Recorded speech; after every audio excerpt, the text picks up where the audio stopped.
Okay, can you guys hear me now? Is that better? Hey, Susanna, Miguel, Ronnie, am I better? Is my sound better? Am I buffering? And can you guys hear me okay? Much better. Okay, cool, awesome. Yeah, I didn't plan on going live tonight, but like there isn't really anything worth looking at on YouTube right now other than bombs blowing up on the other side of the world, and that's really kind of depressing. I spent all day today canning chicken and chicken bone broth. And I was trying to go live from my kitchen on the Wi-Fi to show you guys because I'm trying to like video it and can at the same time. And I don't have a tripod. I got to get one of those. So it makes it like almost impossible. I do have a pretty good video of it, or decent, probably 10 minutes worth that I was going to upload tomorrow, but it's decent. It ain't great. I'm going to get better at it. But I figured what the hell, I've been canning all day and everybody was asking about canning. So we can talk about canning, or as long as we ain't talking about that crap going on overseas, we can talk about whatever you guys want to talk about. I'll post a link if somebody wants to come up here and sit beside me and chat. It gets lonely up here, and it kind of makes it easier instead of having to read the whole time. You can just talk.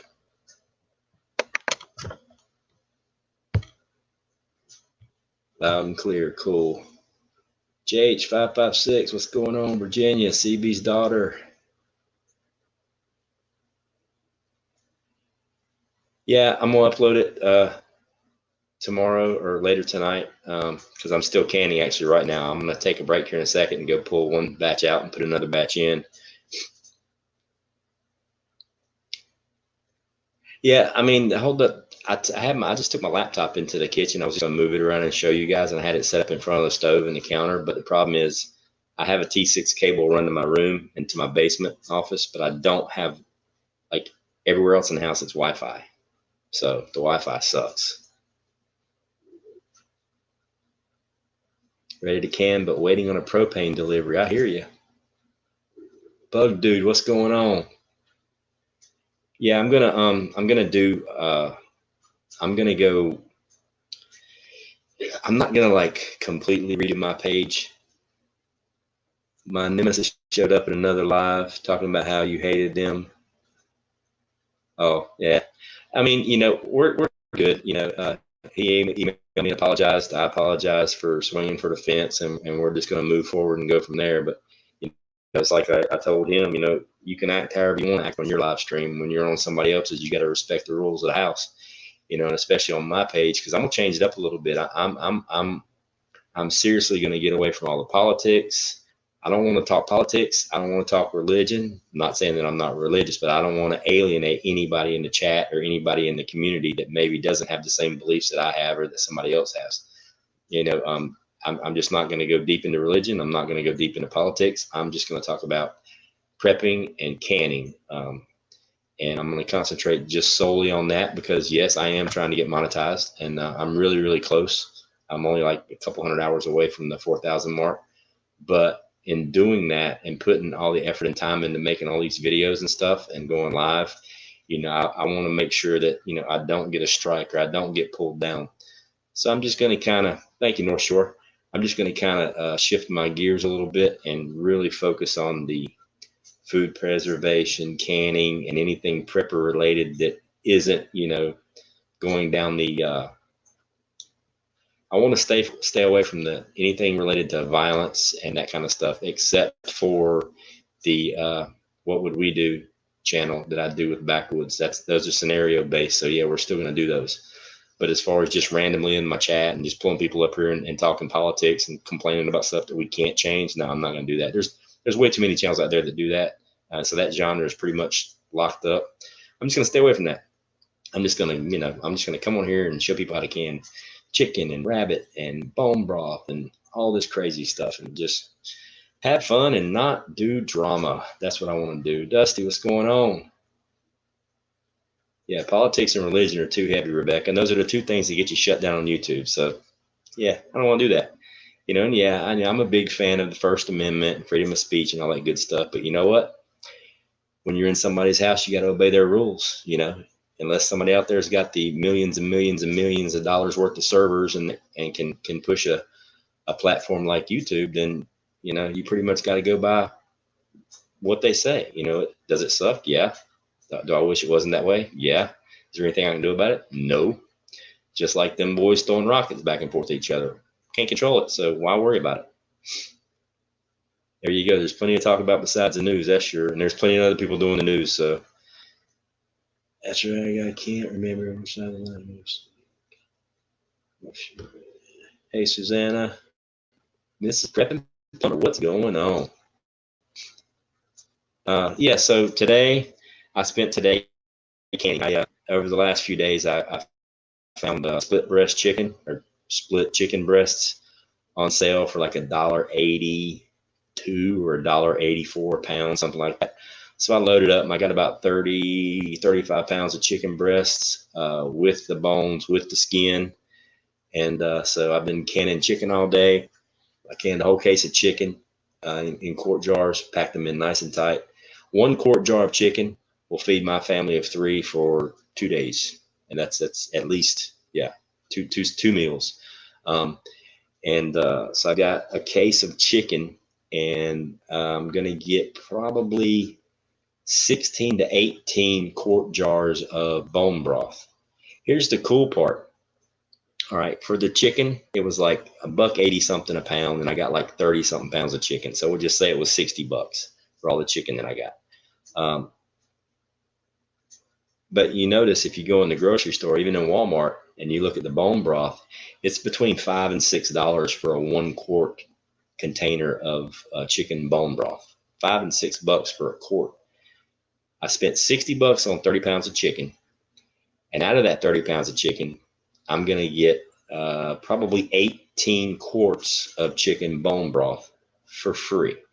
You do the math. It's reverse math, but I spent $60 on the chicken, but I'm going to be putting up over $100 worth of chicken bone broth. So if you minus the 60 out of the bone broth that I spent on the chicken, I basically got $40 worth of bone broth for free.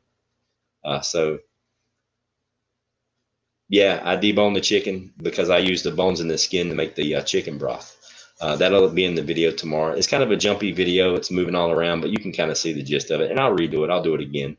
What I'm going to do, probably starting maybe this weekend or next week, I'm going to do like a complete intro to canning. Like I'm going to start with what kind of stuff you need to do it, the time it takes to can, what you can and what you can't. And then I'm just going to pick a food, whether it be soup or meat or bone broth or vegetables, whatever it is. And I'm going to try to do a couple of canning videos, you know, at least one really good detailed canning video each week. And they're going to be geared towards beginners, like people that have never canned before. I'm going to go through the whole very beginning to the very end and try to be as detailed and as thorough as possible with the information. I know, you know, I put canning videos out of me, you know, in the basement, just showing you what I canned and not going through the process. It's the process is the same once you do it once. It's the same for pretty much everything, if it's a low acid versus high acid food. But it's the preparation that's different. Like putting up chicken, there is a lot of work in doing chicken, but there's a huge return on doing chicken. Number one, it's just awesome. It stores really, really well. But there is a lot of prep work into it. I mean, it's for 1 load of chicken. I mean, you're looking at, it's an hour and a half in the canner once it gets to pressure. It takes about a half an hour to get to pressure, and it takes it about 45 minutes to come back down to 0. So you're looking at a round trip. I'm doing 4 loads today. It's a minimum of 12 hours of work to do 4 loads of chicken or any kind of meat, especially the chicken that I'm doing. It takes about 12 hours of work, you know, but it's worth it in the end because you get all this food prep, which is really awesome. So who wants to come up here on the panel? Anybody?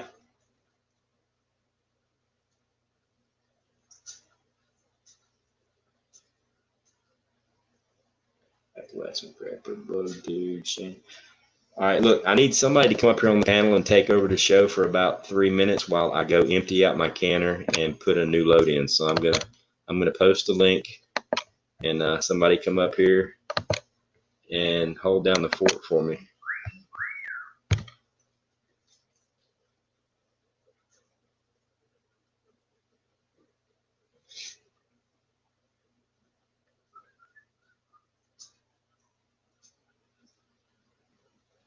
Prep for it. Get up here. The link's right above your head. Prep. Come on up in here and hold the fort down while I go pull a load of chicken out of my canner and put in some broth. I've already did probably 40 pounds of pulled pork, Lady Hammer. I've got pulled pork coming out of my you-know-what.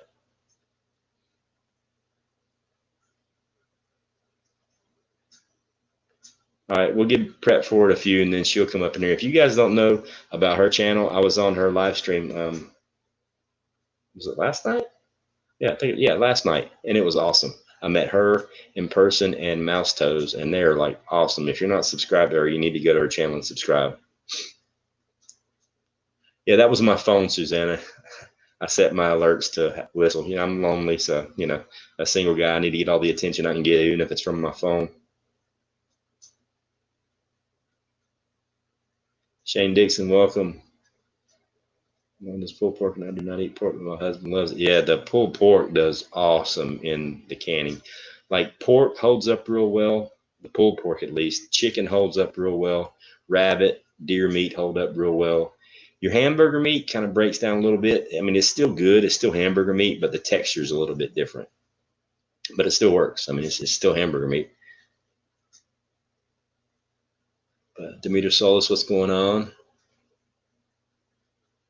Yeah, I know everybody doesn't have a pressure canner, but you know that's an investment that you really need to make as a prepper. I mean, if you're going to do any long-term storage, a pressure canner really helps. Yeah, Widgets World canned venison is awesome. Yeah, Mrs. Prep and Plumber, I can everything. You and your husband are kind of like me. You guys will just shove anything into a jar and put it in the pressure canner. Yeah, sausage, yum yum. The Dark Prepper, my man Dusty. Hey man, I don't have a voice. I wasn't joking about that. I know I saw your video you sent me. I was going to reply, but I didn't want to make you have to talk. I didn't know how bad it was. Been around a lot of smoke out in the pollen and stuff, so it's been pretty bad. Oh, wow. Yeah, that sucks. I've been enjoying it though, having a fire every night. Oh, yeah. Got the grilling and stuff. Got my cast iron all done up and ready to go. Yeah, I saw that. That's pretty awesome. All I've been doing all day today is canning. I actually got to go in there and can, so I got to swap out a load here in a minute. Well, I think I'm going to do the pickles first, and then I might do a pressure canning to give it a try because I've never done it, and everybody wants to say, "Oh, it's scary." Let's do it, man. It ain't, dude. It is so stupid easy. I've been doing it all day. It's like, dude, a one-handed blind man can do it. It's stupid. I mean, it's like legit. It's literally. There's only like a couple things that you have to do, literally, and you can't screw it up if you just if you. Let me see. If you can function in public as a normal human being, if you can walk and chew gum at the same time, you can can food in a pressure canner. I mean, it's. Well, that cancels me out, man. I'm usually all fucked up, stumbling and shit.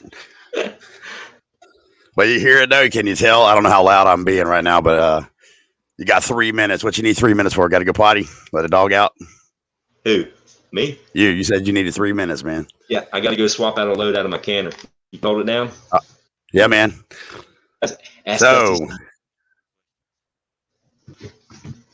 All right, so everybody in the chat, how y'all doing? Y'all can hear it. My voice is shot. It's all the pollen in the air. I've been outside a lot, so the smoke, when I'm setting a fire, I do a fire outside all the time. When I do a fire, it really just, I'm in the smoke. So I smell like smoke right now. I can smell it in my hair. Let me see if I can't see the chat here.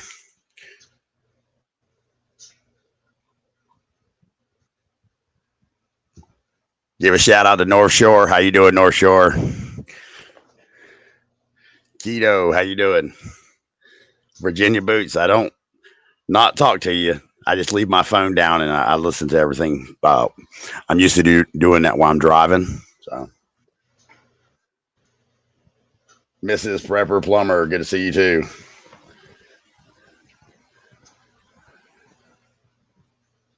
Prepper Plumbing, Prepping Plumber. Yeah.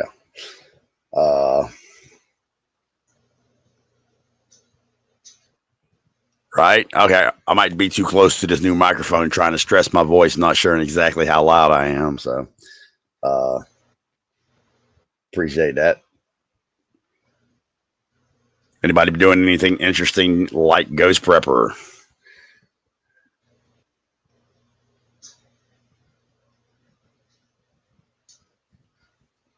Getting them videos going, man, because I haven't done any videos lately in a while, so it's been too damn busy.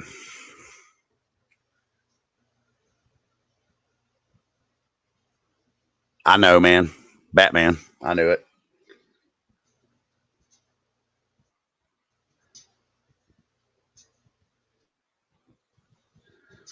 Batman. I am Batman. Nope. I am the darkness. That's how they do it. Starting to feel like I'm that Wolfman Jack. I think that's who it was. Stresses his voice a lot like that. Appalachian Prepper. Vampires.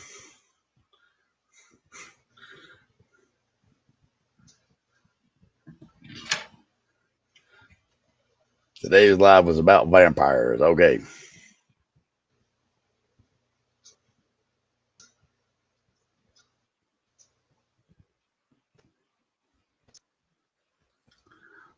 It's Wolfman Jack bringing it to you live from Florida. I don't know if y'all been watching the news or listening to the news about Florida.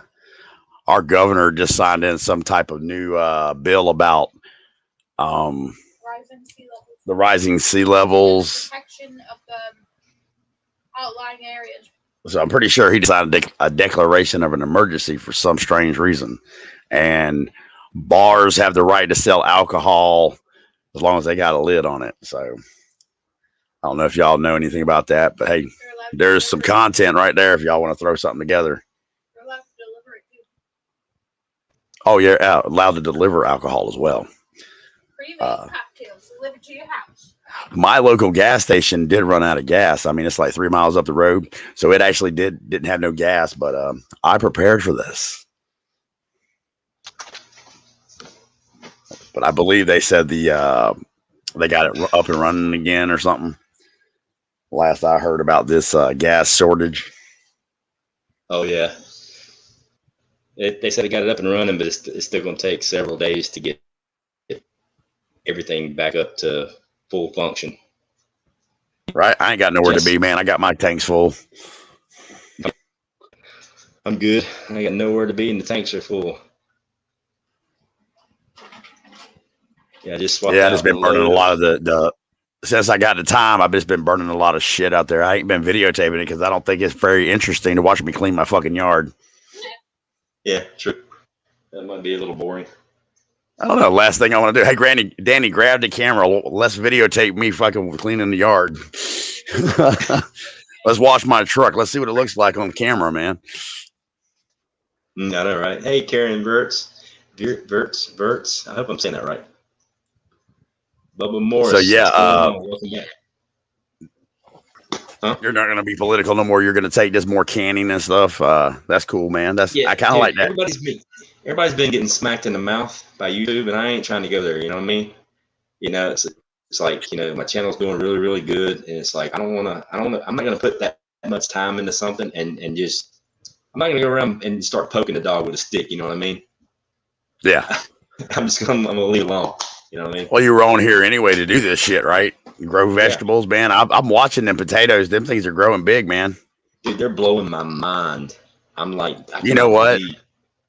None of my seeds sprouted. Can you believe that shit? And I went out there today. Something ate them. I think a raccoon was picking them out. Yeah, I start my seeds inside and like give them a fighting chance. Like my potatoes. Thank you. My potatoes are not my potatoes. My tomatoes are good, and then my mystery seeds that I don't know what they were. 2 of them are still fighting to live, bro. They look completely dead. Now they're coming back to life. I think it might be celery. They're starting to get a few leaves on.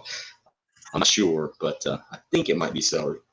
But yeah, I'm just gonna focus on canning videos, long-term food storage videos. You know, how to dry can, but how to vacuum seal and long-term storage of food. And then I'm gonna do videos on actually cooking that food, because I eat my preps on a daily basis. I rotate through my preps. I'm on a 4-year cycle right now. I'm pulling out to the front and filling up in the back, and just kind of stick with that. The catchment, the water purification, the strict prepping stuff. Not the having to use code word. If I got to use fucking code words to have a complete sentence, then I'm talking about the wrong thing. If you got to use code words, you're doing it wrong. Yeah. At least that's my view on it. Hell yeah, our language is very sophisticated. I've been saying that forever, man. You can say anything you want to say. You just got to know the terminology. Yeah. I'm just gonna go with just try to stick with the prep. And I mean, everybody seems to respond to that more. Like I get more views if I'm talking strictly about canning or actual prepping and things like that than I do getting, trying not to get religious and trying not to get political and trying to use code words to get some secret message across that everybody in the chat already knows. So why are we saying it again? So it's like, why even do that? Let's just talk about prepping and canning food and prepping stuff. I understand that. That's what I was revamping when I came in. When I first started my videos, I was in the political climate of the change, about 6 months ago. Right. And I was looking for prepping videos to upgrade what I know. So yeah, that's what I'm gonna do. I'm just gonna stick strictly to that. I mean, because I've noticed, sometimes I go in other people's chats, and if they want to talk about it, that's fine. If they want to bring me in on that chat, I got no problem, and I'll go down the rabbit hole the best of them. But if that's what they want to do on their channel, you know what I mean? Yeah, definitely. But if I go on a channel and they want to talk about firearms and things like that, fine, we'll talk about it. If they want to talk political, we'll talk about it.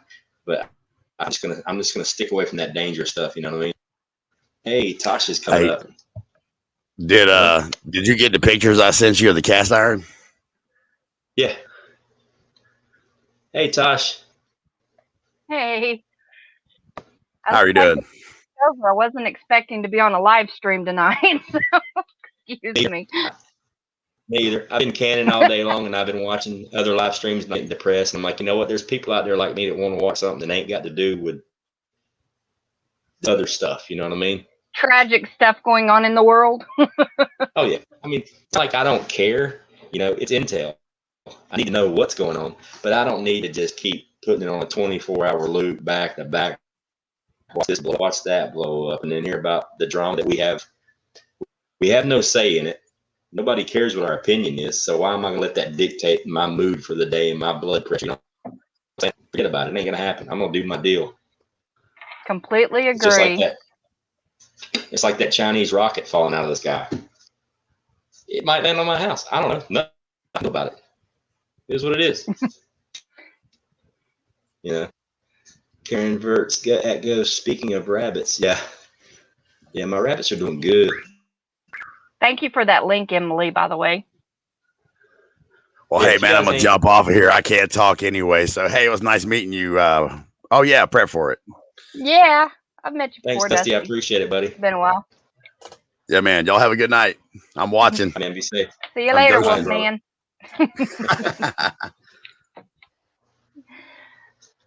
Oh, my goodness. So you've been canning all day? You've canned pork mainly, or what?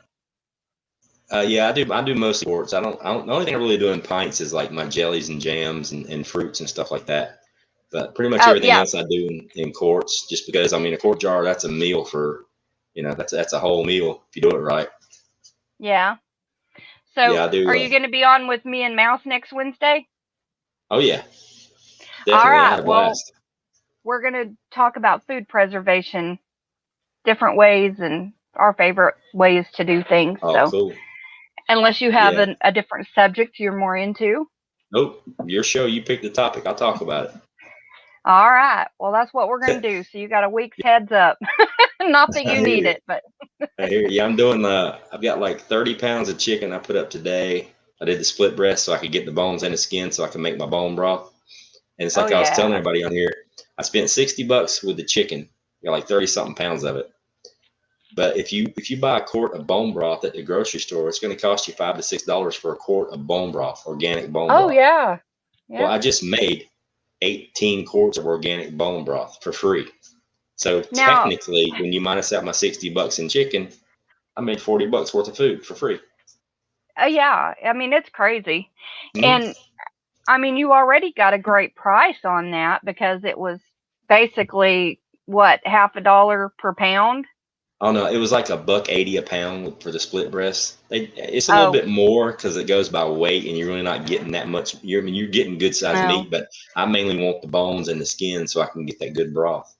Yeah, I need to check with our butcher and see, you know, what all kind of bones like that he has, you know, has left whenever Yeah, to that's a do good broth. idea. Yeah, Mhm. like Christmas and Thanksgiving, you know, I saved my ham bones. I did my broth. I did a whole bunch of ham broth. I went through it quick, so this year I got to do some more of that. Now, how Rebecca, do you do your broth? Do you pre-make your broth and then can it, or how do you do that? Everybody kind of does it differently. well, like my bone broth today, I just I do my onions, carrots, and celery in the water, and then I take my chicken breasts and I put them in there with it, and I par cook them. I get them probably 50% done, simply because the meat comes off the bone a whole lot easier when it's cooked a little bit. It's way easier to pull the meat off the bone. So I pull it out of the pot, pull all the meat off, and I throw everything else goes back in the pot, and it simmers for 5, 6, 7, 8 hours, and it just gets rich and thick. So while I'm canning the chicken, my bone broth's cooking. So when my chicken's done, then I can the bone broth. Right now, I just put my first load of bone broth in. I'm waiting on my. But yeah, I love the broth, and I do the same way with the. Yeah, I love it. And how did I start canning? I watched. Well, I grew up. We always had canned food when I grew up. I grew up on a little farm, so we were always canning when I was a kid. But how I started canning with a pressure canner for the first time was 4 or 5 years ago, watching YouTube, and I saw. I was watching it. Crap, I can't remember the name of the channel. Gilbrook Farms. I was watching that, and she has an outstanding canning library. And I went right by what she said, and I'm like, well, screw it. I ordered me an All American 921, which is exactly what she used. Got a great deal on it, and started canning. And after, I was nervous about it. It took me a week before I just jumped in and did it. I'm like, screw it, I'm just gonna do it. And it's so nerve-wracking at first, but once you jump into it, it's like, okay, it wasn't that hard. Just have a checklist. As soon as you do your first batch, yeah, you're like kicking yourself in the ass going, why did I wait? This is so easy. Most of the time we build things up in our head to be so much harder than it is. It's with most things in life, you know, no matter what it is, learning a new skill, whatever it is. Some people are intimidated by prepping because they think there's no way I can ever accomplish all of this, but you just take it baby steps, you know? Yep. What is it? Here's got a question from Gardner Josh. How long do you can the broth for? I can it for an hour and a half because my broth is thick and it's got little chunks of all that goodness in there. I mean, it's got like you have to can it for what you would for meat, right? Yeah. I do it for exactly how long I do the meat. So it's an hour and a half. Yeah, Gilbrook Farms has got a great one. And I'm not copying her by any means, but I mean, knowledge is knowledge. And I'm just going to go back because there's some ways I do it that's different than the way she does it. It's like canning, you know, you don't have to sterilize your jars, people. Wash them with soap and water. If you're pressure canning, the pressure canning process sterilizes them. Right. Now, if you're water bathing, that's a different story. Completely different, yeah. Yeah, because you're not in there long enough, yeah. Yeah, I mean, I wash my jar, every single jar before I use it. I wash it with soap and water. Right. And then I fill it up and I pressure can. And it's like my lids. I don't even simmer my lids because if I'm starting cold, I just make sure my lids are really good and wet. Like I try to get my lids the same temperature as what it is I'm putting in the canner. Now my second batch and my third batch, I've got a propane powered hot water heater. So my hot water is just about boiling temperature when it comes out of the faucet. So there's no need for me to simmer my lids. I just run them underneath the hot water for a second, get them good and hot. Do you warm your jars too? If you're going to do that, like when you're putting it in the hot water, you go ahead and run them under the hot water so they're kind of won't get temperature shock. Well, what I do, I actually showed it in the video I took today. I'm gonna upload it tomorrow. What I do is like, so my first batch is a cold start pretty much, so it doesn't matter cold to cold. But my second batch, I already have it staged, so as soon as I unload the canner, I load it immediately and I turn the heat back on. But what I do is I'll fill up my jars with super hot water and I let them sit for 4 or 5 minutes and I dump it out and fill it up with the broth and go straight to the canner. I don't go cold to hot or hot to cold because that's bad news. Right. I think I'm going to be canning some beans in the next couple of days. We won half a pig, and Joe's dad paid for the processing of it.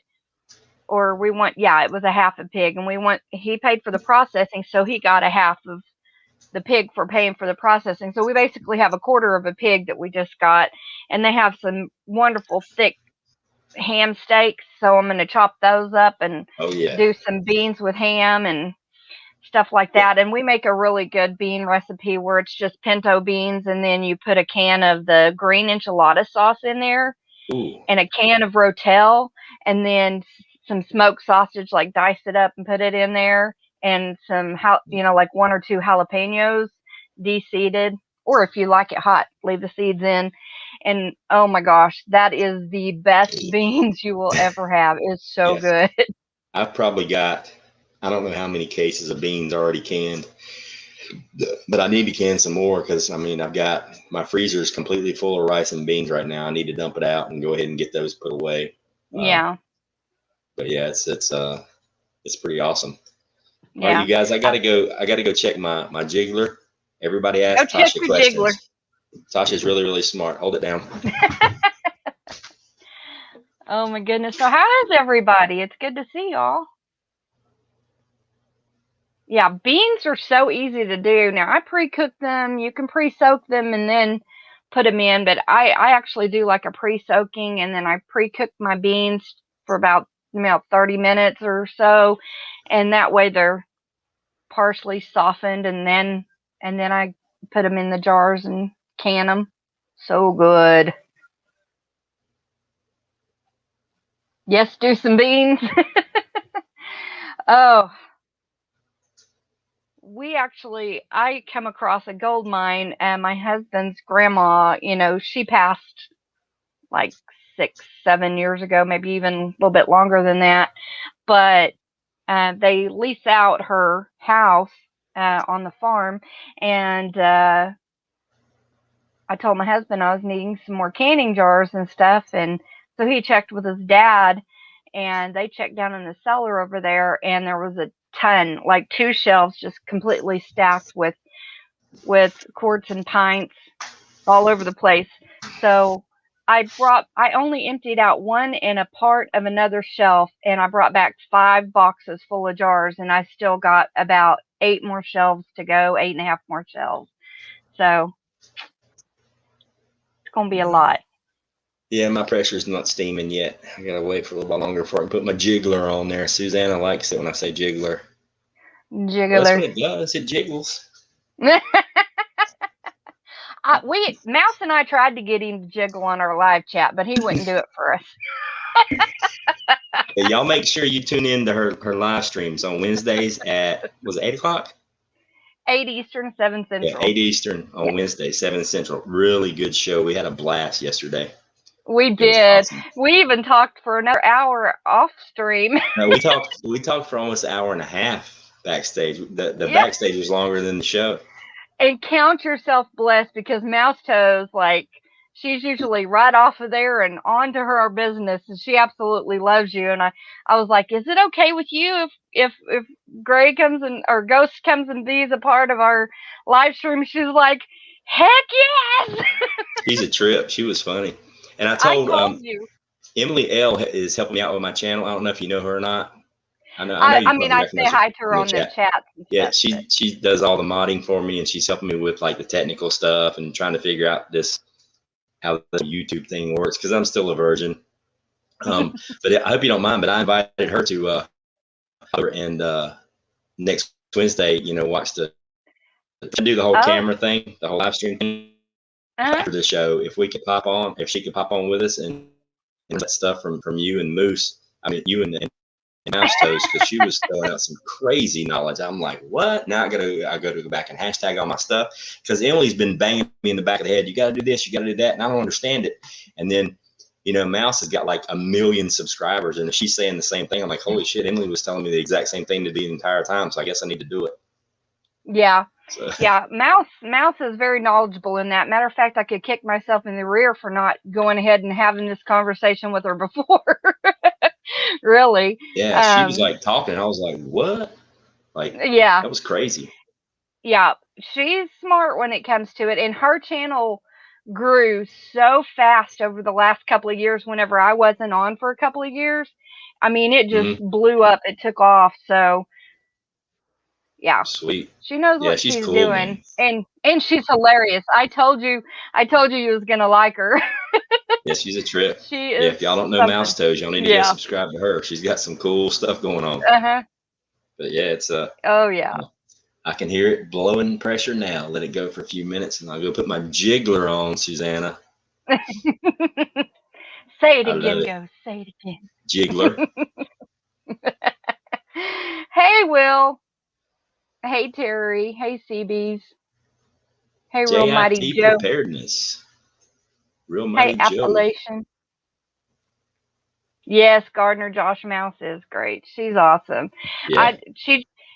She was saying last night that basically Ghost was the male version of her, like the bearded version of her. I think and I concur. Yeah. I can agree with that. I mean, I don't have Mouse Toes, but she just says it. Boom, it's out there.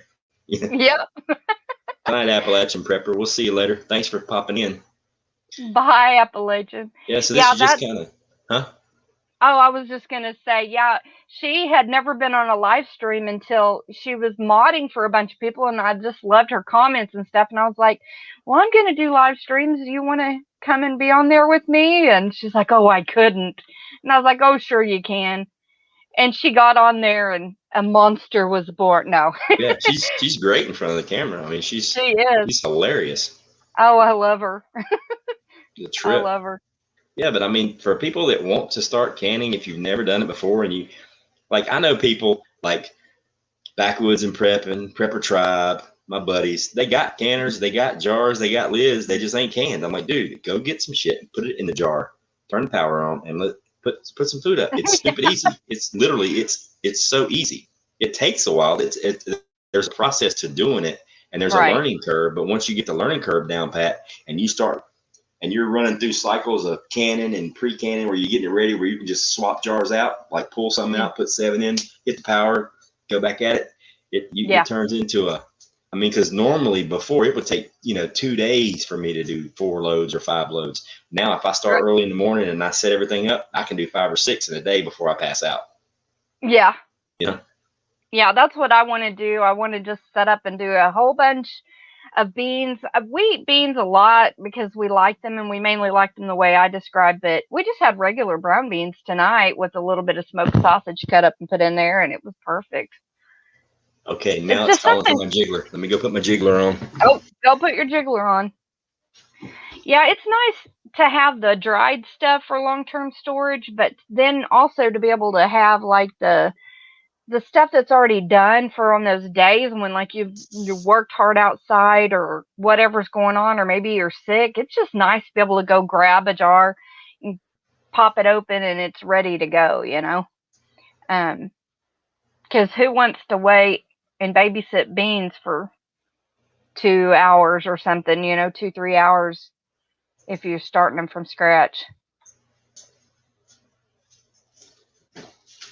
Okay, jiggler's on, waiting to hear it jiggle.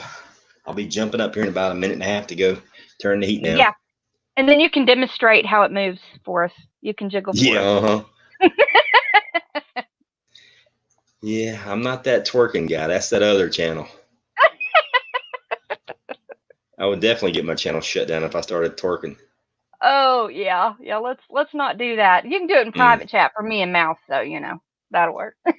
Ghost is gonna catch his mamacita with that jiggler. Well, between the jiggler and my beard, I mean, something's got to work out for me sometime here in the future. Yeah. Hey, Gardner Josh, that is true. If you've got your beans already canned, you don't have to use your emergency water. Yep. That was my whole reason for not dry canning beans or dry canning beans. That cuts down your water needs. Yeah, that's what I was. Oh, go get it. Go to it.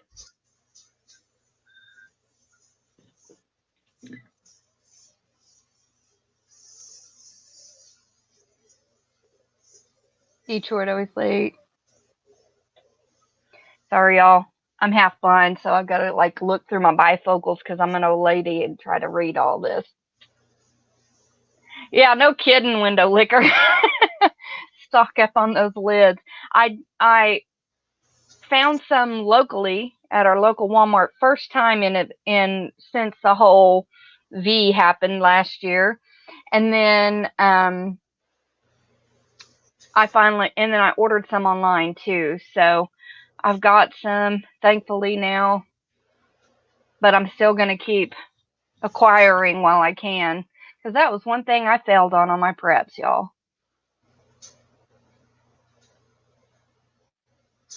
Oh, no problem, CBs.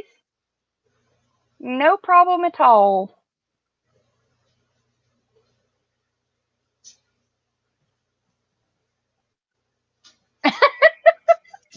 Smooth out the rough edges, huh, Gardener Josh? Barley filtered rainwater. I don't know. I've never tried that. I couldn't tell you. Ghost may be able to tell you on that. Let's see.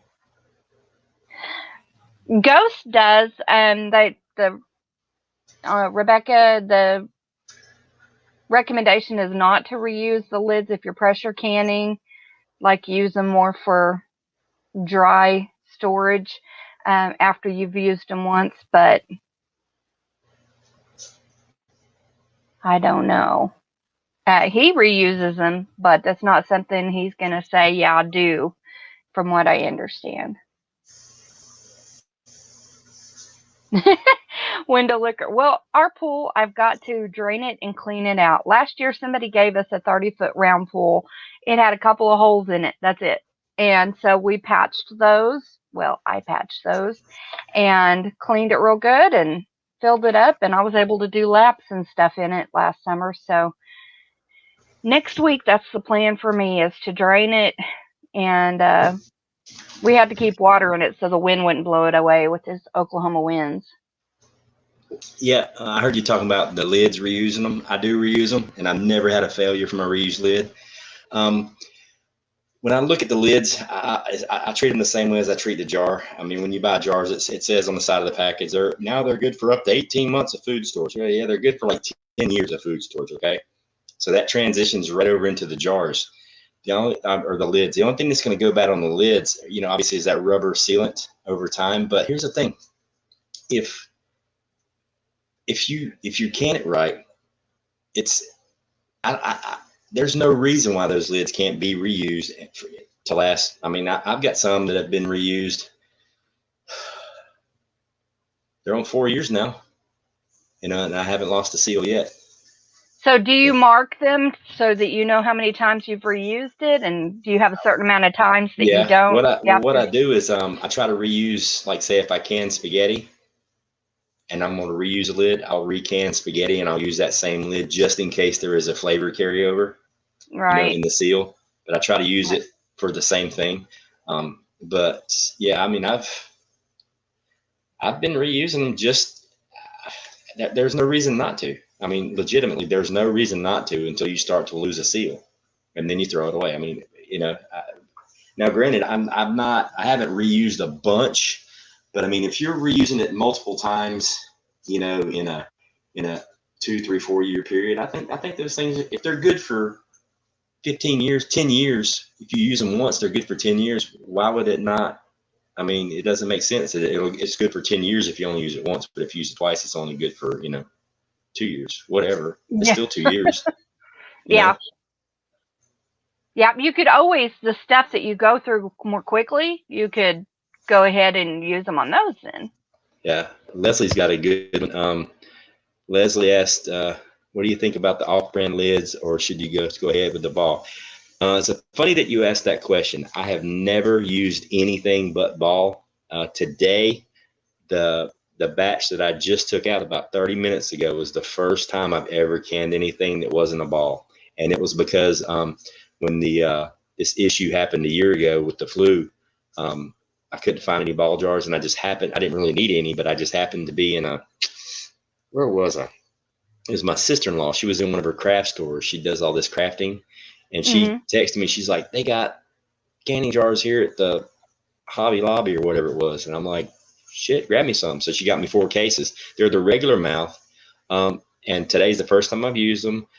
They sealed just fine. We'll see what happens. But I'm using them just for that's what I'm canning my bone broth in, is those regular mouth, because I like to use the wide mouth for anything with food in it because it's hard to get it out of a regular mouth. Right. But I pretty much stick to ball. I like the ball product. I've never used Cur. Now, I've used the Orchard Road, which is what Mouse Toes uses, and I like those too. I don't think I ever had a failure on those. But I've got the Cur is what I was able to ball and Cur ones.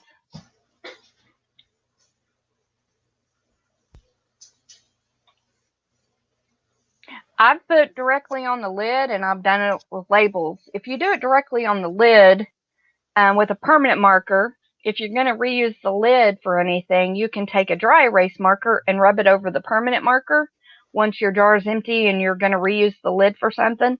And that dry erase marker will take the permanent marker off, or it should. Yeah, I use tape. I just use painter's tape, a little painter's tape on there and write on it. I bought some freezer tape to do that. Yeah, I just use the tape nice and wide, and I just write what it is and the date. Yeah, I mean, I used to do Sharpie and just write it on the lid, but I found that like after about 3 or 4 writings, for some reason the pen just doesn't want to work that good, but it works great on tape. So I'm just like, I just use the tape, because that way if I'm reusing the lids, I can just peel the tape off. Yeah. Yeah.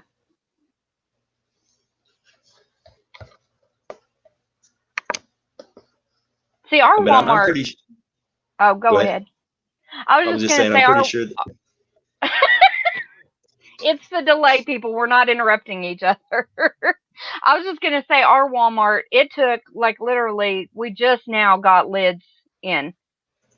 Just now, like within this last month, since this whole V thing started. So. Yeah, North Shore got it, nailed it on the head. He said, Ball says to use the lids only once because they want to sell more lids. Yeah. Yep, that's like the shampoo, lather, rinse, repeat. You're using it twice as fast. Of course, that's what they want you to do. Yeah. It's like the toothpaste commercials. They show you putting like a line of toothpaste all the way across the brush when you really only need something about, like just a little dab will do you. Yeah. Yeah. Where did you purchase your pressure canner from? Right off Amazon. That's where I got mine too. And mine's a Presto. It's not as fancy as his. I didn't get the All-American. But if you're really new to canning, Mouse Toes has a great how to pressure can for beginners video, and it's with the Presto. But you can basically take those same principles and apply it to an All-American if that's what you choose to get or whatever. Yeah. But it's awesome. She gives great tips in there. Y'all have to check it out. That's basically, I had been taught to can like 20 some years ago, but I never really did it. I didn't have a canner. And then, started talking to Mouse Toes, and she was into canning. And so I watched her videos and I was like, I can do this. So I just made my little checklist, like she said. And it just keeps you on track, so you don't forget any steps.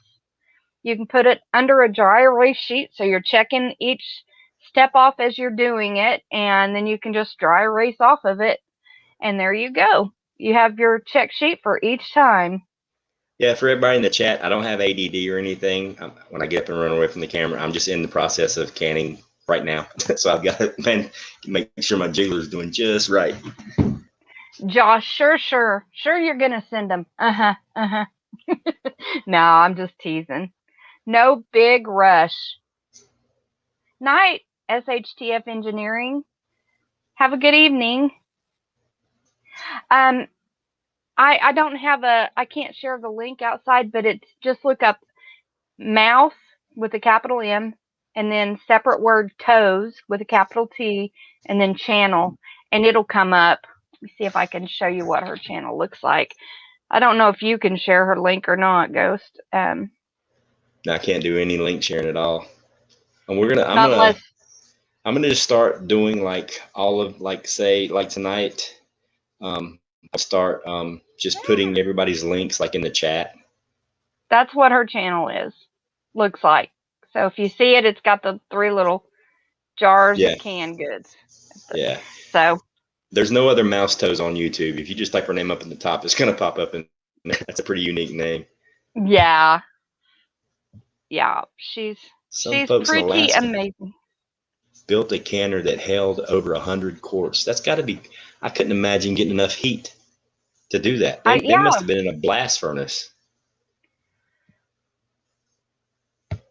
Yeah, how do you keep the heat even throughout all of that with it being that large? I don't. That's mad. Wow, I couldn't even imagine that. That's kind of like you saying that, you know, you saw somebody canning outside, and I mean, they just boiled water and poured over it and called it canning. Yeah. Yeah. North Shore mods are they're wiping out the mods from posting links. YouTube is calling it spamming by posting unsolicited links. So they're pretty much shutting it all down. So you guys got to go ahead and get used to going up into the search bar and just finding people by their name. But what I'm going to do is figure out how to do this clipboard thing. So I can just clipboard a bunch of the big channels that usually pop on. I can just have all of their links in the description of the video, hopefully. Karen Fritz, I think.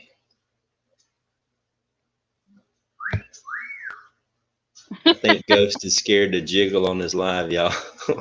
Yeah, I'm scared to jiggle on the live, man. That'd probably get me shut down quick. The only time I jiggle is if I have one too many. Check the seals on your pressure cookers and purchase extra. Your bubble awaits. Yes, that is true. If you use something other than an All-American, my All-American, the 921, there are no replaceable needed parts. It's a metal on metal seal. There is no gasket, none of that. It's metal to metal. It's built to last. That's one of the main reasons why I got it, because it was a metal on metal seal. The only thing that will probably go bad or ever need to be calibrated is going to be the dial gauge, and then obviously you've got to clean the port where the steam comes out. That's one of the things I've got to do a video on, is that I had just got in replacement parts for mine, just so I have them. Yeah, I'm loving mine. I just keep it lubed at the top with some vegetable oil, and the seal works perfect, man. It's worked like a charm since day one, and I use it. Man, do I use it! I honestly, my All-American has probably got more use than anybody else's All-American in the time I've had it. I would put mine up to a contest with anybody. I mean, I've run thousands and thousands of jars through it. Just rub it in that you've got an All-American and I don't. Whatever. Well, I mean, if I'd seen her using a different one, I probably would have got the different one. But that's the one that she used, and it was like, it's a good thing. I mean, so I'm like, they're more expensive, but they're worth the money. I wish I could have gotten one. Eventually, I will. I think I paid like $220 for it, something like that. Yeah, like $220.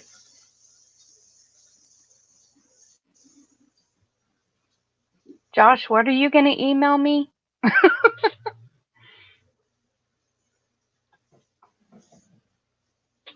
Hey, Laura.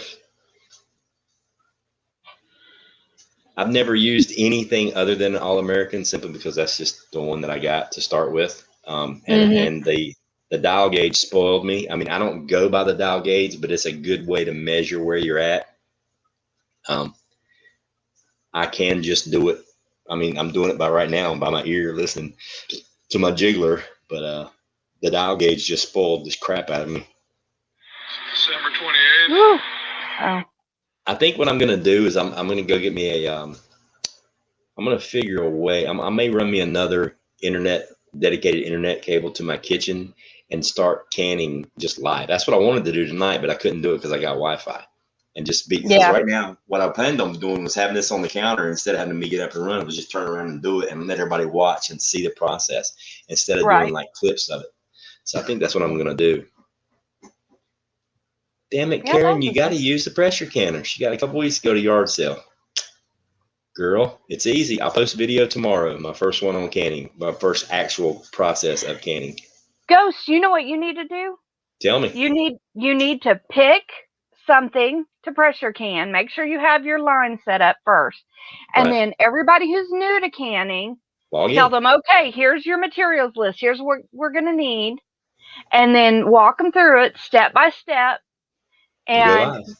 And that way, and go live with them and walk them through step by step. So everybody's doing the process with you. If they have any questions, they can ask right then. Right live. I don't know that I've seen anybody do that. Well, that's what I want to do. Everybody just take your laptop to your kitchen, get a comfortable spot. Here's everything you need. We're going to go live on Wednesday at 4 p.m. or whatever. And we're going to can chicken breasts, or we're going to can green beans or whatever. And, grab this, do this, and just have it all live right on the can. And then while everything's processing for the 45 minutes or hour and a half, we can do this. You know what I mean? Yeah, you can talk and just remind people to check their gauges, make sure that pressure's staying up to whatever it needs to be. Everybody's pulling their jars out at the same time, going, "Oh, look, I did it!" Exactly. Yeah, I think I'll do that. You know what? You and I are going to do that. We're going to do that. Let's do that. Let's plan it for one day, and we'll go live. Okay. I'll be on there with you, but you're going to be the one canning while I do that, and then that way I can keep a look on the questions and things like that too. Yeah. In case you're up and you're canning. Yeah. I mean, that would be fun. I think it will be. I say Ghost Prepper does a canner challenge video. Canner challenge. Yeah, that'd be fun. Let me go turn it down. Awesome. Does anyone know anything about a Presto pressure cooker? That's what this thing is. Is this a pressure cooker or a pressure canner? And is it an electric pressure cooker, or is it just a I mean, if it's got the I mean, mine's a pressure canner. So you might look. I mean, you can use your canner like a pressure cooker. Excuse me. But you can't necessarily use a pressure cooker like a pressure canner, because you still have to make sure it has the pressure gauge and room for the jigglers to get it up per certain pounds of pressure and all. Karen, you're just gonna keep on until I jiggle one day, aren't you? Kenny, yeah. See, when he gets up to 10,000 subscribers, he'll jiggle for us, okay? Man, if I get 10,000 subscribers, I'll jiggle. I'll do a little I'll hold jig. you to that, Ghost. Now watch tomorrow, like my video go viral and I have 1,000 subscribers in like 24 hours, and everybody's gonna want me to jiggle. I have to set up an OnlyFans account for that, and I won't get kicked off YouTube. Hashtag jiggle, Ghost jiggle. Oh my gosh. Yeah, that'll be something right there. Yeah, did you? Yeah, I was just. Yeah, I didn't even really plan on going live or anything, but I bet I hit the refresh button like 50 times trying to find somebody that was live or somebody that posted a recent video that had something to do with prepping and not death and destruction. And I'm like, this is bullshit. There's not, like, everything on YouTube right now is depressing as shit. Nobody's, talking about what, and I'm like, taking positive steps. Yeah, I'm going live. I can't run over there and catch rockets flying out of the air, but you know what I can do? I can go can some chicken. Yeah. Have you checked your watch hours today? Yeah, I'm like 100 hours off, 100 hours away. I think 100. Because I'll probably get it after this stream, actually. Yeah, probably, because I played your videos all last night and all today. Yeah. Oh, was that you? Because I got a real good bump in my watch hours. They jumped really good.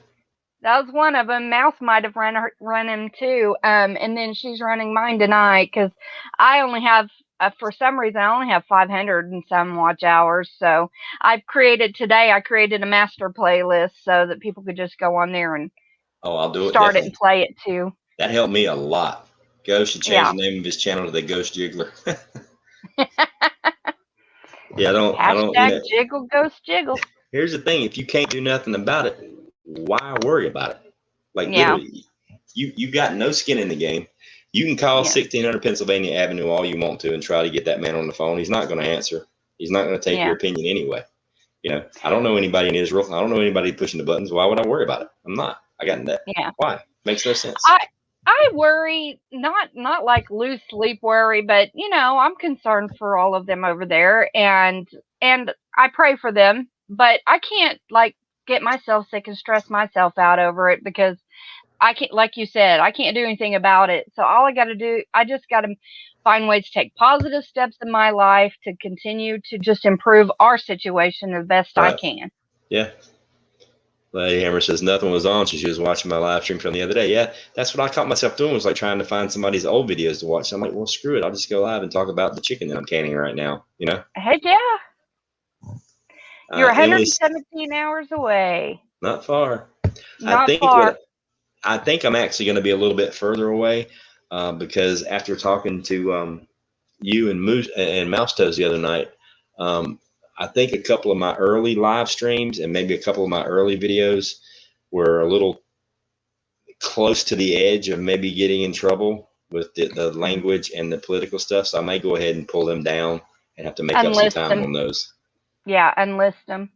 Yeah, because I know they review your channel before they monetize you or whatever.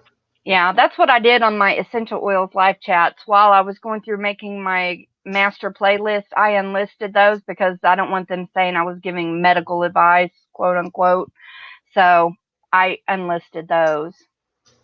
Yes, Susanna, I'll show you what a jiggler is. It's just a way to gauge on top of the pressure tender. It's a metal gauge that jiggles when the pressure's right. Don't get him to lying.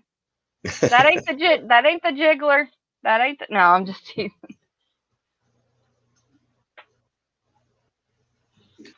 Well, we're excited that you're going to be on our live streams. That's going to be so fun. Yeah, absolutely. Absolutely. She was pumped up.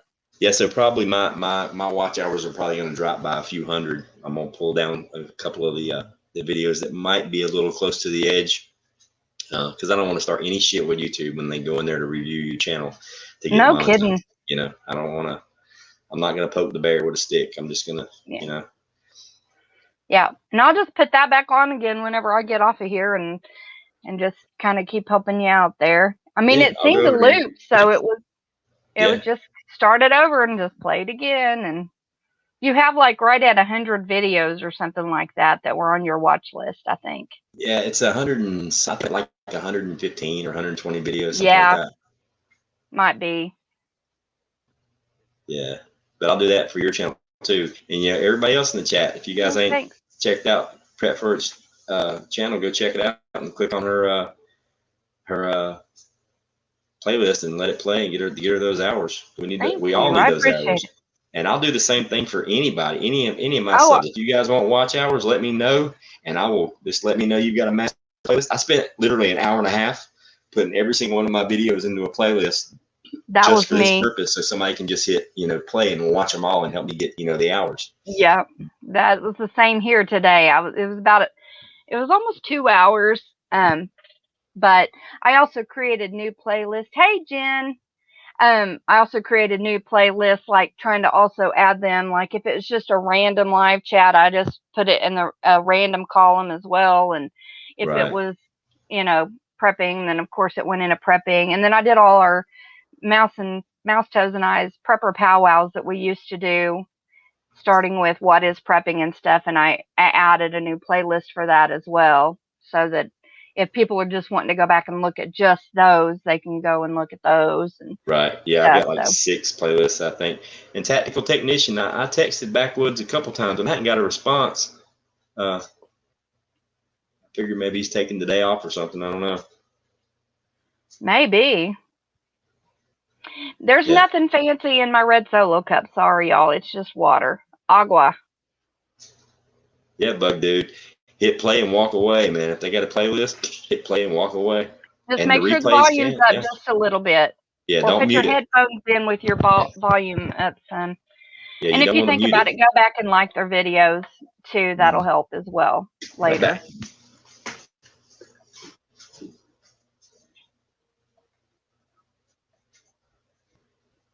That's awesome, Bug Dude. It's awesome that you do that.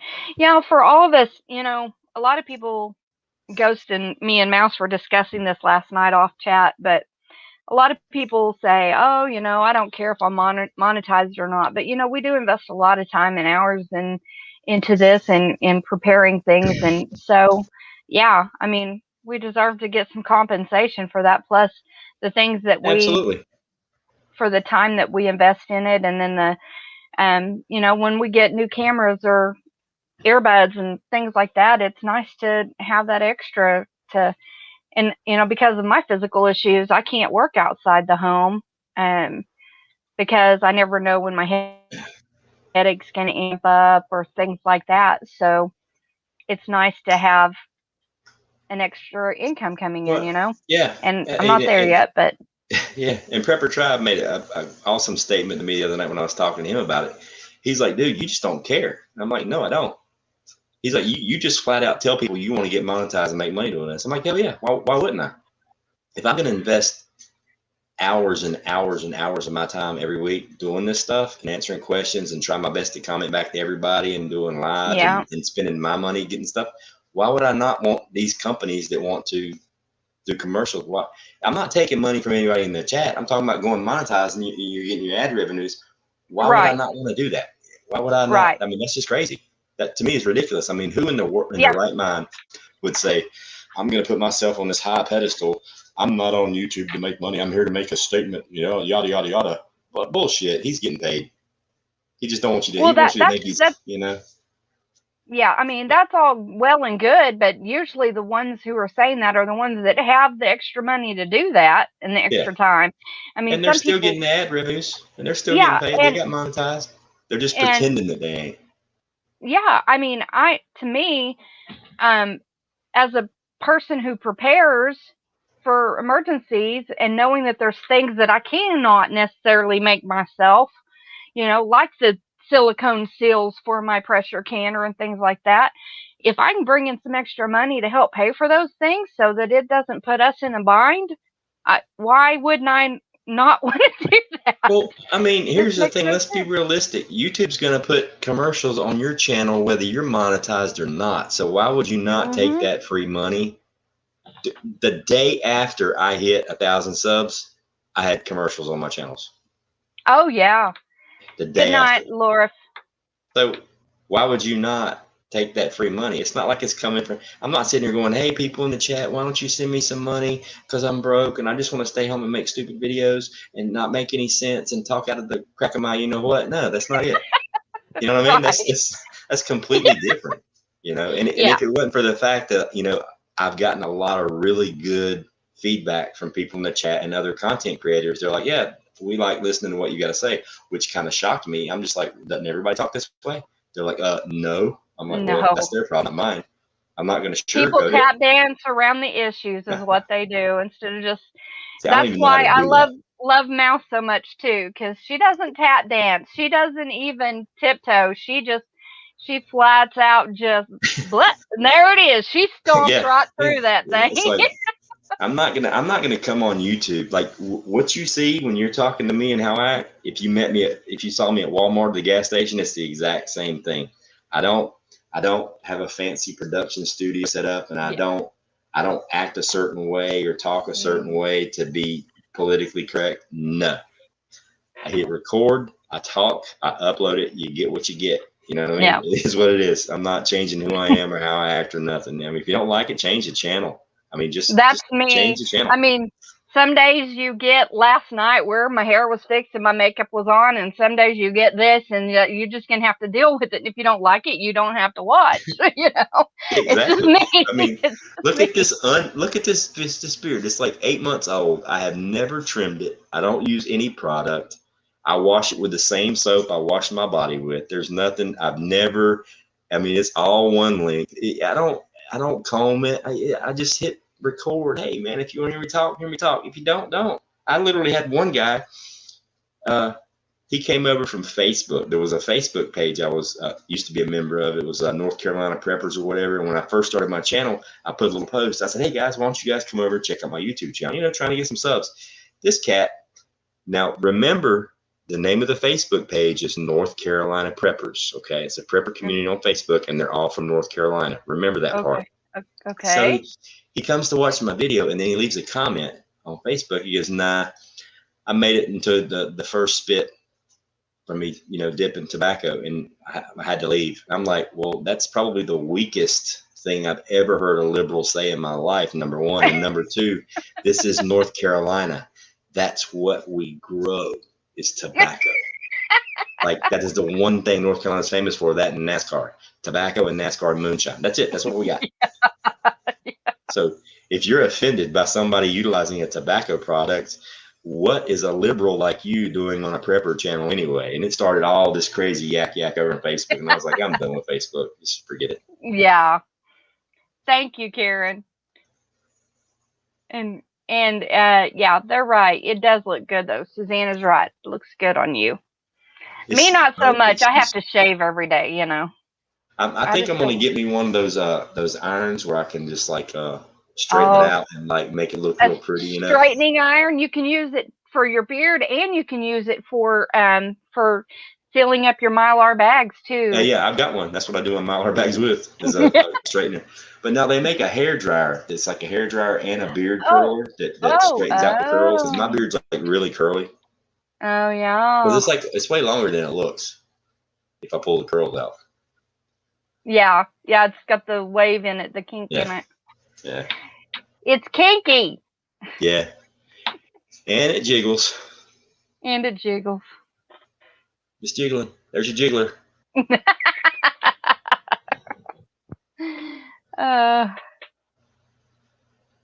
My jiggler's not making noise. What's going on? Oh, go check it.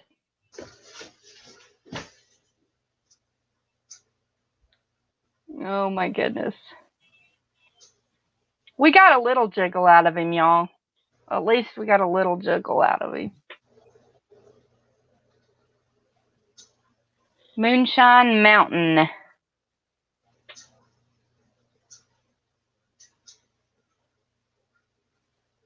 You tried to straighten your husband? Well, sometimes. God, I hope it jiggles like it's supposed to.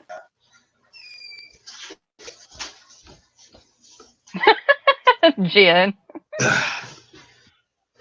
Jen says, Metro Lumberjack, LOL.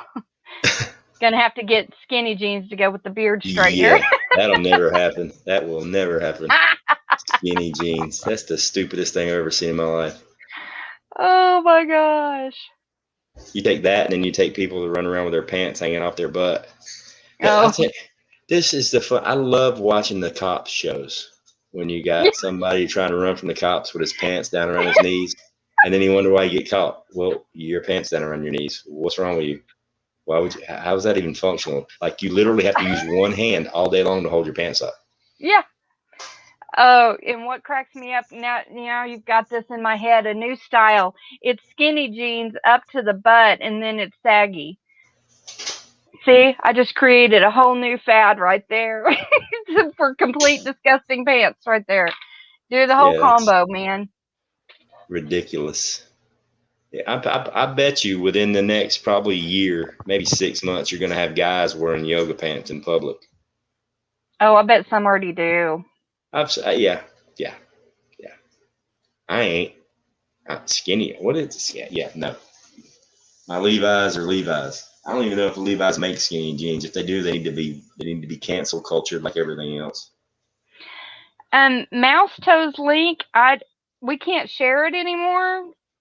Excuse me, but you can just look up Mouse Toes channel. I mean, I'll try real quick. Maybe just you could. Let me see if I can pull her up here real quick.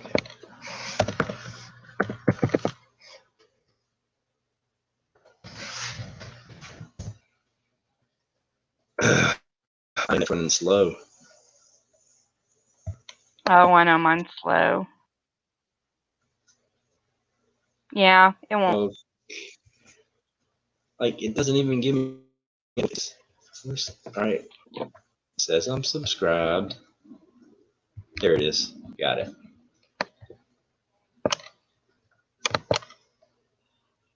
Let me see if it shows. See if on YouTube will let me post it.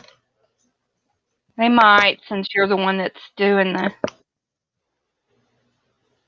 Yeah, it's There showing. It is, real quick. They might, since you're the one that's doing the. Get it before they kick it off of there. Yeah, mouse toes one. That's correct. And it's gone. It's Did it gone? go away? No, it's still there. No, it's still there. It's still there. Let me get your clip then. Yeah, you got it.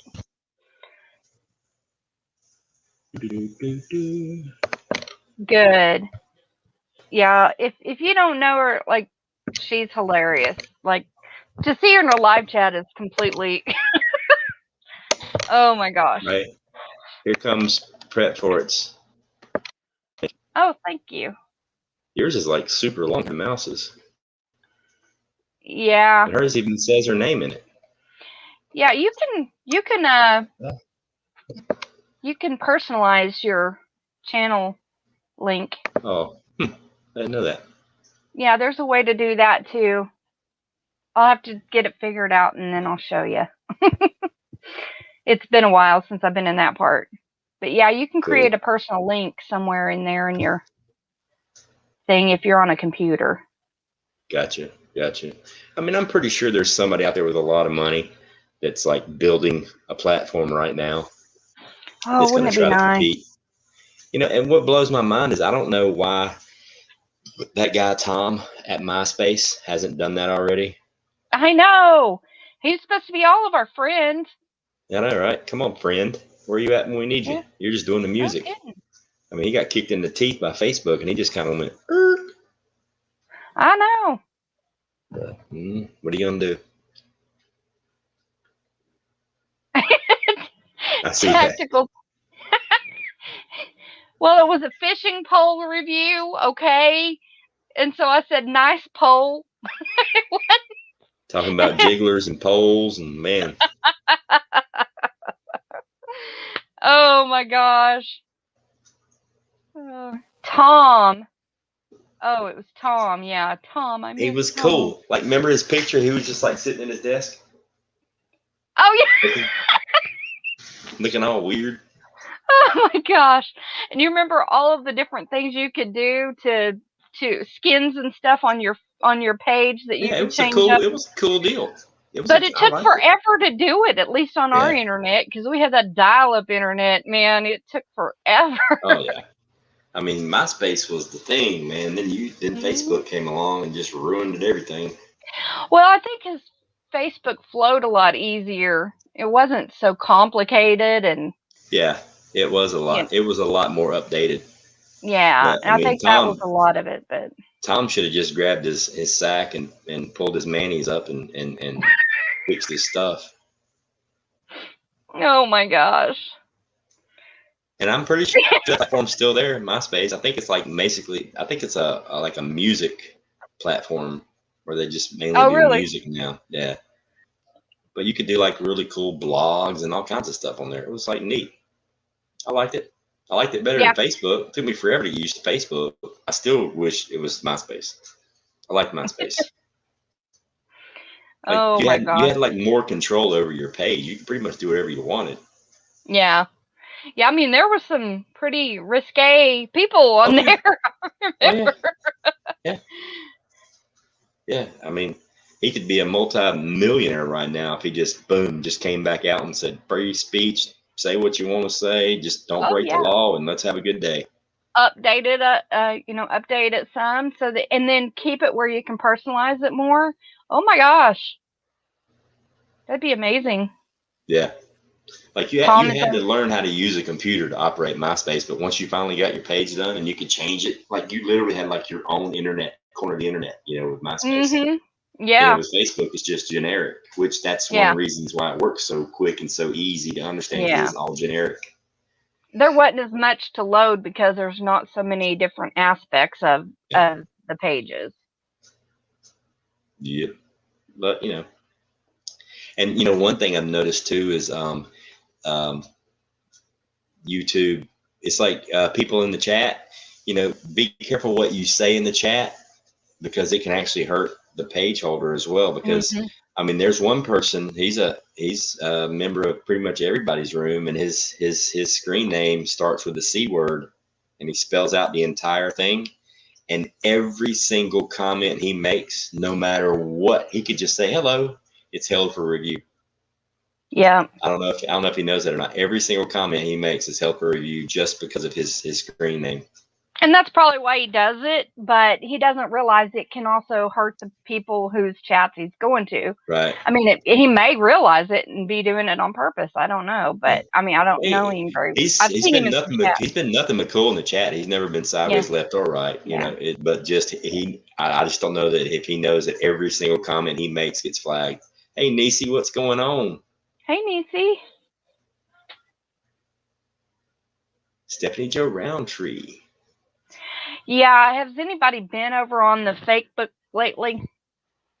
Now they keep popping up. I only go over there every once in a while just to kind of keep up with family, but they keep popping up this deal asking if you got the jab or not. Tell everybody that you got the jab and da da da. Right. And I'm just like, no, thank you.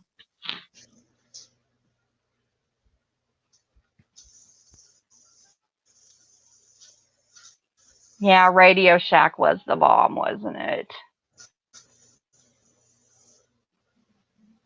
Redneck! Hey! Good to see you. Excuse me. For those that just got here, Ghost is going to check on his pressure canner.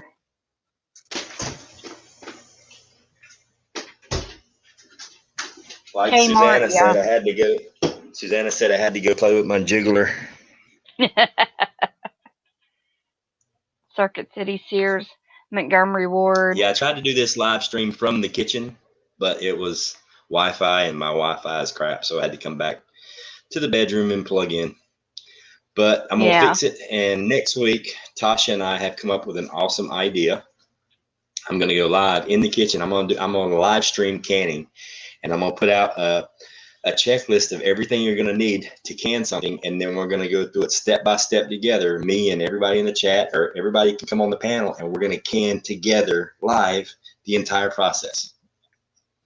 Yes, it's going to be great because if he's doing stuff and y'all have questions, I can relay them to him while he's setting his stuff in the canner or doing whatever step he's on.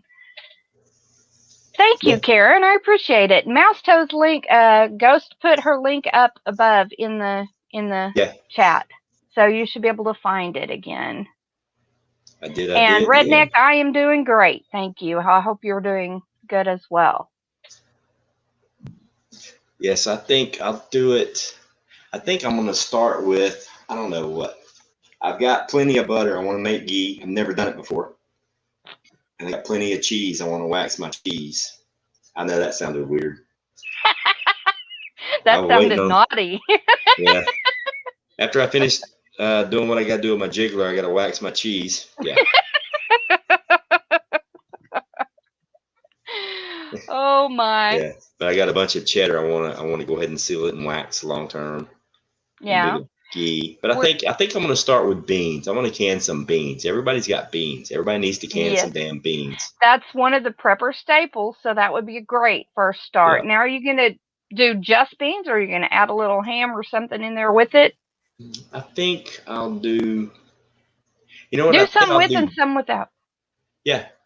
Because I can, I mean, it's the same amount of time whether you're processing with meat or not. Because I think I'm going to do pinto beans. Yeah, okay. Ghost is going to wax his live. Niecy live. But I think we'll start with beans. We'll do something like pintos, and I'll do like some plain. I'll do some with sausage. I like using the smoked sausage in there with the pintos. Oh, so good. Oh, yes. Cheddar cheese, tactical technician, mild cheddar. Always go with mild. Because it gets more tart over time as it's being stored. So by the time you actually eat it, it'll be sharper. Yeah. And what temp do you store that at? How do you store it once you've waxed it? I'm just going to put it on the shelf in my basement, in my root cellar. And you don't have any trouble with any kind of varmints getting into it? Don't know. Never done it before. Talking about Oh. cheese? I've never done cheese before. I don't know. Oh, well. But no, I don't have any trouble with any varmints in the basement because all my stuff is like I super clean everything that goes in there. Like all my jars are scrubbed down after I make sure they're sealed. I scrub them down big time. And like when I seal food in Mylar, the outside gets wiped down with a either bleach water mixture or I'll use like a just soapy water. But even when I put them in when I put them in the 5-gallon buckets, I still do the bleach water on the extra 5-gallon, or I'll do Lysol or something like that. And then I sprinkle diatomaceous earth on my basement floor. I've got rat traps and all that good stuff, and I haven't had anything yet, knock on wood. That's awesome. Yeah, that's one thing I would love to have. I'd love to have like a root cellar. I mean, we have a cellar, but it's so small, and we have to have it for a storm shelter, you know? I mean, and there's just no room for storing. Well, I know here in North Carolina, there's a federal grant. There's a grant, $2,500 to build a storm shelter, which a storm shelter, root cellar, this and that and the other. So you could do it, and then you also get a $2,500 tax write-off for building it. You might want to look into that. It might work in Oklahoma too. Might. Okay. So what was it? So I wanted to ask you. So like, if I wanted to, because I know there's this deal with certain things that are high acid and low acid, and you don't necessarily want to can them together. Can you can like the beans with the green chili sauce in it? You know, like the green enchilada sauce. Like whatever. Like, all right, say like you could can green beans in a water bath canner. Oh, I'm talking like. But if you're canning green beans with something like bacon or ham in it as flavoring, you'd have to go to the meat. Yeah. You'd have to. So you always go by whatever takes longer. So if I wanted to make my recipe of beans, my brown beans with some green chili sauce in it and some chunks of smoked sausage in it and some rotel in it. If I want to make a big batch and then can it up, I'll just can it for an hour and a half, correct? Yeah, because you got meat. Right. Okay. Yeah. So, but there wouldn't be any problem with me mixing it. Gosh, really, how do I find out about that grant?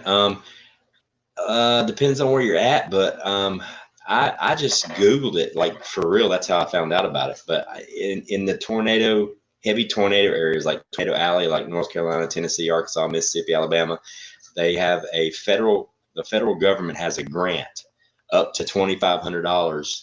It'll pay up to $2,500 of the construction of a storm cellar or storm shelter. But we all know a storm shelter is also a bomb shelter. It's also a root cellar. It can be whatever you want it to be, but it's a storm shelter.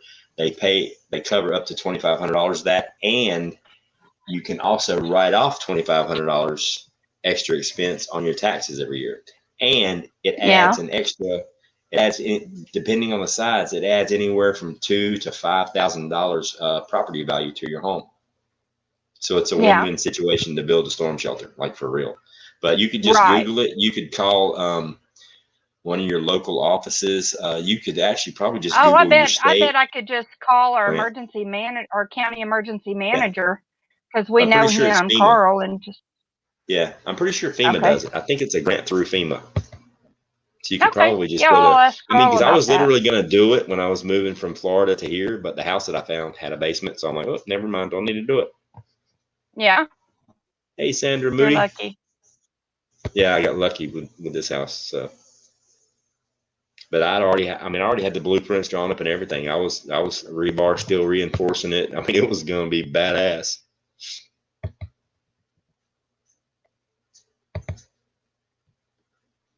Beans such as baby beans, kidney beans, black beans need to be canned the same time as meat. Yeah. And I mean, here's the thing too. My green beans, a lot of my green beans that I canned them for an hour and a half because I seasoned them with either bacon or ham. So I went an hour and a half. They're not as crispy and crunchy. I mean, they're cooked, but the nutrition's there. I mean, in an SHTF situation, I'm not looking at the pictures on the menu, man. I want some protein. Yeah, no kidding.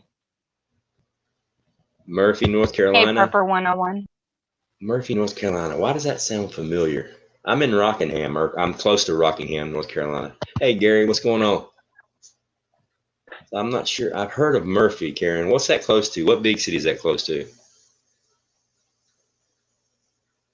Prepper 101. Hi, Biox.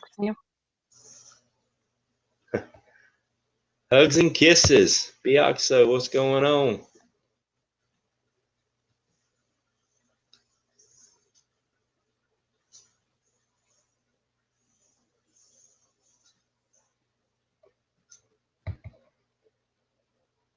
Yeah, I'm pretty sure it's FEMA that does the grant because it's a federal grant, so it won't be a local. It won't be a local thing. It's a federal grant. Right. I'm But like emergency manager 99%. might know. Yeah, I'm 99% sure it's FEMA that does it. Yeah, I'm like 99% sure it's FEMA. See, our storm shelter is old enough that it would probably, we may qualify if there's something like that around here. Yeah. Well, I mean, like your storm shelter, is it a storm shelter or is it a basement?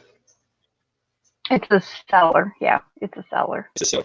So you could build an external storm shelter and say, well, no, this is my basement. We need a storm shelter. You know what I mean? And you could have them both, I would think. Yeah. Is there a way to can cornbread? I've seen people can bread and cake and all that stuff, but I'm not a big bread guy, so I've never dug into it. So, you know, I don't know. And I don't Mouse Toes, think I think canning she's cake one would be that said safe. that it's not safe. Yeah, she I don't said it think it wasn't would safe. be. I think it's kind of like that pouring boiling water over your vegetables and sealing it up real quick. Yeah. That's just Some people that's do insane. it, but that doesn't mean it's safe. Ah ha ha, Larry. Larry said he tried to can chicken once, but it kept pecking him, so he quit. He gave up. You gotta whack it in the head real hard and shove it in the jar. Yeah, grab it by the neck and fling it like this. That'll take care of that. Ghost's gonna make me wait to see his jiggler. Already jiggled. Got a beer jiggler going on. Oh, okay, Tactical. Thanks. FEMA says you have to speak to your state, okay, hazard mitigation officer to find out the requirements. Okay. That makes sense, I guess. I can't remember what website I saw it on because it was, like I said, it's been about a year or so ago. But there was a federal grant for $2,500. There was a $2,500 tax write-off and an increase in your property value. Braid the beard. Oh, I plan on it when it gets long enough. That's how I used to have it. It used to be really long. I had a long braid, but it was like thin. You know, it was just here. This time I'm growing it all out. I'm gonna do like the whole like the Thor beard in Endgame where he was fat and he had it all braided loose. Yeah, it's gonna be like yes. Oh my goodness, you'll have lots of women fantasizing about you if you do that, Ghost. Yeah, all right. Well, this old ass gray beard. Oh, I like it. My husband's got gray. I love it. Prepping 101. LOL. There's that mother-in-law joke. Yeah, I've never seen Prepping 101 or Prepper 101 in the chat without at least one mother-in-law joke. That's just a go-to. Come on. Yeah, North Shore. My channel's doing really, really great, man. It's due in no small part to you always shouting me out, brother. I appreciate that. North Shore is awesome, and those he's got a master channel list. You can go on there and play those, and that way he can a video list, and you can go and play it, and because he's almost there to his watch hours, y'all. And I suggest everybody, if you're trying to get monetized and you want to get your hours, go in there, make a master playlist, put every single video you've ever made in there, including your live streams, and let people know to just click it, turn the volume down. Do not mute it. It's still got to be making sound. Turn the volume down real low and go to bed. Let it play all night and help them get watch hours. Oh, Suzanne, you're sweet. Maybe we should start a prepper dating site, like a prepper web. There you go. I'm married and been married for 30 years, so I can help set y'all up. Well, I married the Antichrist and it lasted 7 years, so I know what not to do. I know what not to do. That's why I'm not really worried about this whole, the Israeli thing. I know who she is. I know who's in charge of destroying everything. I know exactly where she is and I know how she acts. I was married to her 7 years. Oh my goodness. Sorry, y'all. I got the yawns. Yeah, don't mute it. What's this chat here say? Ghost, someone told me yesterday that I could go to the agriculture office and they would give me a new greenhouse. I said, what? I just put this one up not even a week ago and it broke. I was mad. Oh, wow. I ought to check with our ag till our local ag thing.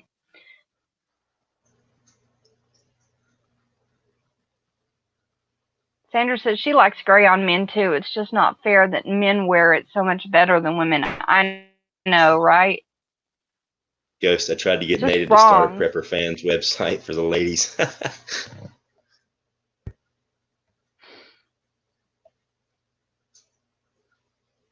Wow, there 39 you go, years. Sandra. Me Congratulations. and you. Yeah, you and I could get give some good advice to people.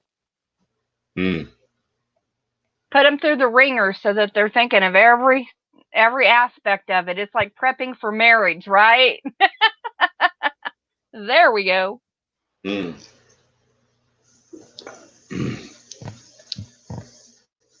Hey, what's going on, Lost Product? Welcome to the show, brother.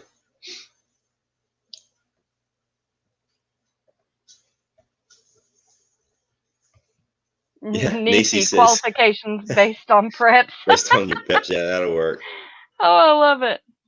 We could even have like a speed dating meetup. Could you imagine those short conversations, those 60-second conversations about prepping?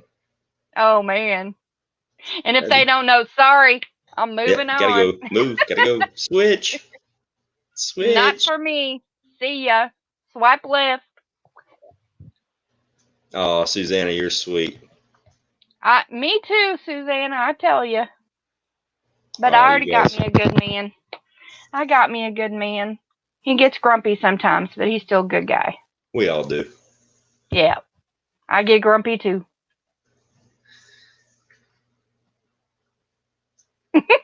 Tactical. Well, we'll have a great memorial for you, Tactical. Oh, definitely. Yeah. Yeah, a 4.5 gun salute. Oh my gosh.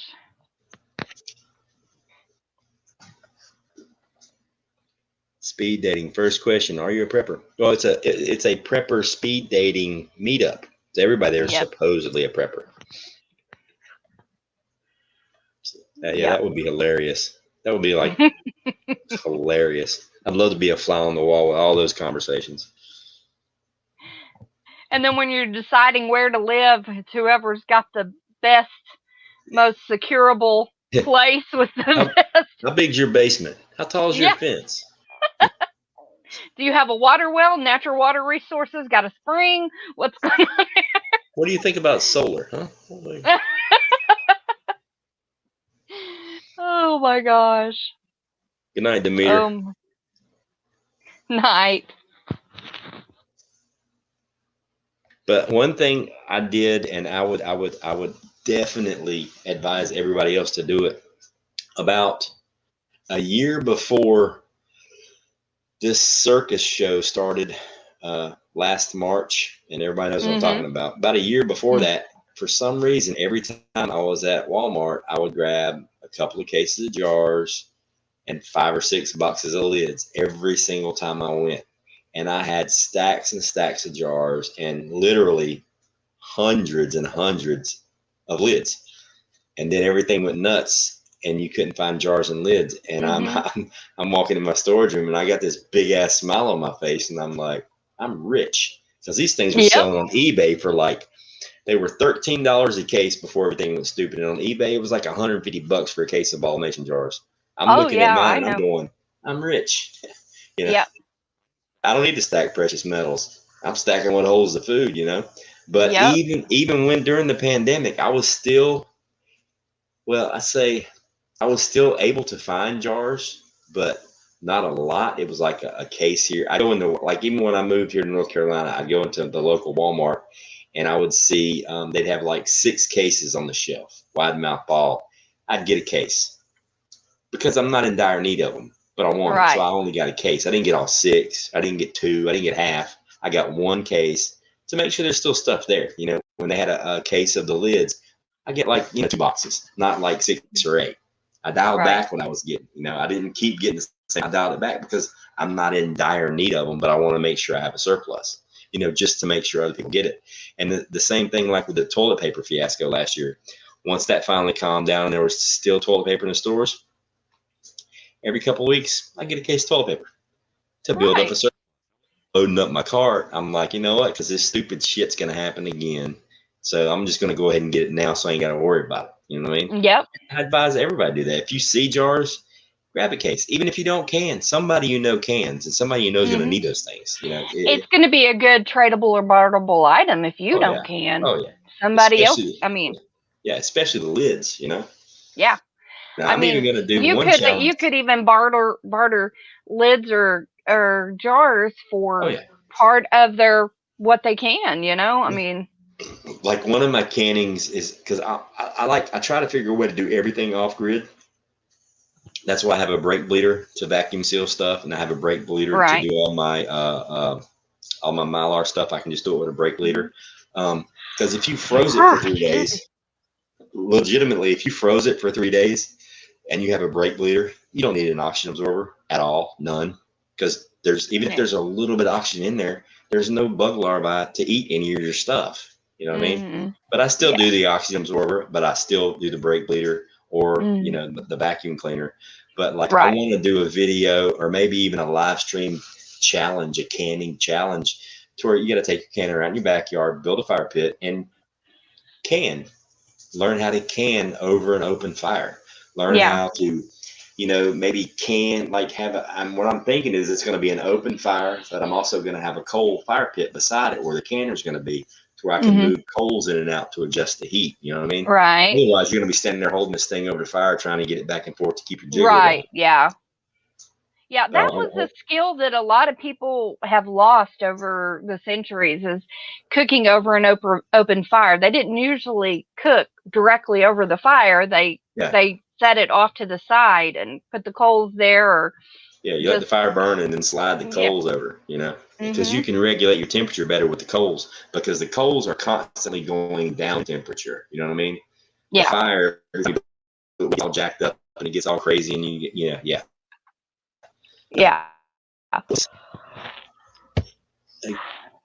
Here, Karen just they just got a few jars and I left Walmart. I finally found some at Dollar General store and I said, what? Okay, I guess, how do you use a brake bleeder?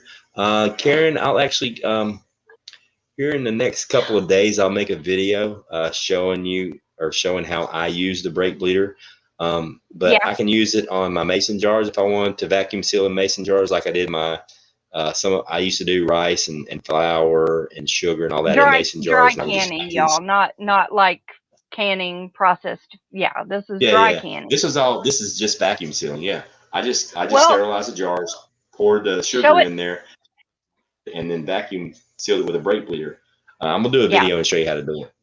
Show how to do it on our live stream next Wednesday also. Oh yeah, that's a good idea. Because Mouse Toes wants to show a couple of things too. Okay, so. Yeah, I'll do that. You can do that too. Go ahead and do one on your deal, and then you can show it again, because since that's what we're talking about next Wednesday, you can show that again. That's one thing I've got to get. I think husband has a brake bleeder out there, but I want to get one that's just in my prep, just for. Yeah, they legitimately the whole kit costs like $12. You can get it at it's not very expensive. I have 2 of them. I have a backup. You know, 1 is none, 2 is 1. Yeah, exactly. But yeah, I'm really interested in canning on an open fire or canning in the yard, you know, without any electricity. See how that goes. It's gonna be fun. Yeah, Stephanie, Rain Country's hubby does make those. That's actually where I first saw, I think, that using a brake bleeder was on Rain Country's and it's channel. Really easy.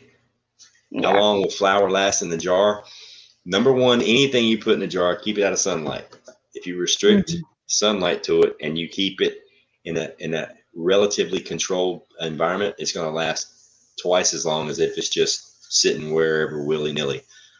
Flour, I don't know. I've heard a lot of people say it's good for, you know, a year. I've heard 3, I've heard 5, but you know, A smart man would just, you would store, wheat berries in Mylar, and you would just grind your own flour and not have to worry Yeah. about it. It's going to last pretty much indefinitely, Yeah. versus how the flour is going to break down. So that would be my suggestion, was just do the wheat berries and then grind your own flour. Yeah. That's what I need I want to get a good grinder, but I want a non-electric one. I want a hand grinder. Yeah, I'm trying to get away from power. I want to have ways to do everything I need to do without relying on electricity. Yeah.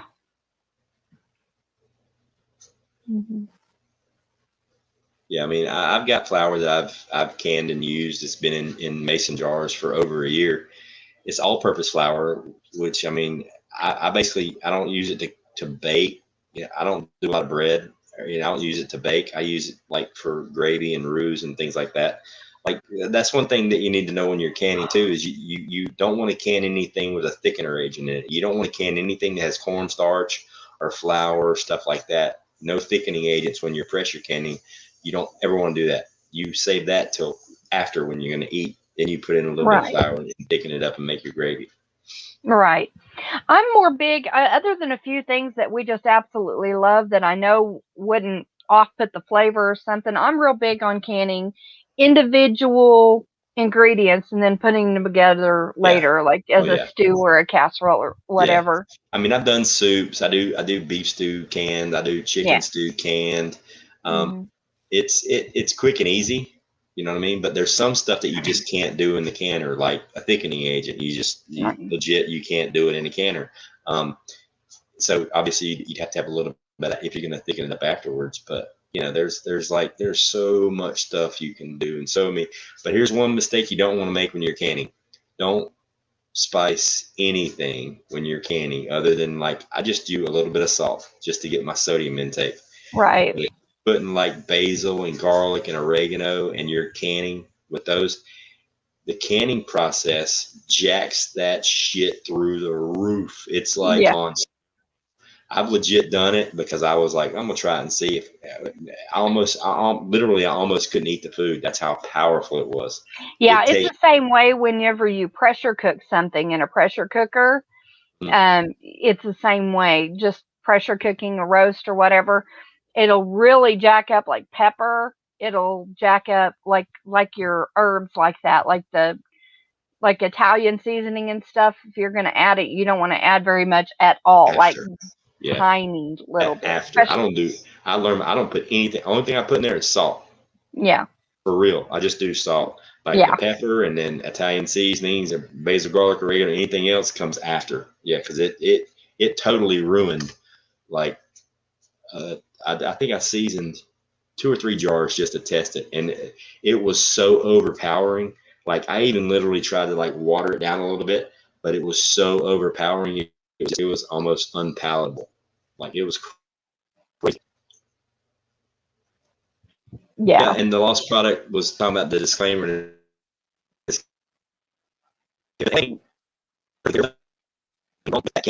Video, that was a canning process that's been used for hundreds of years. Science came along and realized that you have to pressure can, and you have to have a sustained temperature of 240 degrees to effectively kill all the bacteria that could possibly be in the food that you're canning. Like botulism, you got to operate at 240 for a sustained period of time. The technique that he was showing is a technique that I grew up eating food that was preserved that way. It's called the hot pour. And it gives you a seal, and it literally preserves the food. But the problem is that you can't effectively sustain a 240 degree temperature with boiling water for anything more than a microsecond, because as soon as you're hitting the food, the water is going down in temperature, and it does kill some of the bacteria, and it does effectively preserve the food. The problem is, if there is anything on that food, it will grow, and it can grow and multiply. And a lot of people, and we're talking back in the old days, got sick and died from this canning method. A lot of people got sick and died from a whole lot of other food preserving methods as well. That's why this one is no longer, recognized as an effective and safe way to can food. But I grew up eating it that was canned this way. That's why, the lost products that I had, I'm like, dude, if I were you, I would like legit put up a disclaimer because people have died from this before, and you don't want to get sued, you know, by showing that technique. Yeah, And that's all. yeah, I mean, you could actually get charges put against you if somebody did die from that, even if you have a disclaimer, because you know that there's a possibility somebody could get ill from it. It's just, that's scary. I mean, I'd be scared for you.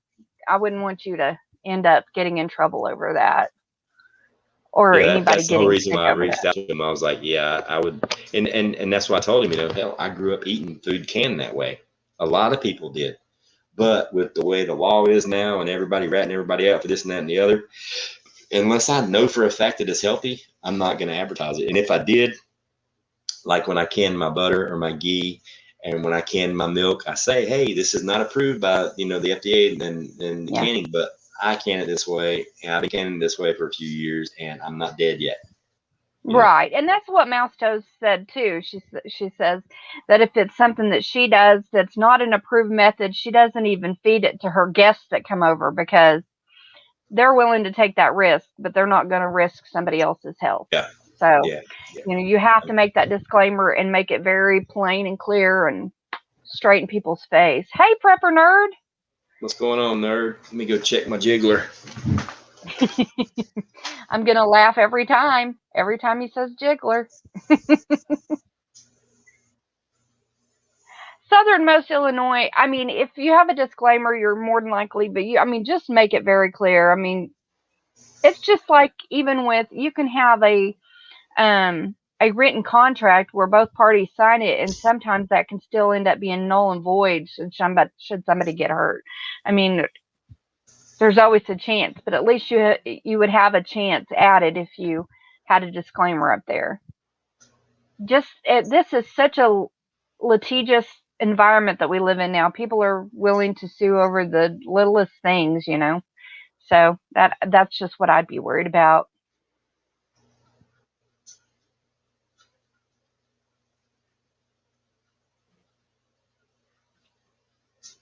If it jiggles for more than 4 hours, consult your doctor. Oh my gosh, Bug, you made my night.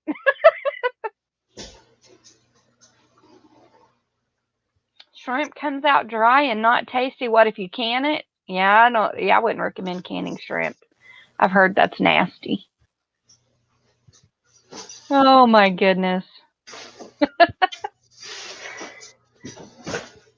Oh my gosh. So do y'all think that would be fun to watch Ghost, like, do a live canning session with him, where prior, like the day before or a couple of days before, he gives you a list of everything you're going to need, and then we all go live together, and he can can and you can can at the same time if you've not canned before, and he can talk you through each step? I think that would get y'all over a hurdle, you know, to where you wouldn't feel so intimidated by it. It'd be kind of fun too. It'd be kind of like a drunk preppers book club meeting or something. You know what I mean? I'll get out my bottle of wine and we'll just go right to it. By the end of it, I may not be reading. You're in the kitchen. You're right by the refrigerator. You got to have something to do in between batches. You know. Oh, there you go. Get out the wine or the whiskey and let's go to it. Absolutely. Man, you can tell. Like, and so then you're gonna wipe the rims. You can't. What are you canning today, Ghost? Grass. Well, because I had to cut grass today. I'm canning grass. You can't can grass. Watch me. Yeah, noted as canning for newbies. There you go. Yep. Yeah, it's gonna be canning for newbies. You can call it You Can for newbies. You can. I can can cans. He can can cans. I can can cans. I can recan canned stuff. I have canned stuff. When I made like soups and stuff, I recan the beans that I used in the soup. We'll need designated pressure gauge drivers. Virginia. Yes. That is good. Yes. Yeah, all the moderators are going to have to show up for that live stream. Yes. In force. Bring your toolbox full of wrenches. It's going to get out of control. Oh my gosh, that's awesome. One of my dogs is trying to get in here in the office. I think it's Sophie. She tries to open the door.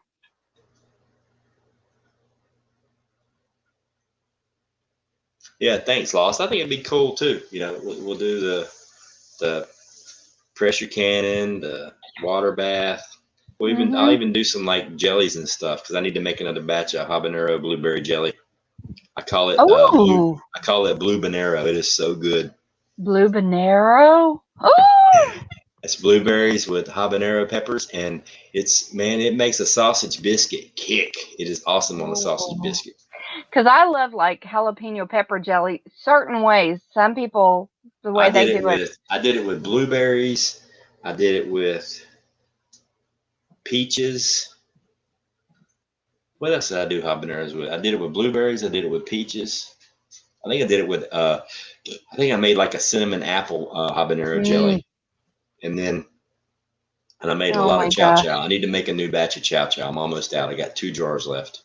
All right. All you single ladies. There he is right there. There he is. Jalapeno mint. I've never tried it with the mint. Me neither. I'm not a big mint guy. Spearmint, peppermint. I mean, I love them in the garden because they keep the bugs away, but I've never. Oh, hey, Sandra. Zany. The pepper jelly's got to be made right, Sandra. If it's too hot, it kind of ruins it. But if you get the pepper versus the fruit mix awesome in the jelly, it's just killer. And then mix it with some cream cheese and put it on a cracker. Ooh, never thought of that. Oh, it's so good. It's so good. Like put it on one of those butter crackers. You know what I'm talking about? Like the Hi-Hos or whatever. Oh, yes. Now, Stephanie, I've been divorced since I got back from Iraq in 2005. I got divorced in 2006. I've never tried habanero jelly either, Southernmost. Ugh, it's so good. It is so good. Like, for real. I made like a huge batch, and my sister-in-law was going through like a jar a week. Like, for real. That, and my chow chow. The pepper jelly mixed with the cream cheese and put on a bagel. Oh, so good.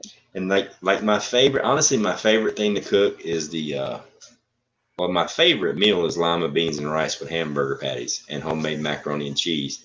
I do my great grandfather's recipe. My macaroni and cheese is the shit, and my cube steak and gravy is the bomb.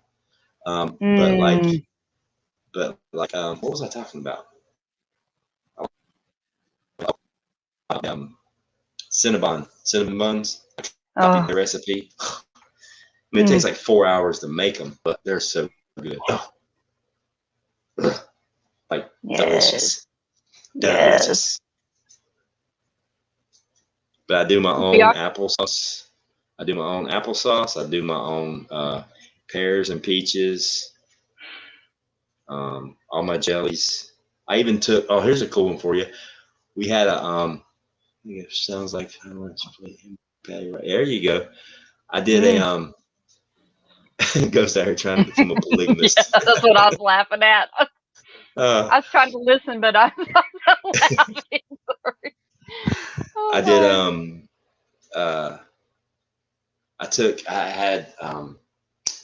I do my own Welch's grape jelly from the Welch's grape juice, which is super, super easy. It's awesome. But I also did it with the apple juice, and I did those hot cinnamon candies, the hard candies. I melted those down and put them in there with the jelly.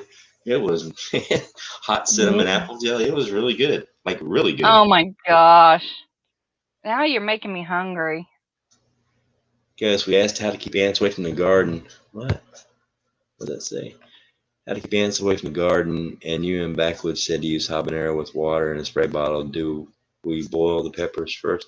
No, I take them straight out the plant, put them right in the blender, and completely liquefy them, and then go 50-50 with water and a couple of teaspoons of Dawn dishwashing detergent and spray to your heart's content. Ooh. And that kind of helps ward the bugs off. Plus, if you got a cat or a dog that likes to chew on your furniture, spray it down as long as it doesn't stain it, and then they won't chew on it no more. Mm. No, you don't have to boil them. Cranberry pear applesauce, Karen's Garden says. Oh, that sounds so good too. Ooh. I love pear.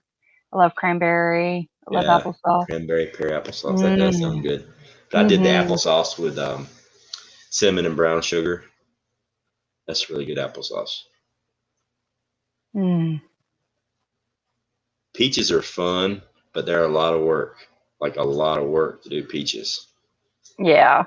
Like you gotta like scorch them but you gotta like get the water boiling and put the peaches in there for like 30 seconds and then pull them out, and then the skin peels off so easy. But if you do it too soon or you do it too late or the water's not just at the right, you might as well just peel it with a knife. It takes forever. Really? Yes. It's a pain in the butt. And then it depends on what kind of peach and how ripe the peach is, whether the skin releases or not. But once the process is over, they're delicious, so it's kind of worth it. It's almost like chicken. Chicken takes a while to can, but once you're done, you're good. I love peaches too. It's one of my faves. Yeah, Blanche, that's what I was talking about. Hugs and kisses. So I call him Hugs and Kisses. XOXO. Hugs and Kisses. There you go. Yeah, Blanche.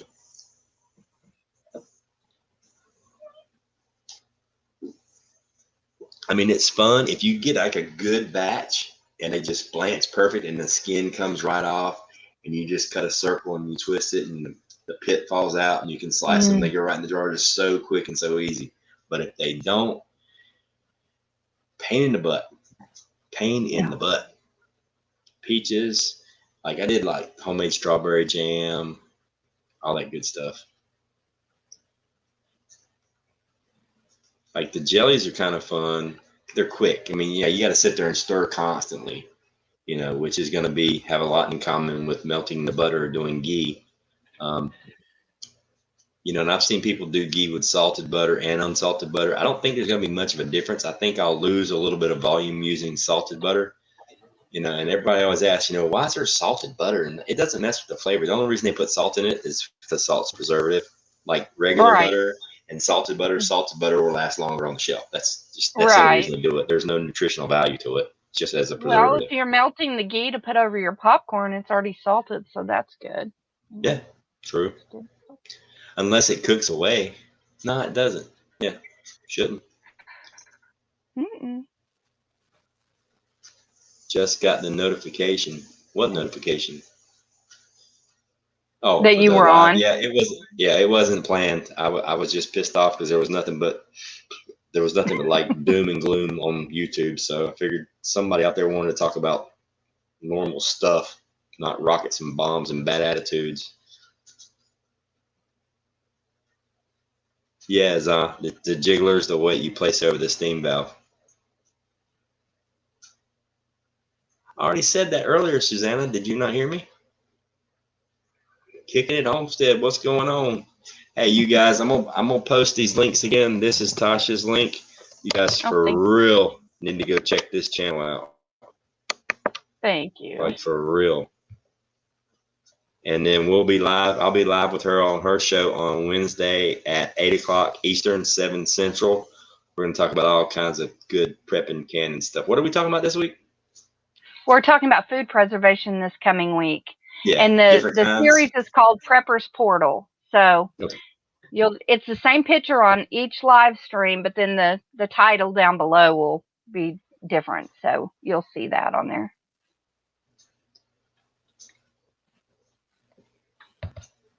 Yeah, definitely click the link, subscribe to her channel so you can get the alerts, ring the bell, mash the button, all that cool stuff everybody tells you to do. You should know by now.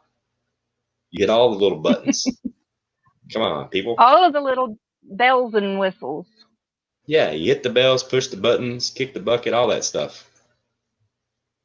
And if you're not getting notifications, one of the things that Mouse Toes told me a couple of live chats back was, say you have a phone and you have a tablet and you have a laptop or a desktop, and you're not subbed on each of those to Ghost or me or whoever it is you're following that you're wanting the notifications to, you have to click that bell on all of them saying all notifications Otherwise, it sometimes will unsub you from their channel, or it will not get you notifications.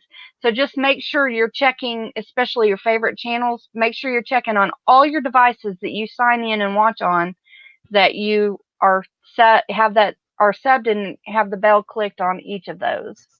So make sure you click the bell on your jiggler. Thank you, CB's daughter. She says this has been the best show that I've watched all day. Thank you very much. Aw, thank you. Well, we're sure glad to have you here. I do not own a food saver. I thought about getting one, but I mean, I don't want to fill a freezer up with stuff that's going to go bad if the power goes out, and I've got to drain power from my solar generator away from where I really need it. So I'd rather preserve it, can it, and forget about it. Well, I do have a food saver, and I love it. And you can use the brake bleeder on those bags too. If, say, you're just like you would your Mylar bags, if something goes awry with the electric or whatever, or maybe your vacuum quits working on that. But I love mine, and I vacuum seal some of my stuff that way. Instead of in Mylar, I'll do it in those, and have a oxygen absorber in there, and then put everything in a bucket. So I love mine, but everybody's different. So I don't use it mainly for my freezer. I do it for some meats that we don't go through as quickly, but everything else, I use it for dry goods. I do, like I have the food saver adapters for the wide mouth and the standard mouth jars. That's what I use in my brake bleeder, but I didn't buy the food saver. I just bought the hose and the little adapters that fit the mason jars. Right. I get the Mylar bags from Amazon. Just go on Amazon and type in Mylar. Yeah. There you Backwoods is here. Thank you, Redneck. Yeah, we do go way back, don't we, bud? We've been friends since I've been on YouTube, which has been a long time. A long time. Hi, Backwoods. Actually, today is my anniversary. Today's my anniversary. It's the 14th now. Oh, congratulations. I've been on YouTube exactly 3 months. February 14th was my first video. Valentine's Day, huh? Yeah, that was my first video post. Heart. Yeah, obviously you can tell I'm single. I had nothing better to do on Valentine's Day than make videos. There you go. Me either, and I'm married. What's wrong with this picture? I don't know. Yep, 3 long months, 3 fun months, 3 busy months. Hi, Saida. Good to see you. Christ is the answer. That's awesome.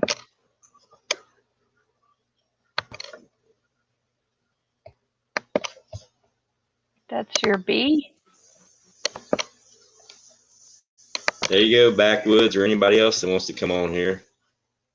I just come on. dropped the link. I just dropped the link. And guess what I got to go do? You just dropped the link. You got to go check your jiggler again. Yeah, go check my jiggler.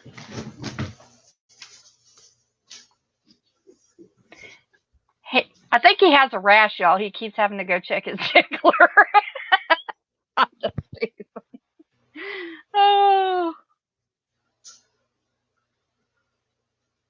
Oh my gosh. Oh. Yes, exactly, Trish. I use mine for reselling pantry items, things that we don't go through very quickly. I've got 2 minutes. 2 minutes, and then this batch is done. Then I just got one more batch to go. Oh my God. Did you see the butt on that girl? Did you see the size of that chicken? It's pretty big. That wasn't what y'all expected, was it? No, it wasn't. Really actually, wasn't. No, that was definitely out of left field. Cool. I'm trying to do, just kind of be different sometimes, You're different, all right. No, I'm just no, my wife and I were binge watching some NCIS tonight, trying to, we had a couple of 3 shows left, before we were caught up. And So all day today, like I talked to tactical technician for a while, man, we talked for a good while. And then I talked to Prepper Tribe for a while, and I had a bunch of errands, and man, just, you know, talked to another buddy of mine that none of y'all know. It's more of one of my friends that ain't on YouTube or anything. And man, it was like, I come back in here and I started messing around, and my phone beeped at me. I looked at it and it was like 3%. That's like what it had, 3%. And I was like, hey, 3% phone. That's what I'm talking about. 3%, baby. That's So, funny. So I plugged it in, and then my wife come out here and she was like, hey, let's watch some of these. Let's catch up on these NCIS. I was like, all right, cool. So I ended up leaving my phone out here charging. Susanna, the other handsome man. Two handsome men and a beautiful up there. Well, there you go. Oh, thank you, Susanna. Well, thank Hey, you. Fuzzy. I mean, I know you're talking about me, but I mean, am I that good looking? That you call me two handsome men? She's Or- got her eyes crossed. She's seeing double there, Backwoods. See? Or was she talking about that guy too? I don't know. You Oh, have to ask her. I'm kidding. I just no. We watched them shows and everything. My wife's like, "Oh my gosh, it's like 11:40," and I was like, "Yeah." She's like, "I need to go to bed." And I was like, "Well, I'm going out there and seeing if Ghost is still alive." Because I came out. Everybody on here is a canner, gardener, and prepper, except for Backwoods. He's scared of his canner. He's just a gardener and a prepper. He needs to go whenever we're on next week, and he needs to can with you. Yeah, we just came up with a great idea, Backwoods. Next week, or one day this week, next week, I'm gonna go live stream. I'm gonna live stream the whole entire canning process and get 4 or 5 people up on the panel, and we're all gonna do it together at the same time. I'll put out like a list of all the stuff you got to have, and then we'll just go live and we'll do it right in front of the camera. Well, you got to have a pressure canner first. Yeah, I don't have one. Well, you need to pick up the pace. Well, you know, money only goes so far, brother. This is true. This is true. This is true. So that's awesome, CB. That's another reason why I hadn't done my gutter system yet. My rain catchment was because I was waiting for payday to get the rest of the parts. I just need the parts for the first flush system, and I payday happened, and so I was sitting there, man. My boat's hooked up to my truck, and I'm like looking at my truck and my boat earlier. I come out to smoke for a minute. That's how I knew you were live, actually. When I come out here, and I was like, "Oh, my phone's out here. I just left it out here." But I was like, looked at my boat and truck, and I'm like, "Man, I want to go fishing." And then I look at the weather. It's supposed to start raining Saturday, and it's not supposed to quit raining until next Sunday. What? Yeah, there's like a 50 to 70% chance of rain and thunderstorms every single day this week, all the way till next Sunday. Wow. So I'm like, I need to get my rain catchment system hooked up. So that's what I'm doing today in the morning. Definitely. You know? Definitely. Screw it. I'm hooking at 3:30. What size Mylar bag should I get for 2 people?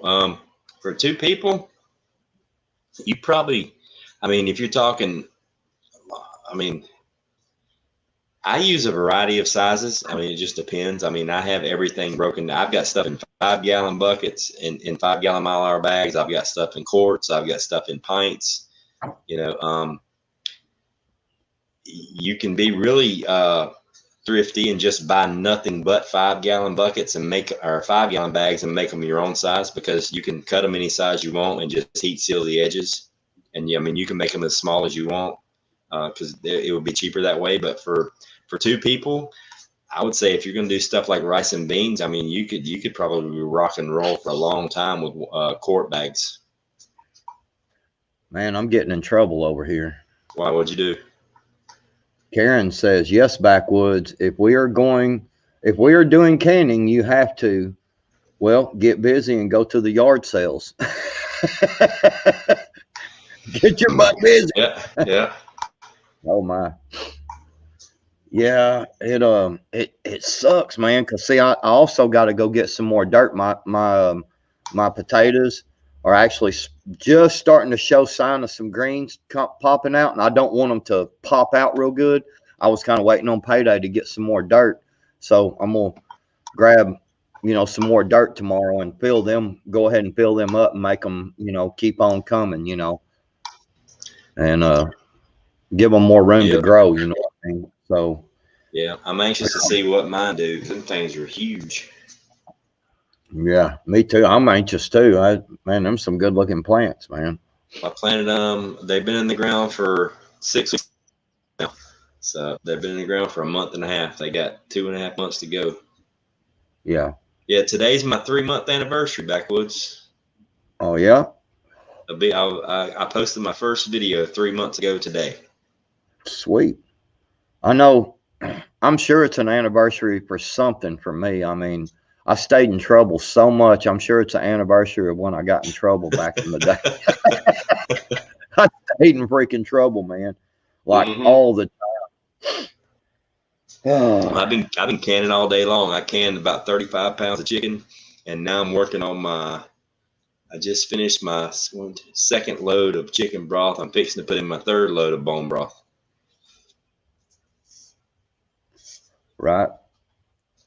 Yeah, I see you, big bug dude. One big ass potato in the bottom of those containers. That would be nice, except there's 6. I went overboard with the potato. I'll never do that again. I think I'm in the bottom bucket. Yeah, my buckets look like azalea bushes, man. I know they do. I'm impressed with them. Karen, but I'm sorry. Go ahead. No, go ahead, brother. I was gonna say, Karen, if you watched a couple of my videos, I think I've said something about this. Actually, this was on our live stream last week about our SHTF garden. I plan on growing everything year round here in North Carolina. I'm gonna make use of my garden. Hey, Virginia's here. I'm gonna make use of my basement, and everything's in containers, so it's mobile. So I plan on growing potatoes year round. I'm gonna have 4 separate sets of buckets for potatoes. So 1 month, I'm gonna be flipping one over and replanting it because they grow on approximately a 4-month rotation. So if you got 4 big containers, you can literally have potatoes all year round, fresh, and not really have to worry about storing them. But yeah, I plan on them year round. Virginia, what's up, Hi. Virginia? I wanted to demonstrate to the chat a couple of things. They were asking about the jiggler and the canner. I am also new. I have water bathed, but I have not pressure canned before. I bought an All-American. It is used because they are sold out on their website. The back orders go till September. So I'd like to show everyone what Ghost is probably working with. I don't know if it's the exact same model, and mine is almost certainly younger or older. But so I'm going to flip this around. Sorry, give me a shout out if you can't see. But this is the jiggler right here. This weight does 5, 10, or 15 pounds pressure. Okay, it goes on this bobber and it jiggles as the pressure builds up. This is the pressure gauge. It's a completely different operating tool here. But this is what he's saying when he's talking about going to jiggle it. He's not only twerking, but he's checking the rate at which this is moving along with this pressure. This canner is great because it has no gasket and it has these that come up. Also, Ghost, a couple of days ago, you met one of my babies. Look at this bitch, dude. Probably another 6 inches in 2 days. Like, oh wow, I know. Nice. Yeah, mine are blowing up. Yeah, super cool. So I just wanted to show the jiggler to people. I gotta go, but that's it. Nice to meet everyone, and bye. Bye. Bye. Yeah, Grace and Grits Ghost, any tips on canning potatoes? Canning potatoes is one of my favorite things to can. It's so easy. I mean, it's legit, like so easy. I dice them up. That's probably one of my favorite canned foods because I can just go down the basement and grab a jar, bring it upstairs, dump them in a strainer, put them in a pot, about a half stick of butter, and while I'm in the basement, I also grab some of my canned milk and then dump it in there, and I mash them up. I got some of the best mashed potatoes ever. I'm pretty sure, correct me if I'm wrong, Prep, I think potatoes, you only got to go 45 minutes in the pressure, right? I've never canned potatoes before, so I'm not sure. Pretty sure potatoes is only 45 minutes. Yeah. I mean, I haven't done them in about a year, to be honest with you, because when I canned them, I canned like a lot. 70 pounds at one time. Like I canned a lot. Yeah. Hey, that's awesome. Yeah, doing potatoes is easy. Hey, that's awesome, Lost Product. Yeah, I've been my birds. I've actually been my chickens, my baby chicks. I've actually been mixing some of the grown up food into theirs. They're just getting old enough now that I'm starting to introduce them. You know, because it's like the 18 or the 20%. You know, or the 16%. So I've actually been mixing the 16 and 20%. And man, they're freaking growing. They're healthy. They look good. Their feathers look good. I mean, these girls over here are they got the good looks over here. My well, I tell you what, dude. They're awesome. Look at them. Check your canner. I just that back down. I just killed the heat. Like my from when I started, and there's it's done. Your stuff done. Yeah, it ended like right after Backwoods got online. I had 2 minutes and I went there. And I just killed the heat. Now it's got to sit for about half an hour to 45 minutes to come back down to 0 before I can pull them out. So, but yeah, thank you for the alert. You guys are better than an alarm clock.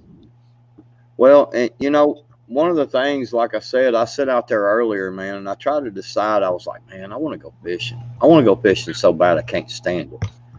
But at the same time, you know, we've been having these cold fronts and the, you know, and all this stuff, and I'm like, man, what would be more productive for me tomorrow? And it's like my rain catchment system, no doubt. You know, I might go and catch a big mess of fish tomorrow, but you know, I mean, then my rain catchment system ain't done, and I'll miss all that rain, you know, that I can really flush it out. You know, if it's going to rain 7 days in a row, dude, I can really flush my system out and get some really good clean water in there. Yeah, you know what I'm saying? That'd be good. Yeah. It's awesome, Ghost Prepper. So you make your mashed potatoes and then fill your jar. No. I dice my potatoes up like probably 1.5 to 2-inch cubes. I peel them, wash them, dice them up, put them in the jar, fill it with water, 1-inch headspace, pressure can them for southernmost Illinois. It says 40 minutes, and I do believe you are correct. I do believe it is 40 minutes because I thought, that's a really weird time, but I went 45 just because I just wanted to get 5 extra minutes. But they're diced up, so it means I have more options of using. Because I don't have to. I can mash them and make mashed potatoes. I can take those diced potatoes and add them to a soup or a beef stew or something like that, and just have diced potatoes as well. They're already cooked. But no, I can them diced. I don't can them mashed. So whenever you do use your diced potatoes to make your mashed potatoes, do you save your broth from that for anything else, or do you just drain it off? For the potatoes? Mm-hmm. Yeah, I've never done any of that. I always just never drain saved it your off. Okay.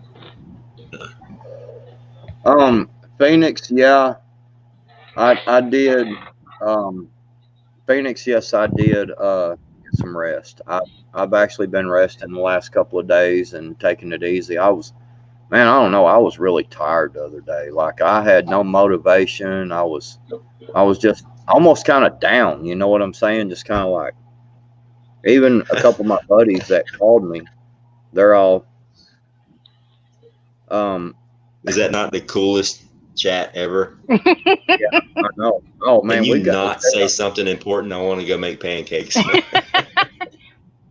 We'll try, but I don't know if it can be done, Zany. Phoenix. But Phoenix, thank you for paying attention. I appreciate that. I was, man. I don't know what I don't know if it's just all the allergies and live streaming all weekend and doing all, and trying to get everything, keep up with the chores, and I don't know. It just, well, I was just really down for like 2 days, and even a couple of my buddies that called me, and they're like, "Dude, you don't sound good, man. You just sound down. You don't sound your normal self." And so I took a couple of days off and kind of rested. I feel a lot better now.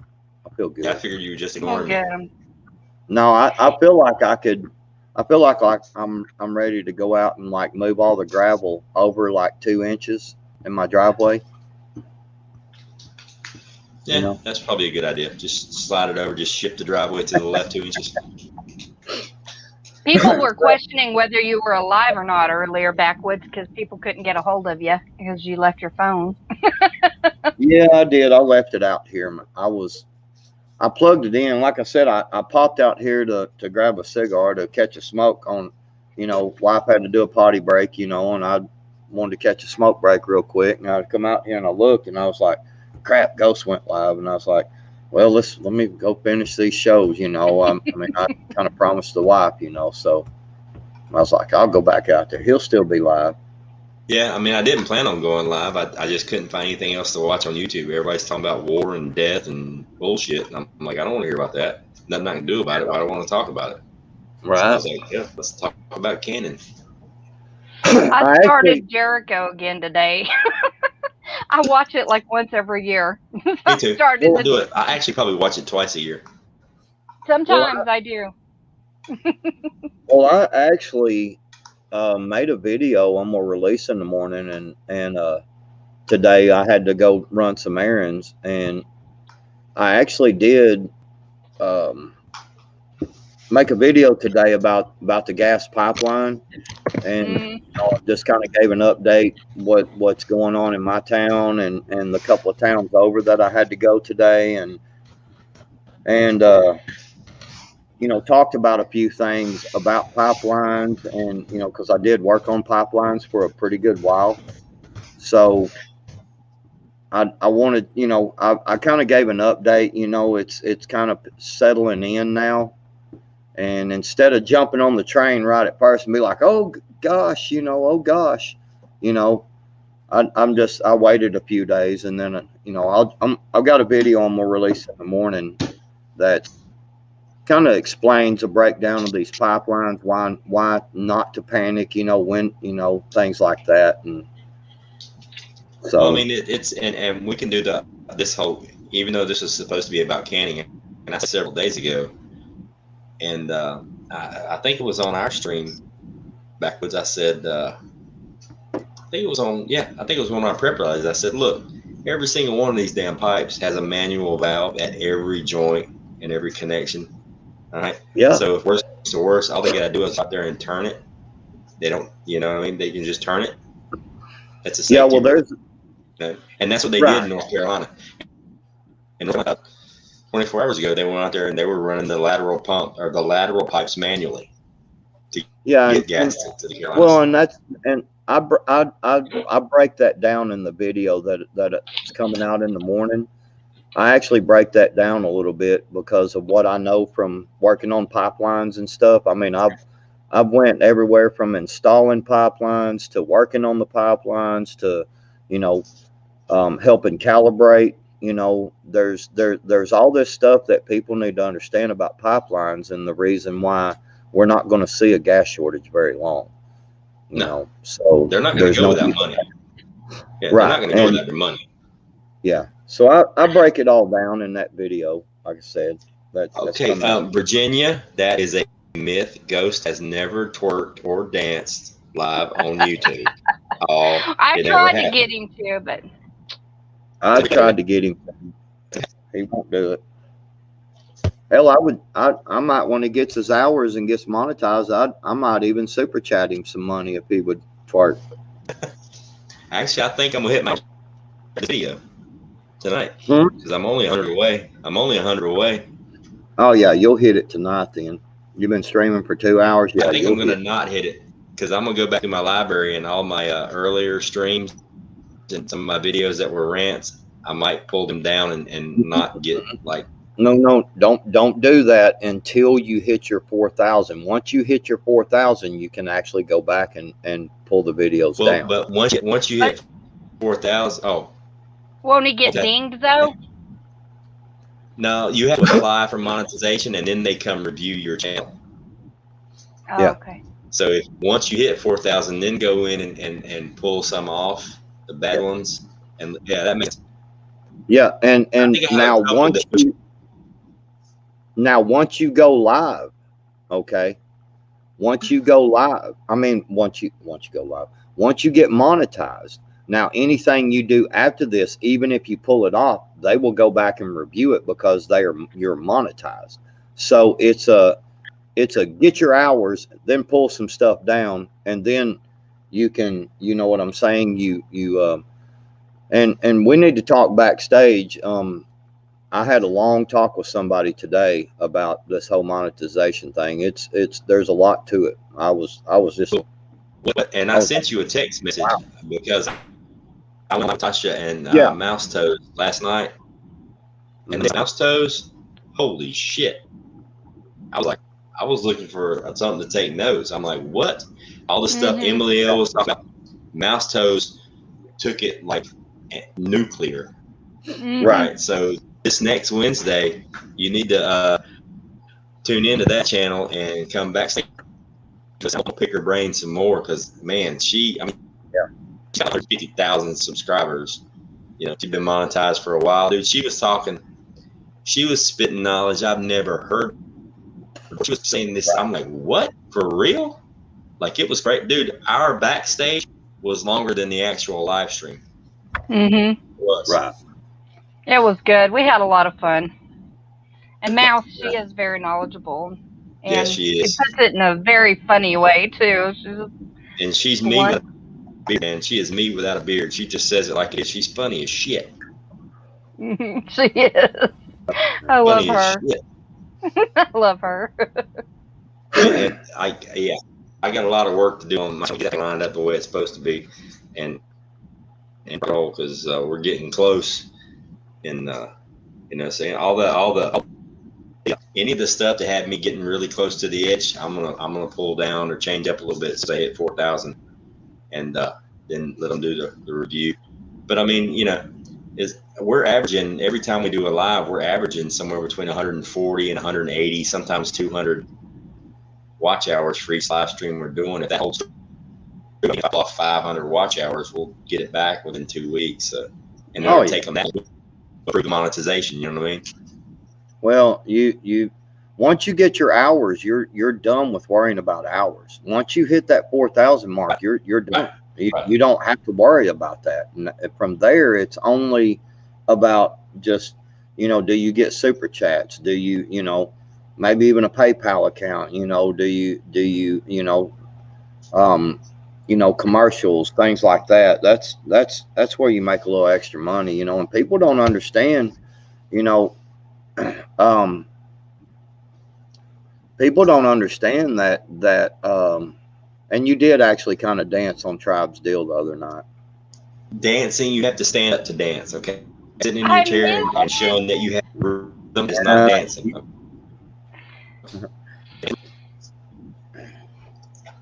But you know, up to dance. Yeah. But yeah, Susanna's gonna have sweet dreams tonight. Dreaming about ghost dancing.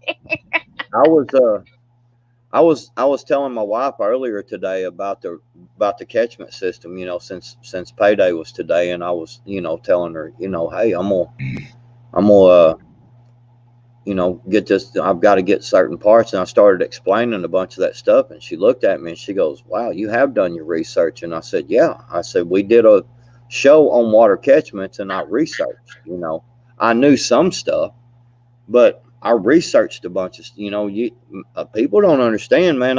that video I did today that'll be released in the morning, I did it like 3 times, you know, before I was like, okay, this will work, you know. You know what I'm saying? It's you know, making videos and doing live streams ain't that easy, you know. Yeah. Lost says, Ghost, how many rabbits do I have in total? You're gonna get some birds. I have right now 4 meat rabbits. I know it sounds like a lot, but they breed like rabbits. So that 4 is going to turn into a whole bunch real quick. But I have 1 full blood New Zealand. He's huge, and he's 14 months old. And I have 3 females that are New Zealand California crosses that will be ready to breed in less than a month. I'm going to breed them the first week of June to him, and then I'm taking 3 or 4 females from those first 3 litters, and I'm putting them in my second cage, and then I'm going to purchase another male from a completely different bloodline, and I have 2. Basically, I'm having 2 rabbitries set up on opposite sides of the yard, disease-wise, so there's a barrier. So if I get like a sickness hutch, it won't run through both hutches. I'm gonna have them separated, but there'll be 2 completely different bloodlines that I can cross back and forth, so I can keep the genetics good. But within the next 6 months to a year maximum, I should be, by my math, I should be comfortably producing over 1,000 pounds, anywhere from 1,000 pounds to 1,800 pounds of rabbit meat a year. Phoenix, you would be surprised at what you would do when that belly starts really kicking that backbone. Oh yeah, oh yeah. Trust me on that. Hey, chickens and cows are cute too. You know what I mean? Especially the babies. Yeah. Oh yeah, you'll have to check out my video of our bottle calf loving watermelon. I mean, it's titled "Our Bottle Calf Loves Watermelon," and she's just slurping up the watermelon and she's eating it out of the rind. It's so cute. Yeah. CB's daughter, rabbit gestation is 27 to 31 days, so it's a month. Oh. 1 month. Wow. And you can rebreed the mother 2 weeks after she gives birth. That's when it's suggested to rebreed. So oh my gosh! So every 2.5 months, oh my gosh! Every 6 weeks, you can rebreed your mama rabbit, and everybody thinks, "Oh my God, that's crazy! That's so wrong." No, that's what they do in the woods. That's how they normally do it. It's a proven scientific fact that if you breed your meat rabbits on a regular basis, like every 2 months or so, they'll go sterile and quit breeding. I mean, that's just the way they do it in the woods. Every 6 weeks, Wow. you can breed your females every 6 weeks, and you breed them. 30 days later, they have babies. They get 2 weeks with the babies. You rebreed them, and then 4 weeks after that, is it 2 weeks? Maybe it's 8 weeks. Maybe it's every 8 weeks, because I know they spend some time with the baby. You rebreed them.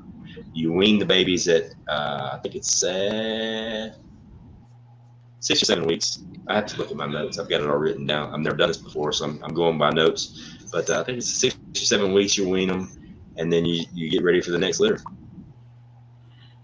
Redneck, he's actually thought of that. What's that? Rabbits. What are you going to do about the fat content you're going to need? That's where my ghee comes in.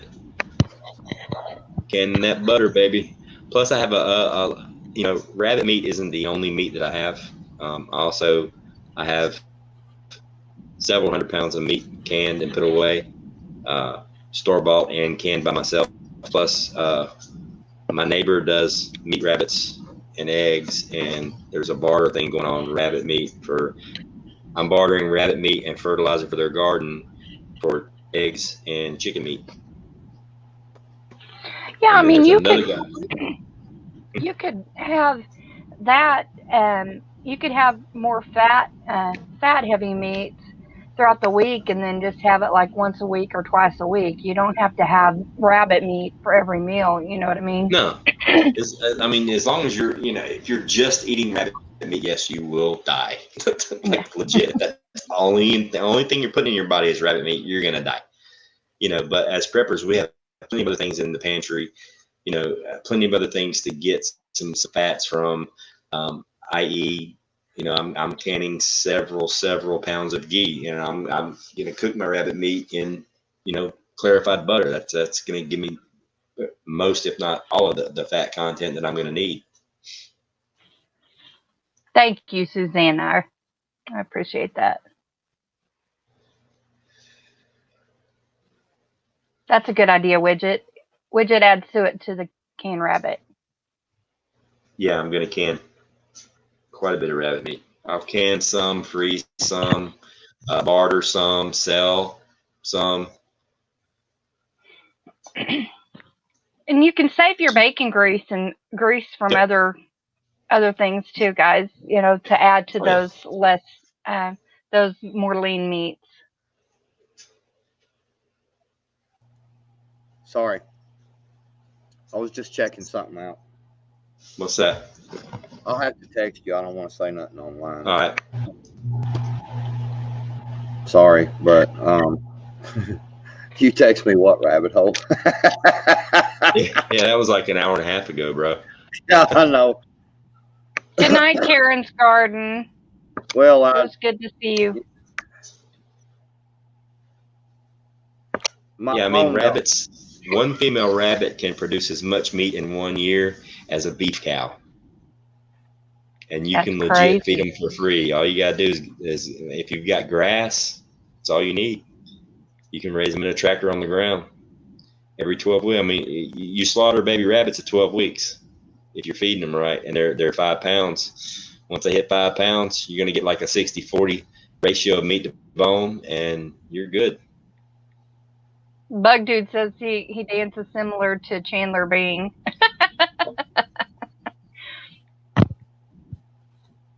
Oh my gosh.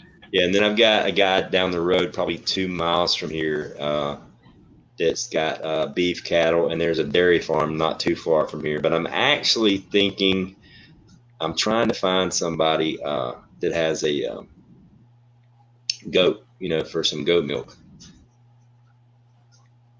We have Black Angus out here in our lots too. That's what we mainly raise. Sometimes we do a cross so that they have the white face, but it's mainly Angus. There you go. Yeah. Yeah, we had a hook up with the Charlet, and the first couple of years, man, it was really good.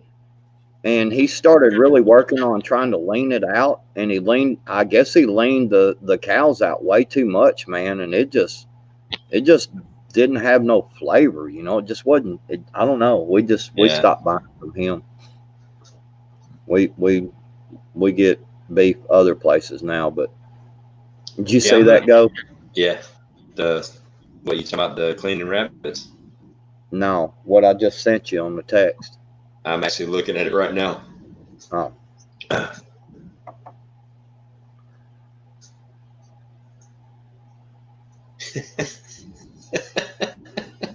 Yeah, that makes sense.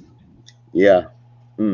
Anyway. Yeah, is it easy to clean rabbits? Yeah, all the videos I've seen, it is. I've cleaned a couple, you know, as a kid. I've never done them, you know, production wise, because the way it's going to work here is when a litter is ready to be done, you know, whether it's 6 rabbits, 2 rabbits, or 9, you know, I'm going to do them all, you know, one right after the other in the same day. Especially if I've got female does that are breeding at the same time, I'm going to be processing rabbits pretty much every other day, if not, you know, twice a week or once a week. So it's going to be a pretty quick deal. And I'll video all that, by the way. Huh? I might, backwoods, I might have rabbit hunted a couple of times. I can tell you real easily. It's not hard. You don't even have to gut them, dude. You just take and cut them all the way around right here, and you pull their shirt and pants off. It's simple. I mean, it's that easy. And then you just, and, you know, then you can gut them after that, because that way you don't get any of the, you know, and you don't actually even have to gut them depending on what part of the meat you're getting. You know what I'm saying? Right. If you're trying to really save and use all of the meat, you know. Yeah. you know, you can. I would gut them after you skin them, because it's, you know, you can just wash it and it don't get on the fur. And when you're trying to stretch, you know, trying to, if you're saving the fur, it's a whole different process. But if you're just trying to get to the meat quick and easy, it's like mine. They're only gonna be 12 weeks old. There's no reason in saving the fur because the hide's not thick enough to.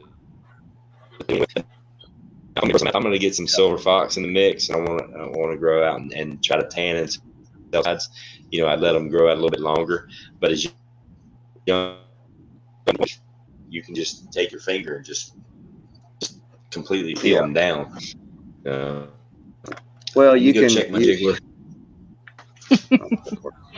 Checking that jiggler again. Y'all know he can't stand it, and he's going just off screen and twerking. Oh yeah, you know it. He's like, oh yeah, oh yeah. Yeah, he's twerking. He's got the whole, you know, the whole old man twerk going on. You know what I'm saying? I twerked one time, but it was by accident. Yeah, like I almost fell down and twerked on the way down. You know, like whoa, you know, and finally I was just catching myself on the wall, you know. Right, and I jiggle anyway, so it all just jiggled, and it looked like I was twerking. Hey, Gardener Josh, what's up, bud?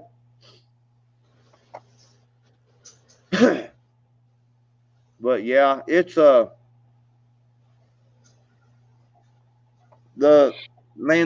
you know, the meat rabbits, you know, especially if you've got some chickens and stuff like that,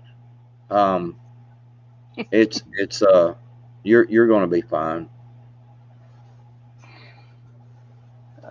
Oh yeah, definitely. Virginia's hey, Third laughing. Eye. Third Eye Survivor. Huh. What's up? Never heard of that one before. Hadn't either, but hey.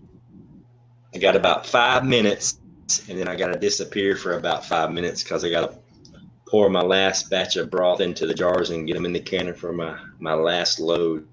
Well, we can. When he disappears for 5 minutes, we can get him struck down. I mean, just real. Yeah. Y'all could legit destroy the channel. Nah. Yeah, we just go crazy. You know, I can explain cleaning guns in a certain way that will. Zay's got her pancakes. She's good to go. Are you going to share with us, Zany? Right. And I don't know which one of us is pronouncing your name right. Is it Zane, Zany? I always say Zane. I always say Zane because I'm just a country boy that can't read. Like I just say Zane. I say Zany. So she needs to tell us which one of us is saying. And well, that's just wrong, Zany. Just rub it in our faces that you have pancakes and you're only sharing with Emily. But I'm gonna tell you something. Some good old homemade pancakes with some peanut butter on it. Like Zane. Okay. So my rabbit's name is Za. My rabbit on the end, the pretty gray one, it's named Za. She won the drawing. See, this is where the country comes in. To me that still looks like Zay. Nay. Mm-hmm. Y'all are doing. Is it an A sound or a long A sound or saying yes by Zane? Zane. All right. Zane. See, I'm country girl me. I see that and I think Zany. Zane. Share the pancakes. Just saying. Share the pancakes. All right, hold it down. All right, time to get Buck Wild up in here. Ghost's like, don't y'all do it. I swear I'll kill you. I'll hunt you down. Zay. Oh, it's long A. Zay. Zany. Zay. Well, anyway, so the whole thing about it is that there is nothing better to me sometimes than getting a good stack of pancakes and putting peanut butter on them, and then pouring that good old Aunt Jemima syrup on it, because that is like the best syrup ever made. And man, I get a sugar rush off that, and then I go out and do a lot of stuff, and then I crash real hard and eat some more pancakes with peanut butter, because we make a bunch of them when we make them, and then get a sugar rush again. That's making me hungry. Why do we always get into food and then I get hungry? I don't know.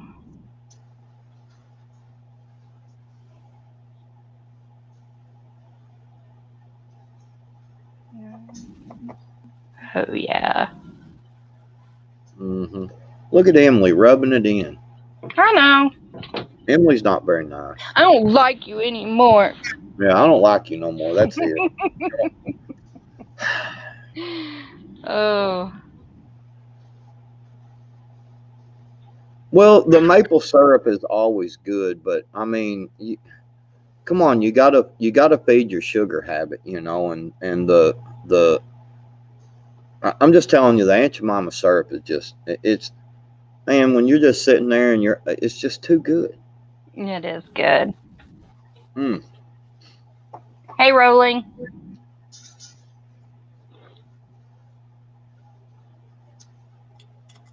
Aunt Jeremy. Susanna, you always make me hungry with your delicious steaks you talk about all the time. Yeah, I can grill a steak now. I gotta say, I'll just about compete with anybody when we start talking about grilling steaks, because I've got it down pat.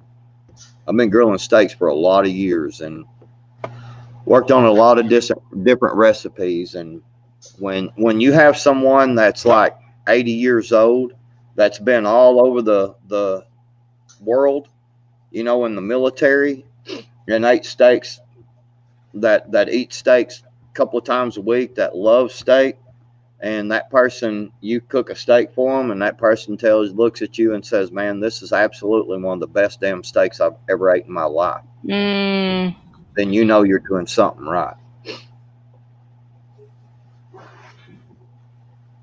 Dang well we can talk more than that. What are you talking about?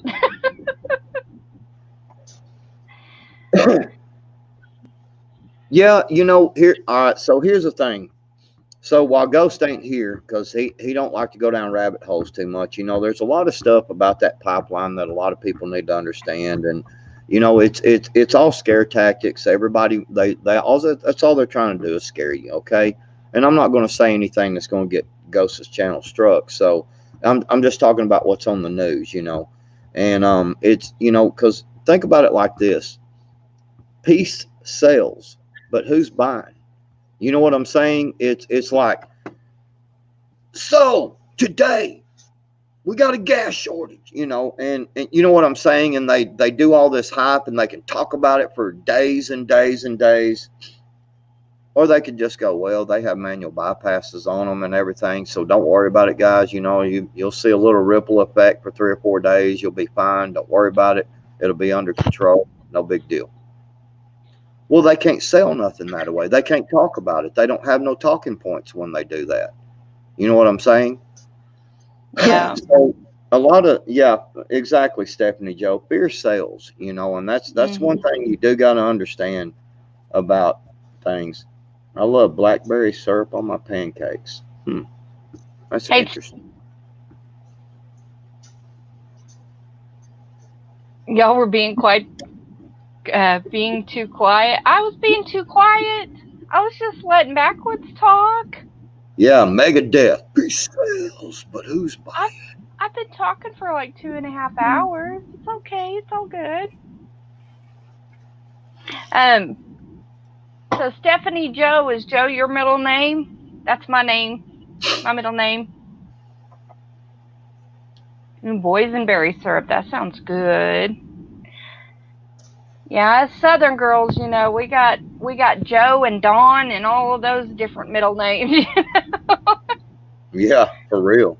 Tasha Joe. What's my name? Yeah, I don't. My hens over here are starting to really get big, and so I'm this.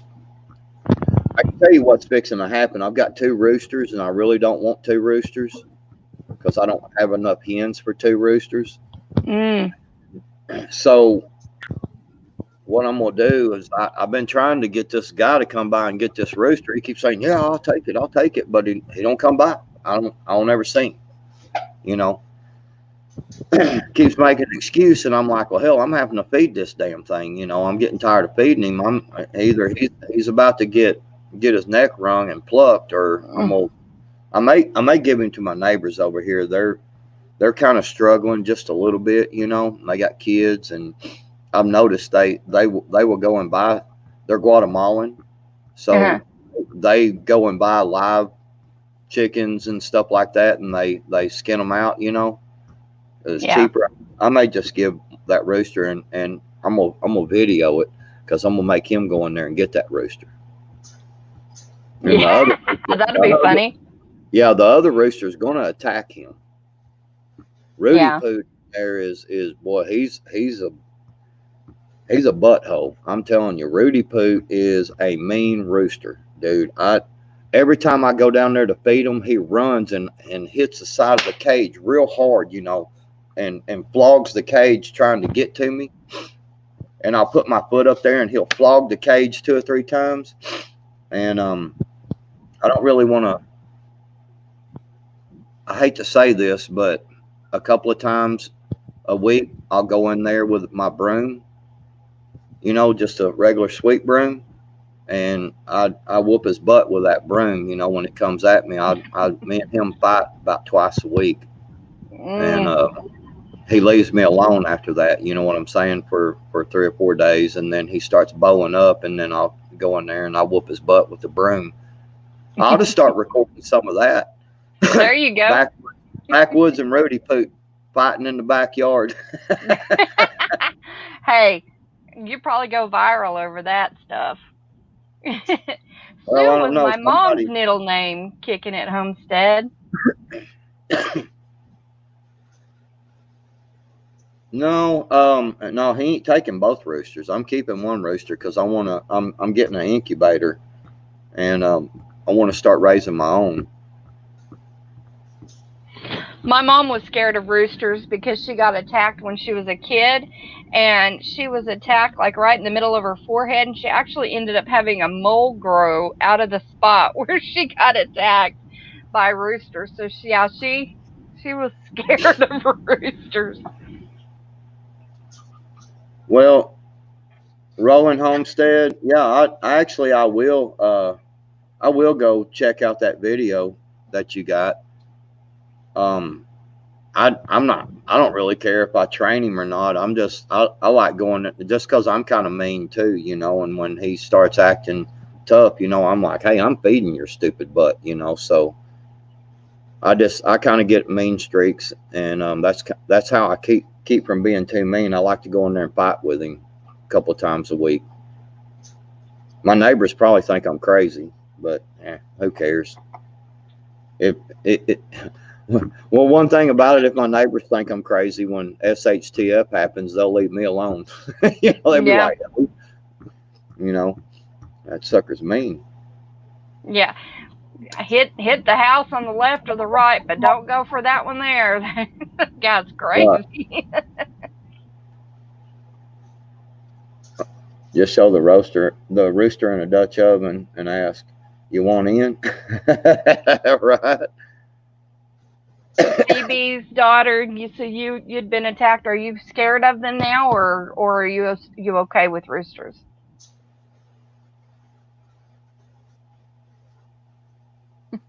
Yeah, the paddock therapy. Yeah, exactly. I mean, you know, the thing about it is a lot of people, they like being serious about it. They're, you know, a lot of people may think that's mean, but animals are wild by nature. Mm-hmm. You know, even domesticated animals, if you turn one out into the wild, if he survives long, he will turn into a wild animal. Mm-hmm. So, They go back to that primal. Right. So you thing, do yeah. have to, you know, it's just like if you have a male dog, you know, you have to establish that dominance. Mm-hmm. You know, I'm not saying that I go in there and I try to beat the rooster to death. I just smack him around a little bit with that broom and holler at him, you know, and kind of go at him, you know, and show him I'm tougher than he is, and he, you know, he backs off. Yeah, I don't like geese either, kicking at Homestead. Them jokers, man. I had one that wouldn't leave me alone. I was trying to fish at this pond, and the sucker came halfway around the pond to get at me, you know. And he was, I ended up whooping his butt with that fishing pole I had, and he left me alone after I warped his neck real good and like it broke his neck, you know, because he wouldn't. I kept trying to shoo him off, you know, and just put my fishing pole out there because I didn't want to hurt the thing, you know. And y'all ready to see this? Yes.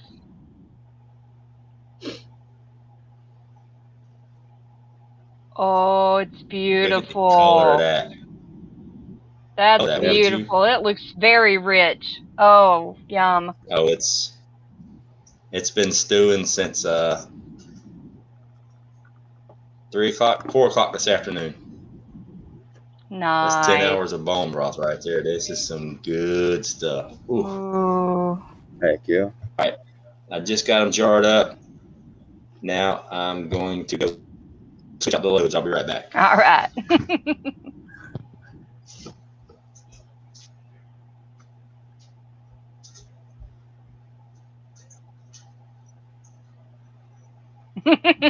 Homestead off. Make chicken soup. That's right. Well, roosters really, you know, especially with women now, they do tend to be a little more aggressive, you know, but they will be aggressive with males. But, you know, it's just like my wife gets mad, Homestead, us, because Lynn, she'll like try to call the dogs in, you know, from outside, and they just ignore. And I'll just one time be like, you know, Maddie, Balto, you know, and boy, attention, and boy, they come right in the house, and she's like, I tell you what, as a woman, I can tell you how frustrating it is, because we can be losing our crap and still not have that authority like with animals or kids that men do. I think it's just like a God-given authority that God gives to men, and it's frustrating as a woman. I mean, for a woman, you have to be 10 times as harsh and firm than a man does. A man just got that authority in their voice, you know. Most men, I should say. Right. I've been out here live streaming before, and my wife opens that door, and she's like, you know, because I'll look, you know, and she's like, and I'll tell them I'll be back in a minute, and I'll mute the mic, and I'll go over there, and she's like, all right, you're gonna have to come in here and get on to the kids. I've been yelling at them for 20 minutes, and they just won't listen, you know. And I'm like, hey, what the heck's going on in here? No, I know. And instantly fear goes throughout their body, and they're like, oh. Yeah, well, they instantly, and I'm like, boy, you're arguing with your mama? How many times have I said that when your mama says something, this is the voice you hear? You know, boy, okay, Dad, okay, no problem, you know. Get over and get them dadgum dishes done. That's part of your chores. Mm-hmm.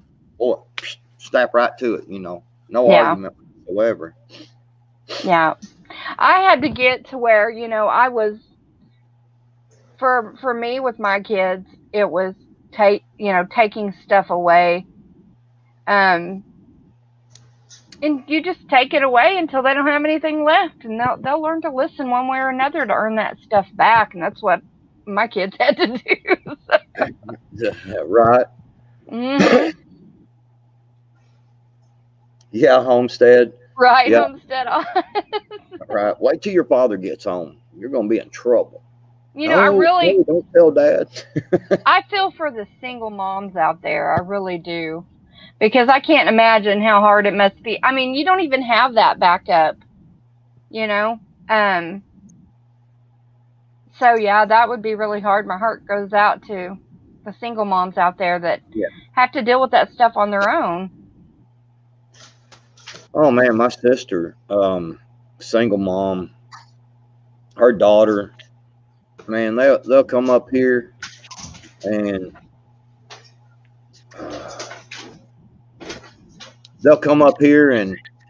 she'll be like, I don't want to do that, you know. And I look at her and I say, what'd you say? I was like, get your butt over and do what your mama told you. Snaps right to it, and she goes, God dang, I need to leave her here for a couple of weeks. And I was like, well, she'll be a different person when she comes home. I'm just telling you. I miss anything good? Emily, that's true. I finally got that mommy voice, but it took me a while. You know, like we were talking about conspiracy theories. Yeah. And Phoenix, political, all kinds of political things. Yeah. Yeah, we got real political and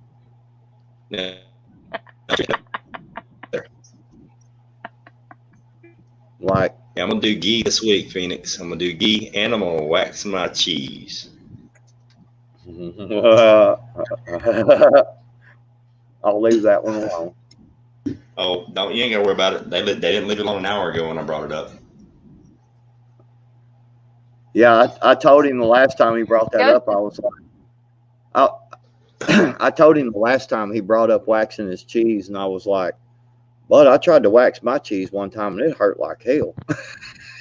I was like, how do you get away with that, man? That ripping that, boy, that, God dang, that hurt. Wax on, wax off.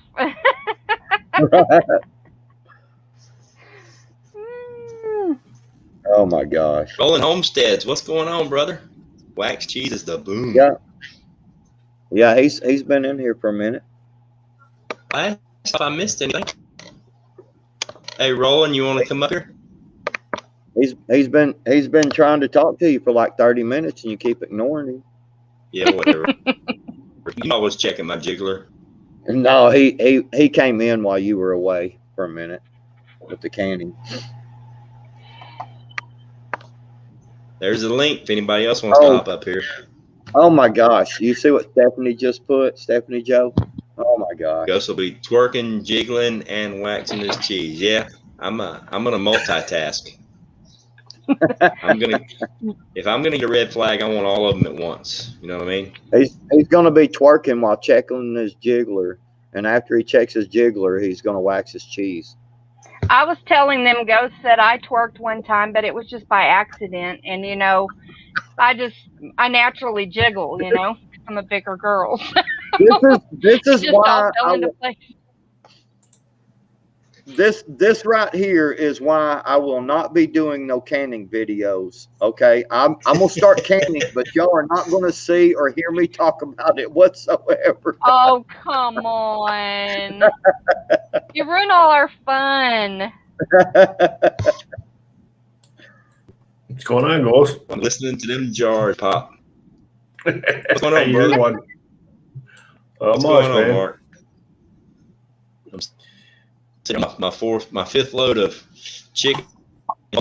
Been doing it all day. I'm going like 14 hours. Yeah, we did vegetable, we did chicken, and we did beef last year, so I'm set for a while. All them butchering chickens. Heck yeah. Yeah. Yeah, I couldn't help it, man. I got a split breast chicken or split the rib meat, the ribs, and the skin still on it for like $1.80 a pound. So I grabbed about 30 pounds of it. How'd your ghee turn on? I hadn't done it yet. I had to put it on hold because I got the chicken. I decided to do chicken today, so I'm doing chicken all day long.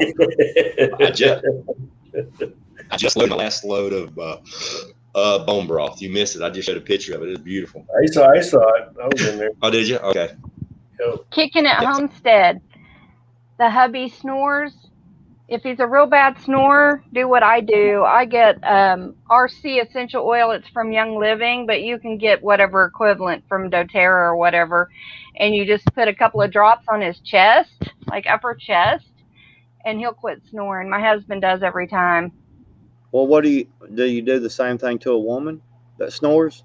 No, you I put a guess pillow you over could. their head. Why not? Yep. Anybody that snores, I've even done it on my granddaughter. It's RC stands for respiratory congestion, but they couldn't name it that because of the medical claim that it would be on it. So they just call it RC.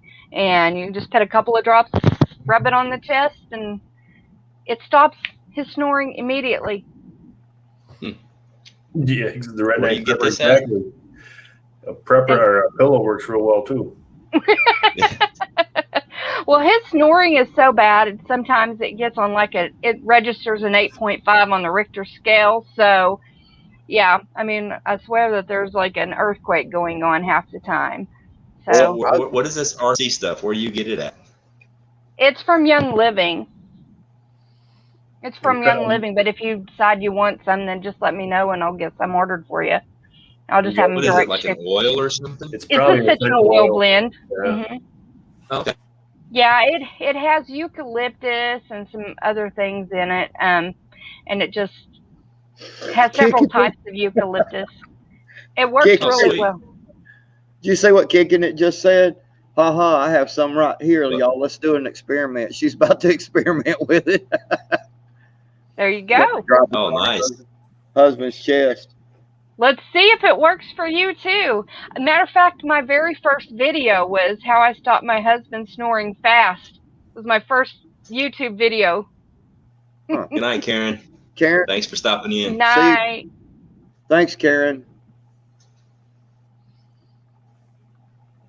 You guys are so good in the kitchen. Yeah, Roland, Tasha and I were on a cool idea. I'm going to go live. I'm going to do a live stream how-to canning video. I'm going to put out a shopping list like a week ahead of time, let everybody get all the stuff they need. And then we're going to go live with like a panel of whoever wants to can. Mm-hmm. And all going to live stream, do everything step by step, and do like it'll probably end up being It's going to be so fun. a 5-hour stream if you're doing, pintos or something. I did that with green beans. That's awesome. Stephanie, yeah, I do make my own blends a lot of times too.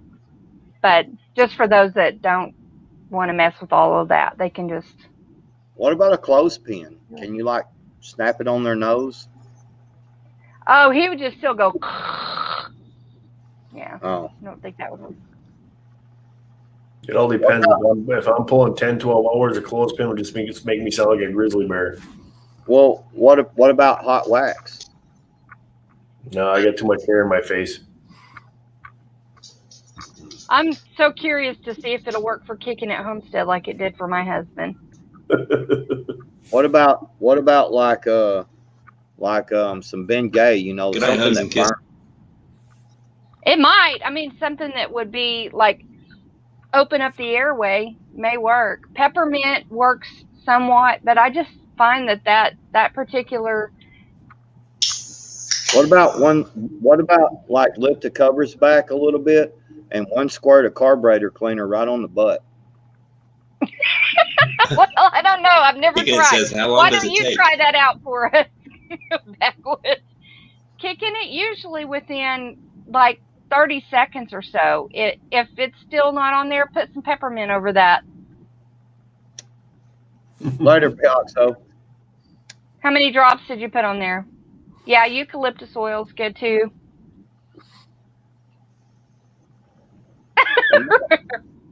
Red burning fires.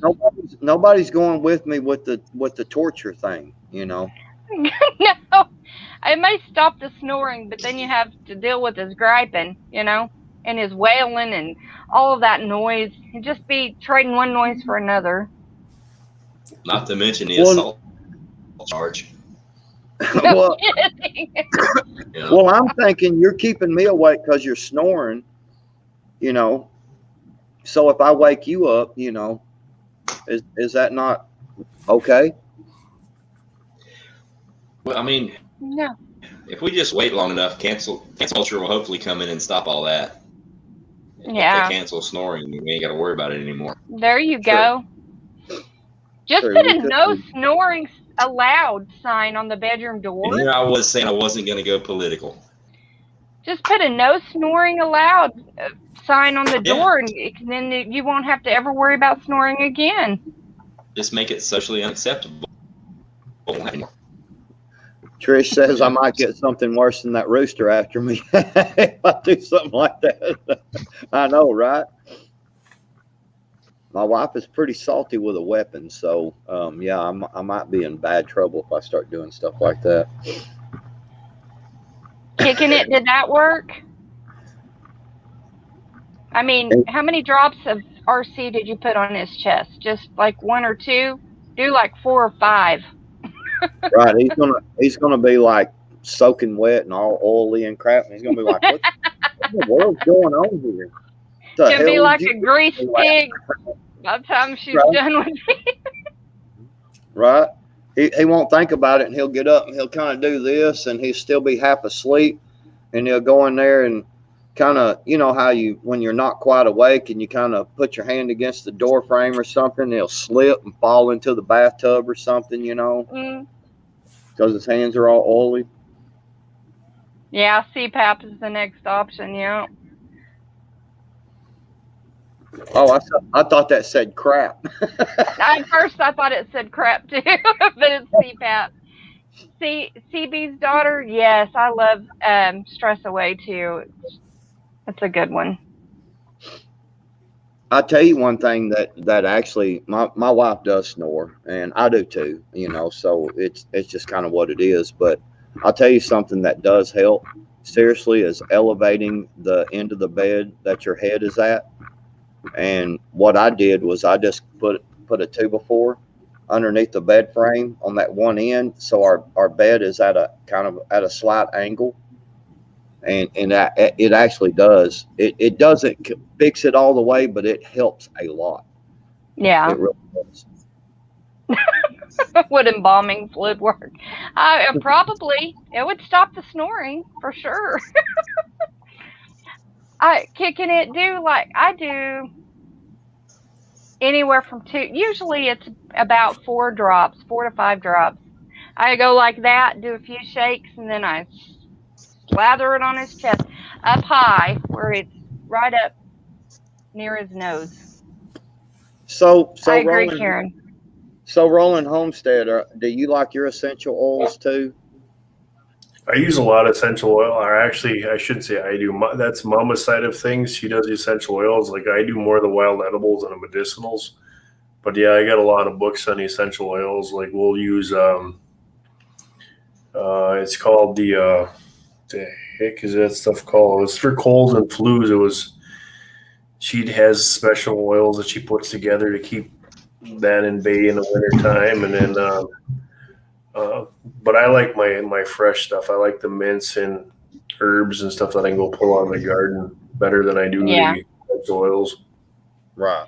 Bug Dude, what kind of essential oils did you use? Sometimes, if they're not properly distilled, the proteins that can cause allergic reactions and things like that will still remain. If they're distilled properly, those proteins that we're allergic to stay out of it. But I still had some issues with like lavender and a few of them like that. And what I had to do was work my way up. I had to put them on the bottoms of my feet and then put my socks on to where I'm not smelling that strong smell. And then my body got used to it. And now I can use lavender, however.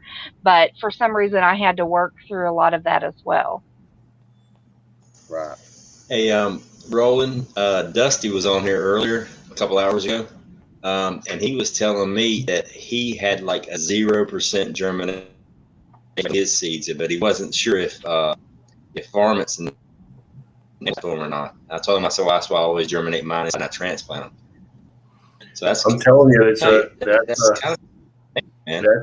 that's a whole live stream in itself, because it's going to, that right there, if that doesn't get out, that can devastate the prepper community, because we all put that together as a planned seed backup. And luckily to me now, I got my own heirloom seeds that I use, so I don't usually worry about it. But like I said, I'm I'm tempted. It's kind of late in my season now, but I'm definitely going to do it next year. Is pull that crap out and I'll make my own, and I'm going to do like Howie from Food Forest says. He said, just throw it in there, take your seeds and throw them in the freezer. So that's what I'll do. I think the seed bank that I pulled the seeds from, I think I'm gonna pull them all out. I'm gonna take what's in every package and go ahead and plant them and see what kind. I'm gonna individual seed. I'm gonna see what kind of germination rate I get, and if it's worth saving what's left in the envelope or not. I mean, because to plant 20 something seeds in one germinate, and I've never. I mean, usually I can spit a tomato seed out of my mouth on the ground, the damn thing will sprout. You know what I mean? Right. That's the thing. While they were. If you only got a 20% rate, or even less, that's totally not gonna. It's not gonna help anything, and it's gonna be a waste of time.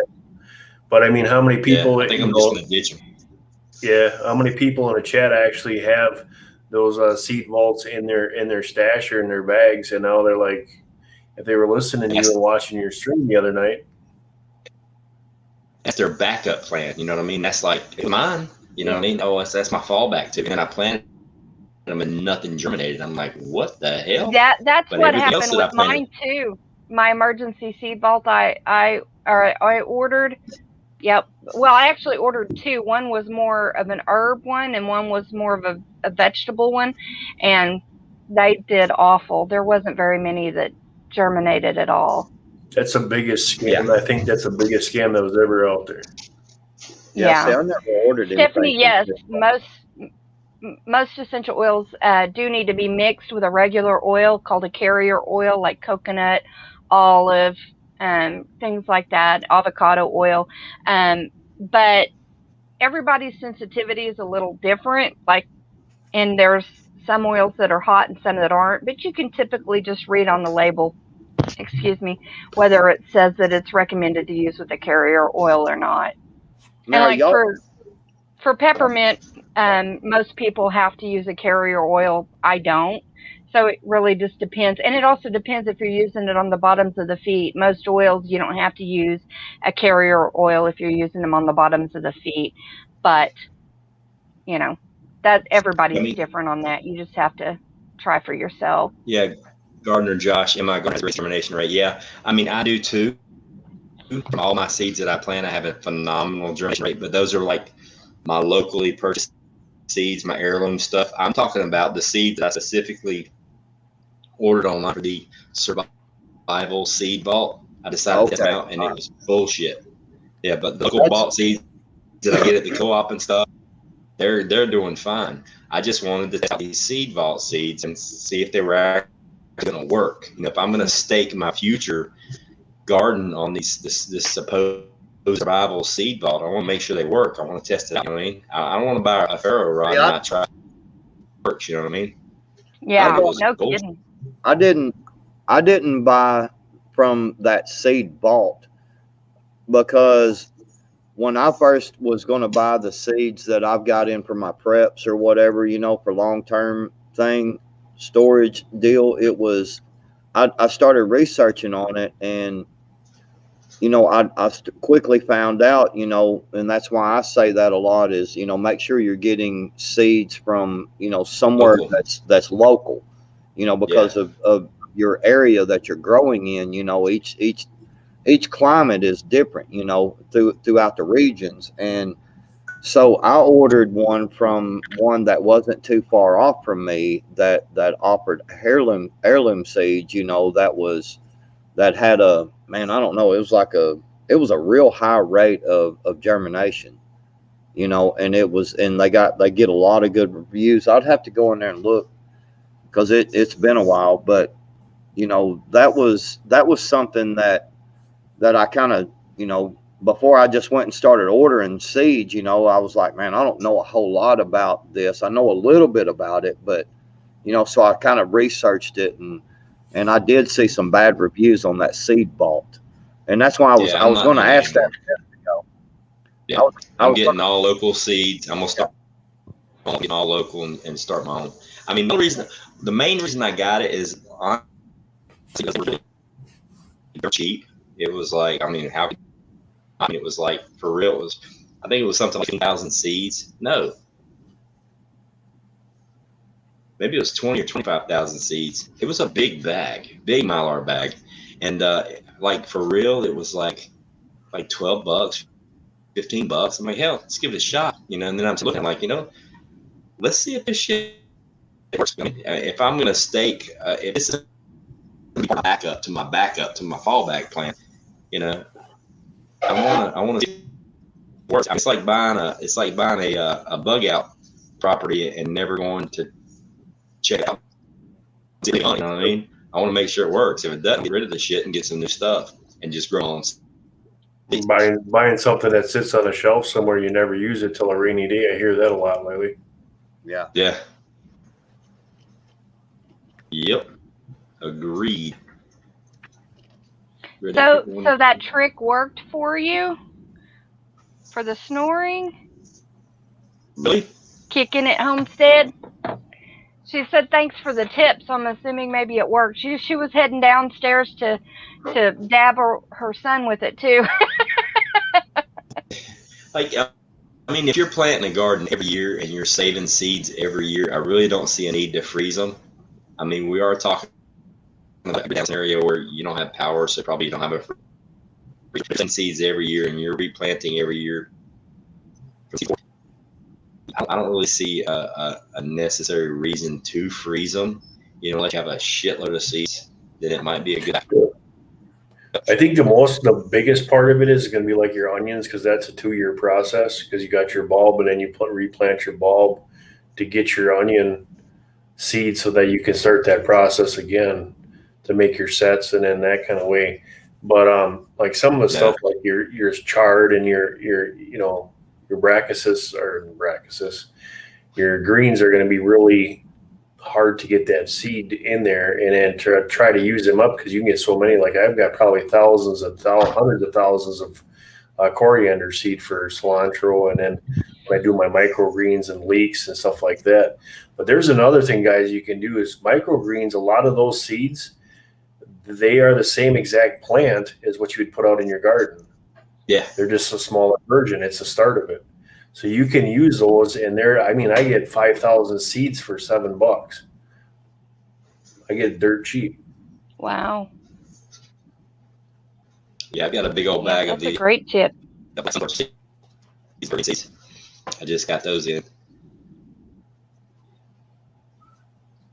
But like, I'm also looking into. I'm trying to find where I can get barley seed. 50-pound bags of barley seed. I'm gonna grow fodder for my rabbits. Because I don't have a whole lot of grass because all my property is wooded. Mm-hmm. So I want to be able to grow like fresh barley. So 6 cents square to each rabbit every single day. It's only a 7-day process from seed germination to feeding it to the rabbits, and it's cheap. You can go on any go to anywhere that sells microgreens, and you can get red clover next to nothing, and you can plant that in. The rabbits up here, they love clover. So I think if I remember right, I've got a mixture. It's barley and rye, and I think I got 5 pounds, and it was $12. I'll see if I can find a package.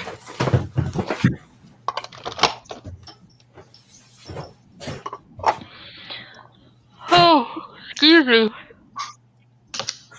I'm about gonna have to get off of here. I'm just yawning like crazy. Yeah, you've been for hours now. Do what? For over 3 hours now. It's all good. I don't know why I'm yawning so bad tonight. Good night, CB's daughter. I appreciate you. Good night, CB's daughter. Good night, CB's. You have a good rest.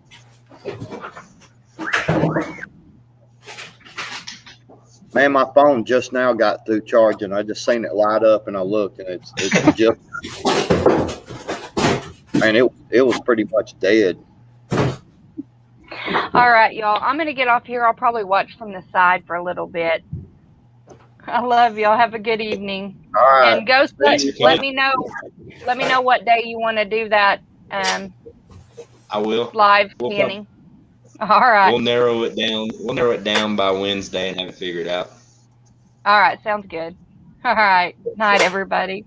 Not that Tonight. stuff must be, all those seeds must be downstairs. But I'm gonna take off, go. So I got to hit the hay. I got another 10-hour shift tomorrow. So All right, cool. Thanks for coming in. Appreciate no it. problem. We'll Be catch safe. you guys later. Thank Right. you, Roland. You bet. See you, bud. Yeah, Gardner Josh, I believe it was, but how's that garden plot coming? It ain't. The one It ain't. garden plot on the side of my building, I didn't really get anything planted over there. I've been busy doing other things, and just, it got to where I'm utilizing the garden spots I do have, and got stuff growing in there. Zucchini, squash, strawberries, peppers, potatoes, onions. What else am I growing? And so I've got a bunch of stuff growing. I've got a bunch of tomatoes already on my tomato plants out there. They're all still green, but I've got a bunch of them. I did have one indeterminate plant that it was starting to bud, and so a couple of the bottom limbs were starting to kind of wilt a little, and I went ahead and cut them off today, and so that all the more of the energy will go up to the buds, and everything's looking good out there, man. Real good and green, lush. Everything looks great. And I grow green onions out in my little front flower bed, and they're going to seed right now. Man, them things, some of them damn green onions are that big around, dude. They're freaking huge.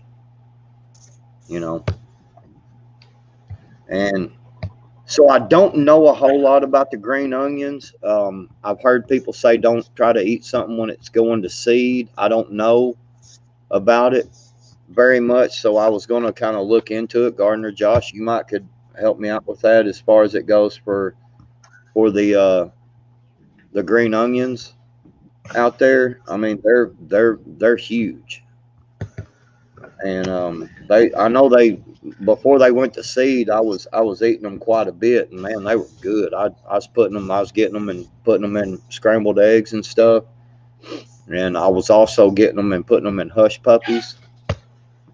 What the hell was that? What y'all doing over here, huh? What y'all doing? What y'all doing? Y'all acting up? Huh? Oh, he's talking to his baby chicks. Talking to them chickens. They were acting up over here. You know how them chickens get. Everybody in the chat's already subscribed backwoods, but if you're not, I just dropped a link.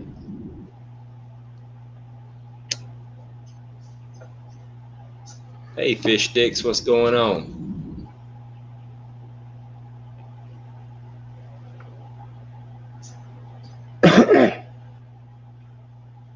If you're not saving seed chop, the top's off, and it will put the growth into the bulb. Oh, okay. All right, Gardner Josh, appreciate that. I'm not saving the seeds from them. They're just green onions I'm allowing to grow, and so I can keep some good green onions out there. So I can just go ahead and chop the tops off of them, and it'll be fine.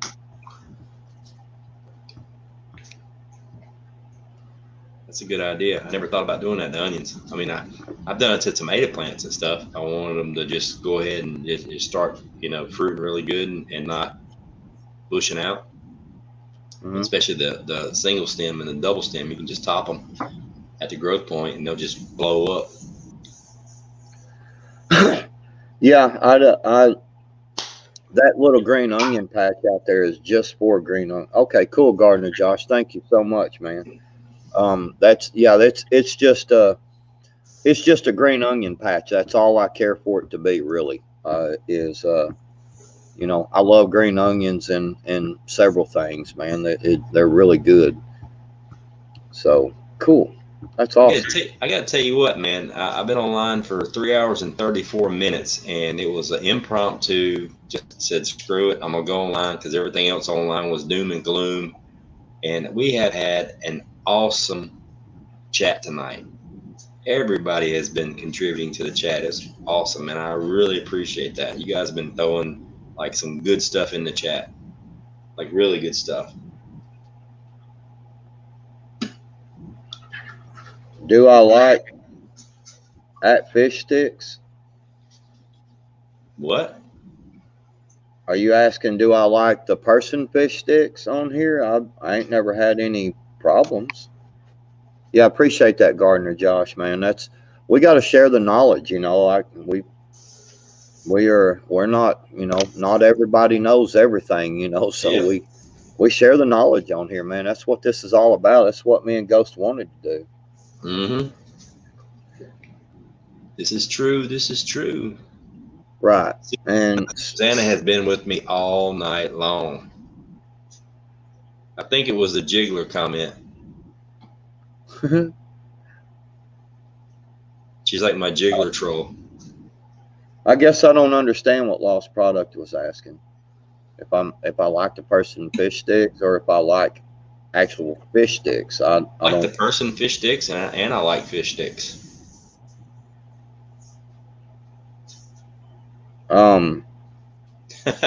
Stephanie Joe Roundtree, I love you. What she put up here. Looked at all the live chats and saw doom and gloom. Then I saw your canning live. Sick of doom and gloom. Yep, that's why I did the live. I was like, there's nothing to watch on YouTube but depressing, blood pressure elevating, morbid stuff that you can't control. But you know what you can control? Putting food up. All I can control today was canning chicken and chicken broth. And I controlled the shit out of it. Okay, I got you, Lost Product. Got you. I love me some fish sticks. Fish sticks and French fries. Hell yeah. Yeah, I don't know. I have to, man. I'm gonna tell you what. I actually, if I do fish sticks, and I'll actually put lemon pepper on them. Mm-hmm. Man, now that makes some good fish sticks. Dude, when I do my tilapia, when I have my aquaponics, I go out back and I pull a couple of fish out, bring them inside and fillet them, put them on my baking pan for the oven, and all I would put on them, was lemon juice and butter. Man, that's some of the best stuff you'll ever eat, boy. Well, I'll tell you, when I'm actually frying my fish, I've so sick of that. Love this style live stream. Yeah. So thank you, Josh. Thank you, Josh. What I do is when you're frying fish, okay, in your little deep fryer there, if you will take about a quarter to halfway, that it's cooking, and lift it up out of there and squirt actual lemon juice on it. You got to be very careful now. Everybody, please listen to me. Be very careful when you lower it back down in there, because if you lower it back down in there too fast, it'll boil over and you got a big mess and a potential fire. But if you will squirt lemon juice on your fish that you're frying, and then just ease it back down in there, it'll start to boil up, man, and just kind of let it sit there for a minute and ease it back down in there. Man, you talking about some good fried fish. God dang, man. Oh, I have to try it. Wonderful fried fish. Wonderful. Have you ever blackened fish? Yeah. Oh, man. I lived in Mississippi. I lived in Mississippi for like 5 years. I was always in New Orleans. Hell yeah, I had some blackened fish. Oh my gosh, man. Yeah, you gotta do it outside when you blacken fish, because it will smoke the house up if you don't. But you gotta do it in a black iron skillet. Oh yeah. And get one of them little Coleman stoves, or you could just build a fire outside. I do it on a Coleman stove because it's easier to control the fire, and not, you know, but yeah, and man, you just, boy. Homestead Oz, when did you sneak in here? Lynn's been in here for a while. Well, hell, every time I was at the stove, she was posting. That's the first time I saw her in here. Hello. Yep. I do my filet mignons and my well, it actually works better with the fillets. I do them on the stove in my cast iron skillet. What I'll do is I'll take me some butter and I'll melt me about 2 sticks of butter, and then I'll take chives and parsley and all the good garlic and everything I want to put, and I'll put it in the butter and stir it up, and I'll stick it in the freezer and I'll get it good and hard. And then what I'll do is I'll take my filet mignon and I'll put it in a super hot cast iron skillet with a little bit of oil, and I'll take that filet with some tongs and I'll sear it on both sides for 45 seconds, and then I'll roll the edges, and then I'll put it in my baking dish in the oven, and I'll coat the top with that seasoned garlic butter and put it in the oven for a few minutes. Man, you want to talk about a steak? That is some good stuff. Yeah. So anyway, Gardner Josh, yeah, these next Saturday, Sunday, the rain chances really increase, and I'm not going to be able to do very much outside. So I'm actually doing some changes. I'm going to add an email to my channel.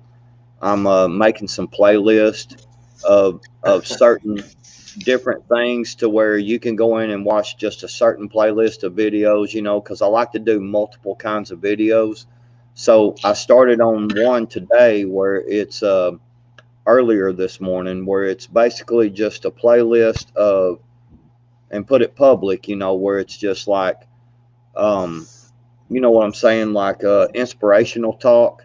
And then I'm gonna do one like this, just specifically like, you know, like gardening, prepping kind of thing, and then, you know, some tactical stuff. That way somebody that comes to the channel can be like, well, I don't really care about that inspirational crap. I just want to watch you go through and practice your tactical stuff you're doing, you know, with your mag. All right, they can just watch that playlist. You know what I'm saying? And so I'm trying to do some stuff. So absolutely, Gardner Josh. Yeah, I will get that done this weekend with the email. Hold it down. And I'll be right back. I'd love to talk to you, Gardner Josh, really on the phone, man. That'd be awesome. And you know, I'm always up for learning, and maybe I can teach you something. And man, I'm always up for it. I think that's awesome. You know, that's what this community is about. You know, we just, you know, some of us don't consider fish sticks and talking about being gay. You know, so some of us actually, you know, trying to do stuff serious. I'm just saying, lost. But yeah, guys, I made a decision, man. I so want to go fishing tomorrow. Golly, man, I want to so go fishing, but I've got to get this. I can't miss all this rain coming, man. I've got to get this catchment system. I got paid, so I can buy the couple of last pieces I need to finish it out. And I'm gonna go down there and get them pieces. I was looking, and the way I've got everything laid out and set up, I can probably finish this in about 4 hours, this rain catchment system. And I was gonna make a video. On, you know, me putting the catchment system together, but it seems like people seem to watch stuff more if you like finish the product and just kind of like go through and explain what you did. So, you know, I guess I'm gonna wait until I finish. Yeah, I got it, lost product. I'm way more smarter than you think I am, brother. Okay.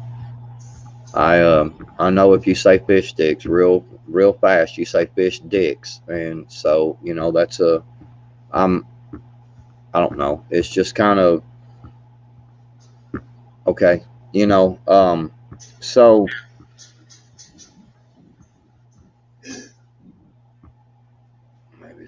few jugs. Yeah, I'm wanting to start doing some night fishing, man. I love the night fish.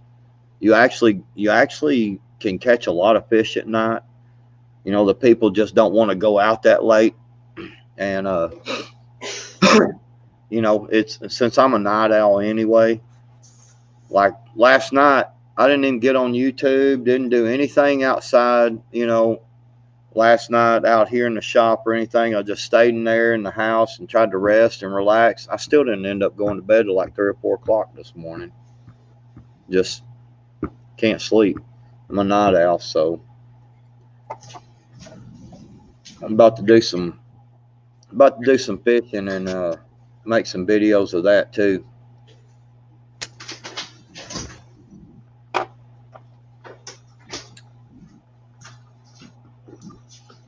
Well, Homestead Oz, Backwoods, you are more organized with your channel than us. Sounds good what you're planning. Yeah, I've just been trying to, you know, I want to put that information out there, and I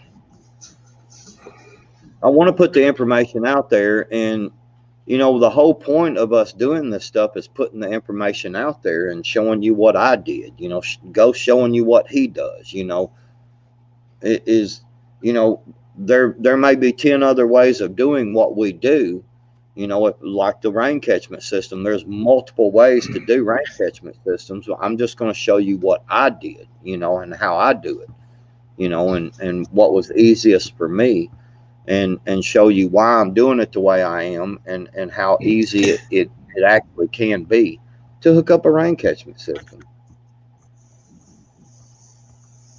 Yeah, lost product. I know. We're just you know, I'm funning with you too, man. We're it's all good, brother. We're Hey, you remember the rap group NWA from back in the day? What do you mean? Do I remember? I still listen to NWA. Now, you remember their Straight Outta Compton T-shirt? Right. Have you seen this one? Hang on, let me go to big screen. I'm pretty sure you don't have this shirt, or you would have showed it to me before.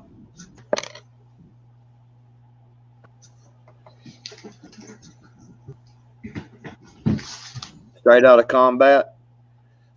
Well, I would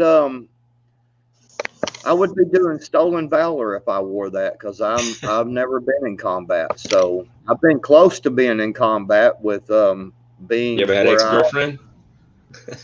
Well, yeah, true. I've actually been close to being in combat with some of the things that I did last summer with the peaceful protest, you know, where I put myself. Yeah, I've been real close to doing some combat. I can promise you. There was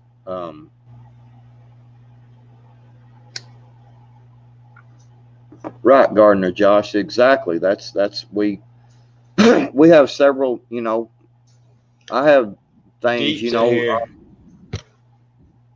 Jeeps in here. What's going on, Jeep? Jeep. What's up, Jeep? But yeah, that's, you know, that's the rain catchment system. I've actually incorporated 3 different videos that I watched to design it the way that it's going to fit my house and fit the style of everything. It's going to be actually from 3 different videos that I've watched. You know, like the system that I did, I think I incorporated parts from at least 3 or 4 different videos. Mm-hmm. Because I mean, you can watch a video, it might not work on your house. It might not work depending on your elevation, how high you are from your gutters. So you're gonna have to tweak it. You got to tweak it and twerk it to make it work for you. I just said twerk. You got to tweak it and twerk it to make it work for you. Are you saying? Would y'all like to see me twerk a little when I get through with my gutter system, with my catchment system, and I kind of walk you through it and show you what I did and why I did it, and then like at the end be like, start twerking and be like, yeah, got my rain catchment system done. Oh, yeah, that'll work. Yeah. Good night, Homestead Oz. Australia is going to bed. No. Evening chore time. Sorry, they ain't going to bed. Yeah, it's completely opposite from here. yeah, they've got to do their evening chores like I did earlier, feeding out, you know, chickens, whatever, horses. Man, I've been canning all day. Look Absolutely, yes. Y'all just trying to make fun of me. Y'all are gonna be like sharing it like, look at this damn idiot. I know what's going on here. Yeah. I might dance a little because I will be happy once I get my rain catchment system. I've been waiting for payday, man. I've been like, God dang, Man, I can't. all right, check this out. I've been meaning to ask you about this. I was going to text you about it earlier. I was looking at the price of gutters, of putting gutters on the house and this and that and the other. And honestly, it would be cheaper for me to get some 4-inch gutter pipe, not Schedule 40, the thin wall stuff, gutter pipe, and just rip it down in half and make that my gutters. It's literally about 10% the cost of gutters, and it's going to last quite as long. The water flow is going to be great. There's no ripples in it, and just to get the water catchment going up and quick and cheap. I bought the gutter that I've got with the couplings to put, you know, to put the runs together, the downspout piece to, you know, and the downspout to do my gutter system on a 40-foot run back here. I've got, I think, $50 and everything. Yeah, you can do, hell, you can do 2, 3, 2, 2.5, 4-inch. Hell, you could do 6-inch PVC drain pipe for on a 40-foot run. You could do 6-inch. You could do 4-inch drain pipe on a 40-foot run for maybe $30, like legitimate, maybe $40. Well, PVC has went up a lot. Oh, has it? Oh, that's why I'm saying drain pipe, not Schedule 40 stuff. I was talking about the buried underground drain pipe. Right, just to like get something up, you know what I mean? Quick and easy. Yeah. Yeah, I know what you're saying. Yeah. I mean, I know it would work. I just don't know what the value of versus, you know, it's going to put it on the back of my house. I don't need the entire roof. I mean, in North Carolina. Oh, red burning fires is leaving. See you, red burning. Yeah, good night, sweetheart.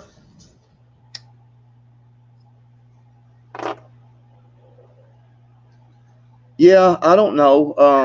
I already had the stuff, you know, because I put some gutters out on the front. So I've already got the little hangers and I mean, I've already got the stuff. The only thing I was if you already got it, yeah. Yeah, I had to buy I've had it for like a couple of months. And then I bought the 330-gallon tote the other day. And I've got it pretty much cleaned out. But with all the rain that's coming this week, if it rains half as much as what they're saying on a 40-foot run like that, off a 40-foot, just one side of a roof, dude, I mean, like, I'll fill my stuff up quick, you know. So you'll fill it up in 10 minutes. Yeah, I'll be able to go out there and like flush it out a couple of times. You know what I'm saying? Just let it. There's a formula online on some of these water catchment websites to where you can take the square footage of your roof and it calculates how much water you're going to collect by the inch of rainfall that comes down, and it will absolutely blow your mind how much water lands in your yard when it rains for 10 minutes. I know. Your tank can go from bone dry to completely full and overflowing in about 10 minutes on a good rain. Right.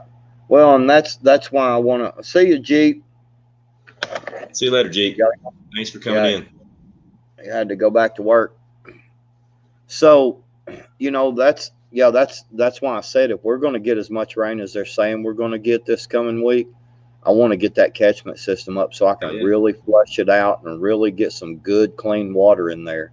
Yeah. You know, I can walk out there even if it's pouring down rain. I'm waterproof. You know, I can run out there and open them 2 valves up and just let it freaking just drain out and shut the valves off and let it fill back up again. Yeah. And I should have some really good clean water out of it, you know, and fill that 330 gallons up, you know, that'll. Dude, you ought to make a video on when it starts raining, when you put your system on how fast it actually fills up, how quick it fills up. That'd be kind of cool. I could. I've got rain suits and umbrellas and stuff. Bro, and just show how fast it fills up, because that water, man, it comes, man. Woo! There's a reason there's a word called flash flood. Right. But I mean, when the roof's coming off your house and you got, 6 different downspouts, front and back of your roof, it don't look like that much. But multiply that times 6 and put that all inside of a 4-inch hole in a 330-gallon tank. It don't take but a minute, and it's full. Phoenix, we will be on tomorrow night. Yep. That's 8 o'clock. I forgot to tell you. Did you see I put now I have a community tab, so I put what do you call it? A vote or whatever. I put up a yes or no of taking Friday's show from 10 o'clock and backing it up to 8 o'clock. And it was a 98% hell yeah, do it at 8 o'clock, not 10 o'clock. Yep. So if that's cool with you, can we switch it to 8 o'clock tomorrow night? Yeah, it'll be 7 o'clock for me. Yeah, not a problem. Not a problem at all. Everybody, like I think one person was like, nah. But I mean, everybody else was like, yeah, definitely do it at 8 o'clock. Yeah. Okay.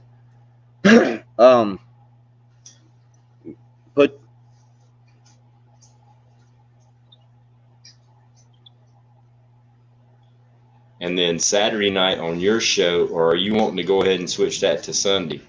Well, if you get all your watch hours, I'm good, bro. I'm good. Yeah, I'll have that tonight. I just offered that so that you get your hours up. I appreciate that, but I'll have it tonight, and I'll definitely have it after tomorrow night. Okay. I don't know. I'm kind of thinking about Sunday night, dude. I kind of agree with you, man. I'm thinking, dude, why don't you go into your community tab and do that little poll? Should we move Saturday night show to Sunday night at what time? And just see what your subs want to do. That's what I did. And it was like 98%. Yep, do it at 8 o'clock. I figure Sunday night would be better because, man, Saturday night, the people that work all week, man, they're, they got Saturday. They want, some people like to, it's getting to where it's, hey, Arkwild, man, what's going on, brother? Yo, Gardner, Josh.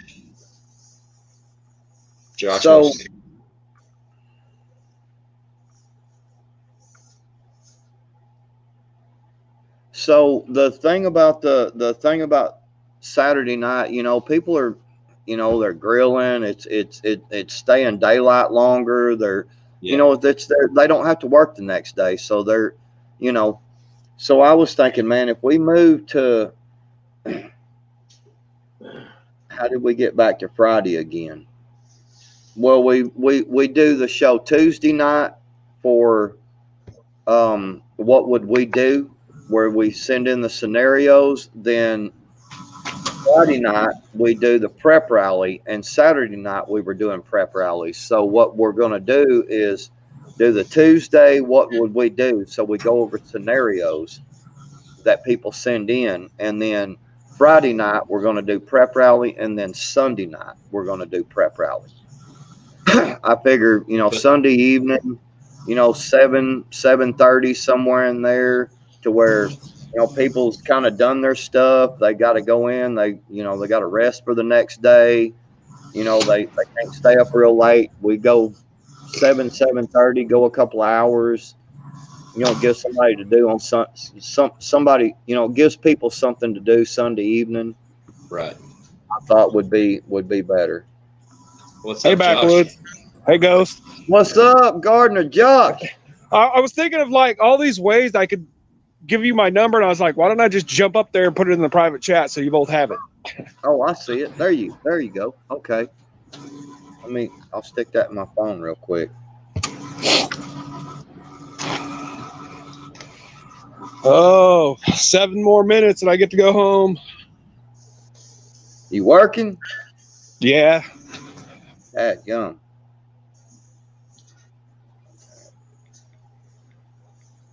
I'm in the shop right now. Fixing to close it up. Heck yeah. Fixing to close it up. What? Yeah. Yeah, because there's been a couple of things. I've seen your garden stuff, man, and I'm like, man, this dude knows what's up, you know. And I've seen a couple of, I've had a couple of questions sometimes, and I try to, hit people up and be like, hey, man, what about this? Or I go digging through videos, you know what I'm saying, and say, oh, okay, here's what to do.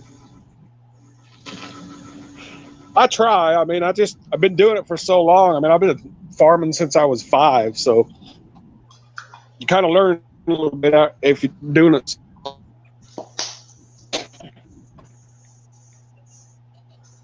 Oh shit, we lost him.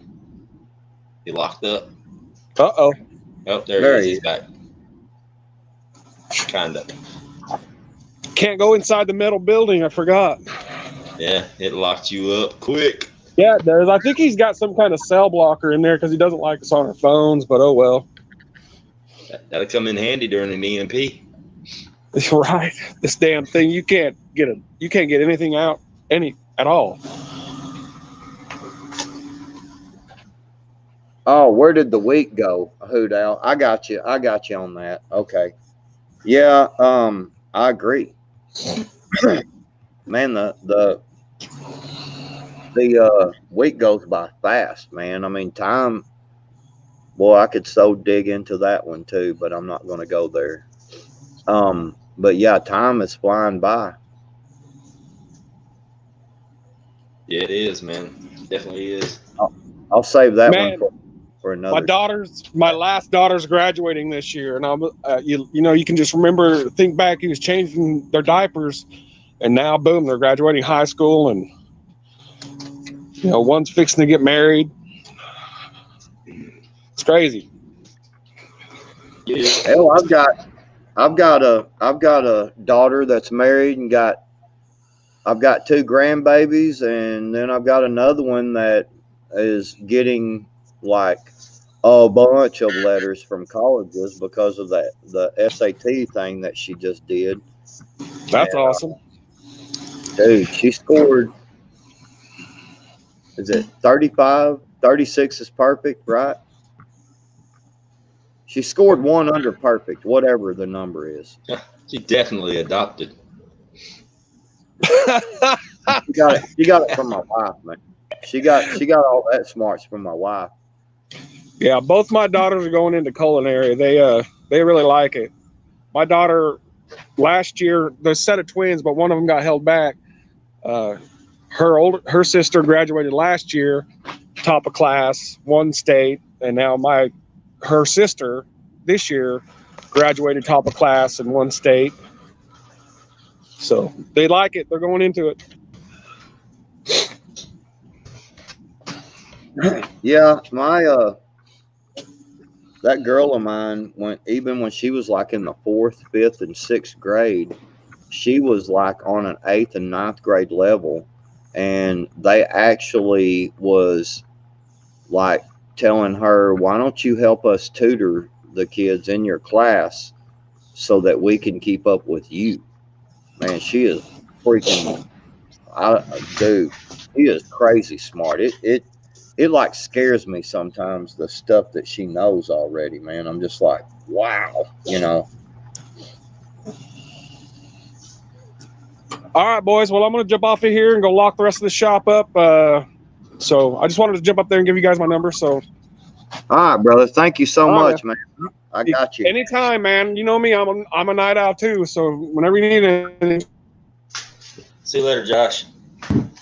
All right, Josh. Thank you so much, brother. I think he froze up before he could finish what he was saying. Got too close to that building. That's where you want all your stuff to be during the EMP, because that building ain't no joke. It shut him down. Well, that's the thing about mine. I can barely text. Like when I get on a phone call, if I don't have my doors open, like it'll crack up and break up and stuff, and you know, so I have to open. You know, if I come out here to sit and I'm on the phone, I have to open my doors up so that I get some kind of service. Otherwise, it like really cracks up and breaks up, and I get dropped down to like 1 bar. Like I'm only at, I ain't doing anything. I've got everything turned off on my phone, and I've got 2 bars in here. That's it. I can walk right outside the building and bam, it jumps to 4, full bars and ready to go. Nice. When I upload, in fact, when I upload videos, I take my phone and set it outside. I don't leave it in here because it'll take like 4 hours to 5 hours to upload a video in here. I can take it out there and it'll be done in a couple of hours, Yep. Man, we got about 45 minutes left on this. Well, probably about an hour and 15 minutes left on this last load, and I'm done for the day. Had to get that chicken put up. Yeah. I mean, but when you figure 1 quart jar of chicken that I put up is good for 2 meals for a family of 3, and I put up a case, oh yeah, that's a good day. I need to catch up with chat. Hoot Owl, thank you so much for that. So Backwoods, I'll be watching whatever day you're on, and I sure do appreciate that. I really do. Absolutely, definitely. It means a lot. It really does. Lost Product says Backwoods, I can look back and be sad and happy on everything I've ever did. It weighs. I'm uneven. I understand that. Me too. I've done some. I have a grandnephew like your daughter. All his life been so smart, it's spooky. I know, right? I mean, it's, god dang, man. My daughter, when she was like in the 4th grade, because I can't hardly spell my own name. It makes me mad because I get behind on the chat sometimes. When I'm just in the chat and I'm not on a live stream, and I'm like trying to type something and I can't spell nothing, and it's like, god dang it, I'm trying to look it up on my phone, and by the time I get it all typed out, it's like, they've done moved on past that topic, and I'm like, well, screw it, I need to figure out how to do this spell check on my computer and make it. Stephanie J. Roundtree, my parents live with me. Both my parents are disabled. They both live with me. My kids are grown. I've got 4 daughters and 5 grandchildren. I'm old. I started early. I'm not old. I'm ahead of the game. I'm looking forward to meeting my first great-great-grandchild.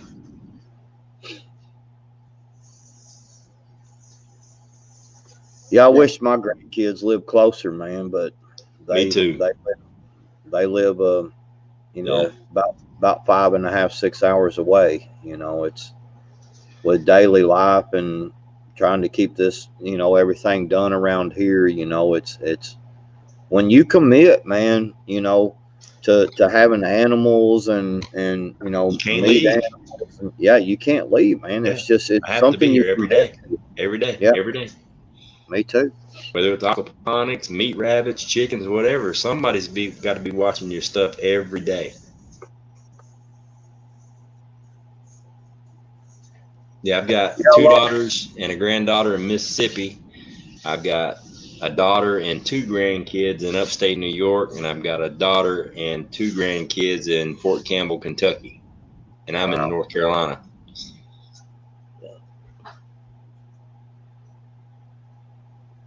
Fuzzy Buds. Fuzzy going to bed. All right, Fuzzy. Thank you for dropping in. We really appreciate it. Yeah, we do. Yeah, Phoenix likes the name Prep Rally. Yeah. I don't know. I come up with some weird names. Obviously, you can tell. And it just hit me, and I texted backwards. I'm like, dude, Prep Rally. Think about it. Pep Rally, Prep Rally. He was like, oh, hell yeah. That's cool. Yeah, it is. It is actually cool. You know, it's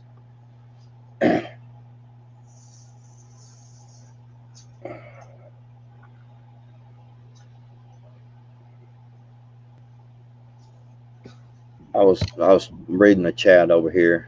Yeah.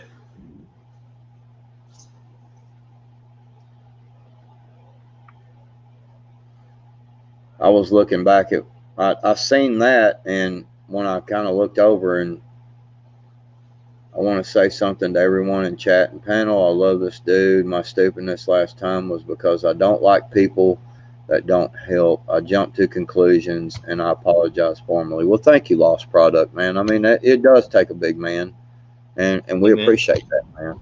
Hey, It's all shit happens. brother. Shit happens, brother. Shit happens. You know what I mean? We all have our good days. We all have our bad days. And I jump to Well, conclusions too, you know? That's why, you know, you reached out and I reached out and we worked it out. It's water under the bridge. right. And Lost Product, see, a lot of y'all don't know, Lost Product and I actually go back a pretty good ways with on Dangerous's channel, and we've you know, talked, and we've kind of been into it a little, and we've talked. So, you know, me and Lost Product go back a long ways. You know, we're just, you know, we're guys, man. You know, that's what we do. It ain't no big deal. It's all good. All right, so where in the hell is JH556 at? You got shit blowing up around you. Got explosions over here, but a neighbor said it was someone who likes to blow stuff up. Definitely in the country.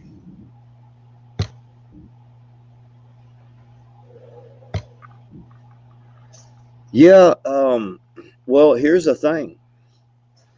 Just the other day, when me and that guy that I'm kind of helping with the mowing the yards and stuff, you know, make a little extra money, we were sitting out there, and he'd had a problem with one of his weed eaters, and we was kind of messing with it to get it going, and we heard all of a sudden, it was like boom, man, and everything shook, and I was like, God dang. And about that time, we heard, I was just saying, what the hell was that, you know, and we heard these jets, and we've been getting a bunch of sonic booms, and people have been reporting sonic booms all over the country.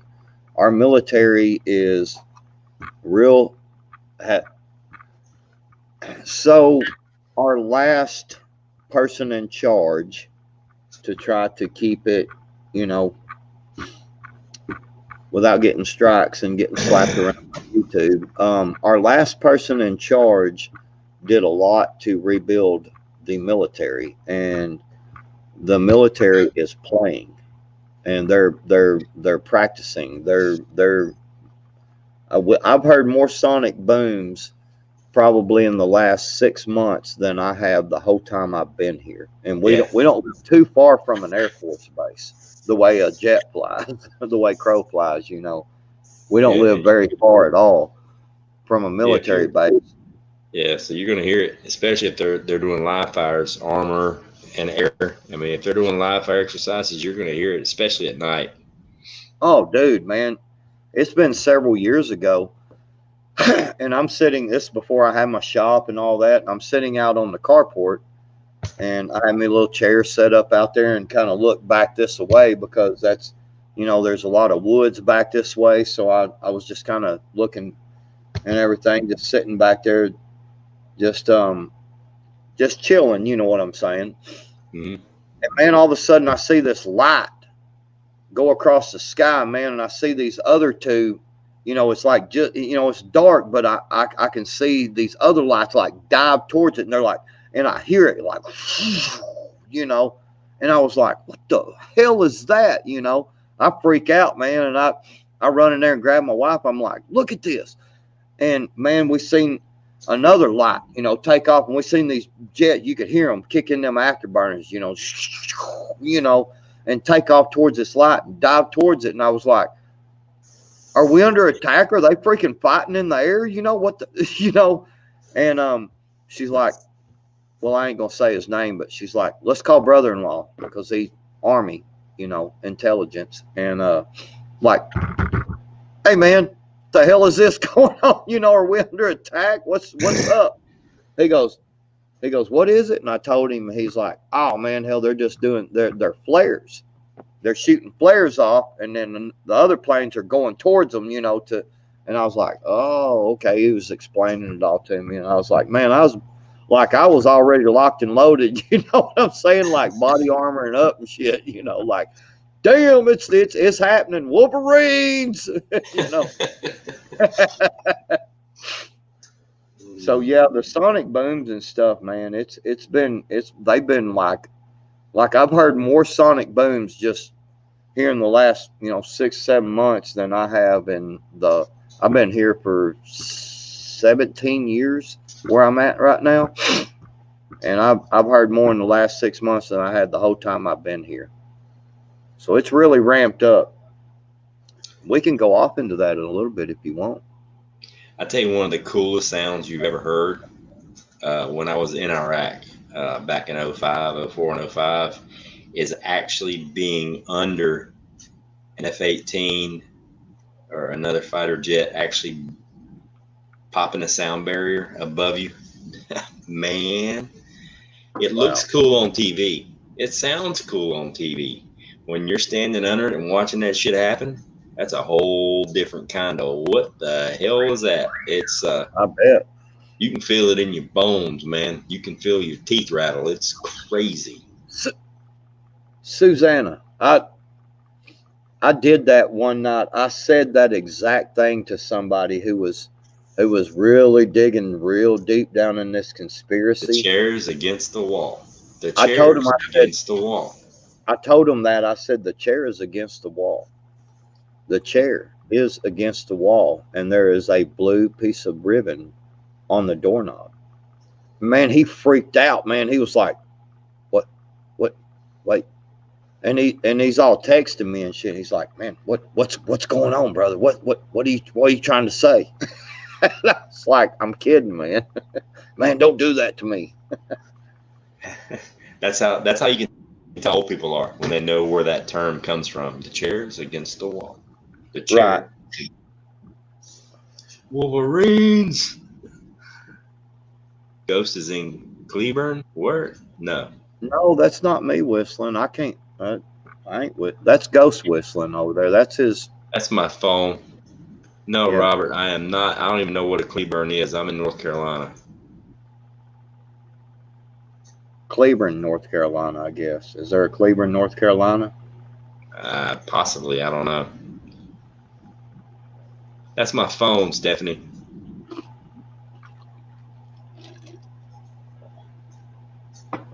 Yeah, sonic booms are badass, and watching an Apache brings just something. I think I'd rather have an Abrams tank chasing me than an Apache helicopter. Boy, because that is just man. The only thing worse than the Apache helicopter, and I can't even say worse, close to equal, is an A-10 Warthog. Because the only thing that makes the Apache more dangerous than a Warthog is it don't fly away. It can just stay there and hover and just keep smacking you in the mouth. An A-10 has to make a pass and then come back, but the Apache can just out for a while. They'll go nose down and just dig a hole. Susanna said that's some lady looking at you through the window whistling. No, the blinds are down. I can kind of peek through there, them blinds there, because y'all do it different than I do. I turn my blinds upwards, not downwards. Well, these blinds have I've got a little lip on the bottom where they flatten out. Because when they're turned down like that, you can actually see down in. Yeah. I turn all mine upwards. Yeah, but this window's about 7 feet off the ground. Right. I'm way up in the air, so ain't nobody looking down through there unless they're in an airplane. But yeah, you are correct. And actually, these blinds don't have it. My blinds in the living room have a lip on the bottom, bottom edge that it curves and it has a flat lip. So when you roll them down, you can actually hear them almost snap into place, and there's no light. It's pretty cool, actually. Yeah, they're the zero. Yeah, I turn all of our blinds upwards because you can, some of our windows are, ground level or, just like this far off the ground, and you can actually walk up and look down in. Yeah, see, So I turn all mine upwards. All you can do is even if you crouch down, I mean, all you're doing is looking at the ceiling. That's all you can see. Like my lowest window in my entire house is 4.5 feet. The bottom edge of my lowest window is 4.5 feet from the ground. The Last Patriot. I don't believe I've seen you in a chat anywhere. I hadn't either. I like that. Last Patriot. Do you have a channel, Last Patriot? If not, please start one and welcome to the chat and to the community. Yeah. Yeah, Last Patriot. Before I changed it to Backwoods and Prepping, I was Patriot 3%er. We have a ghost in our house. I don't know if you know Claiborne history, but we own the Golden Gloves trainer's house off 806. Can't remember his name. He haunts the place. Oh, okay. Yeah, that's not me, brother. Would you stay in a house that was haunted? Me? Absolutely. Not me.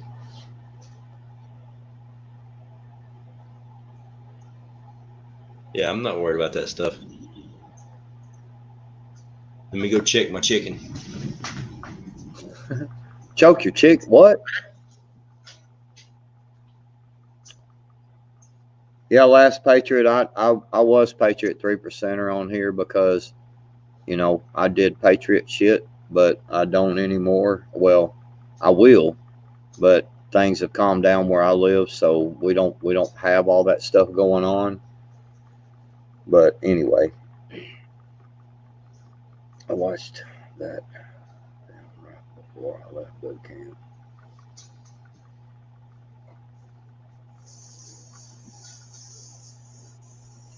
Yeah, it's funny because, yeah, that's what I said, Emily. Check or choke the chicken. But anyway. Check. CHECK. Oh, okay. Well, me and Emily L wasn't sure about what you were saying there. But yeah, well, leave it to you two to take a wrong turn. Well, one of the things that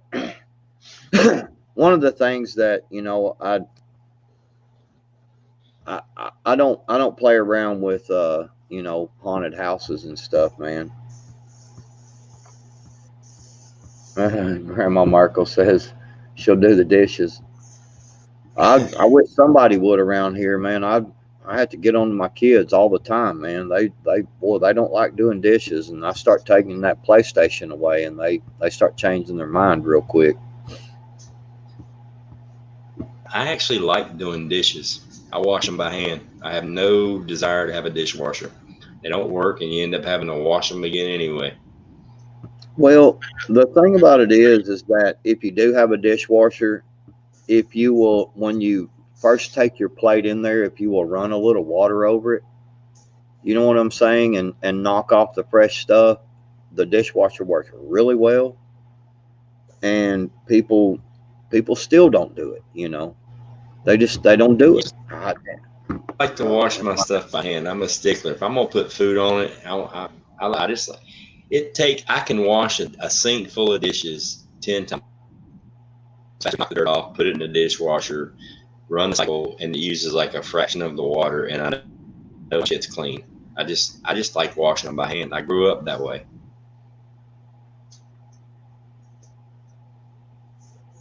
Oh shit, yeah. Emily is on it tonight. I know it. Susanna, I wish you could hear it, but the jiggler is jiggling like crazy right now. Got about 25 minutes left on this cycle, and then the jiggler is going to get to take a break. He's tired. He's been working his ass off today. Well, it happens when you get older. Yeah. Yeah. You don't get to jiggle as much, but you can jiggle for longer periods of time. I ain't as good as I once was, but I'm as good once as I ever was. I can promise you. That's my story, and I'm sticking to it. That when that song came out, man, that was like one of the most hilarious songs to me ever. I was like, hell, I like the shit out of that song. But you know, one of the which I don't really listen to a lot of country music. If I do, it's like real old country, you know, or what I say old country, you know, what's considered old country now, which is, you know, like Waylon and stuff like that, Chris Christopherson, you know, stuff like that. But you know, when I listened to that song called "Check You for Ticks," and people was like, "That's one of the best songs ever," and I'm like, "That's the most disgusting song ever." You know what I'm saying? It's like, who? Why would? Yeah, Hank. I like some old Hank Senior. We're gonna go road to P road down to Bio. I like that stuff. But I'm a heavy metal rap fan. That's what I listen to most of the time. Either real hard heavy or rap. You know what I just realized? What's that? Today's Thursday, and I don't have a topic for tomorrow night's prep rally. That's what I was going to ask you a minute ago when I was talking to Hoot Owl. I misunderstood. When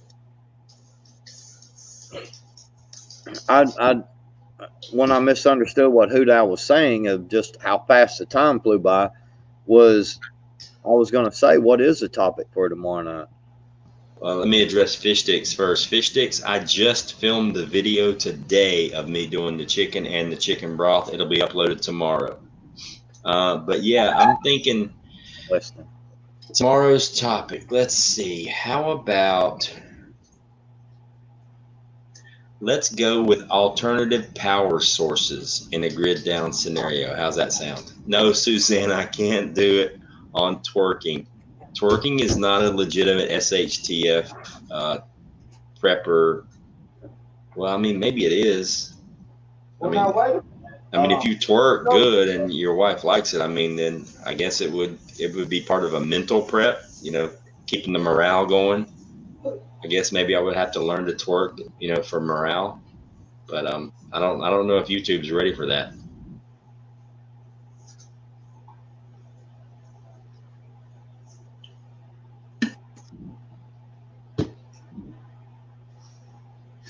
Yeah, I'm gonna go get me a tripod tomorrow, Emily L. I'm gonna go to Walmart and get me a tripod. I've got this like clippy thing that bends and twists everywhere, but it's not like really stable. So I'm gonna break down and go get a tripod. Yeah. Yes, I'm thinking. What do y'all think? Tomorrow night's show will be on alternative power sources, grid down scenario power sources. Emily L., if you could twerk really good, you may be able to barter with that. Yeah, but kind of people that are going to want to see me twerk, I mean, I don't even know if I really want to. I don't know if twerking can be a barter. I don't know if you can barter twerking. I mean, I guess you could. Well, yeah, we went way out, right down the rabbit hole. We went down here's where I was thinking though on this twerking thing. You know, let's say we're a year into Shit Hits the Fan, Mad Max. We've been fighting all week, whooping back the enemy, and we're good. We defeated. We defeated the enemy. We're good. We've kind of got a break for a day or two. I mean, think about this now. Just seriously, think if like Ghost, like if you jumped up there. And, you know, everybody was just kind of down and tired and was like, damn, you know, man, we've been fighting hard. You know, it's freaking crazy. And I'm all down. And then Ghost jumps up there and you start twerking in front of everybody. Be like, yeah, we won. Yeah, what's up? You know, we're still alive. You know what I'm saying? And like start throwing a little rap in there and stuff. Dude, I'm telling you, morale booster, man, bam, through the roof. You know what I'm saying? But why's it got to be me? You used to be a professional breakdancer. You should be the one doing that. Hey, a lot of people don't know that on this channel. Yeah. There's probably a lot of people that don't know I used to be a breakdancer, like big time. Ghost Prepper is 3:30ish, Have to have some mischief to take. Oh, you mean in the morning? Yeah, it's almost 3:30. True enough. Cleavage and twerking. Nice. Emily, are you and Ghost Ken? No, we're not Ken. She's my head mod. She's my channel manager. She's the one that sends me texts at weird hours of the morning telling me to get the hell out of bed and make a video or to go live.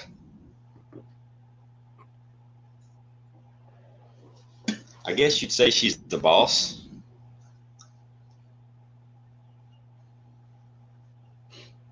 $1:30 here. Yeah, it's 2:20 here. So Susanna's on mountain time almost. Yeah. Lives in the Colorado area. So I've always wanted to live in Colorado. Robert Moore says, I'm out if a dude's twirling. Bro, I'm out too. Like, for real. It's Robert, we're just making fun, man, and having a good time, man. That's all we're doing. If you know, we're not really twerking on this channel. We just, talk about it sometimes. That's the other channel. That's somebody else's niche. That's not this one. Although in a couple of my videos, I don't actually twerk, but I do like to dance a little bit and rap sometimes, just because it's just to make it fun a little bit, just make people laugh. That's all it is. Because I can't rap and I can't dance no more. I've got too old. I can't I ain't do been dancing in years.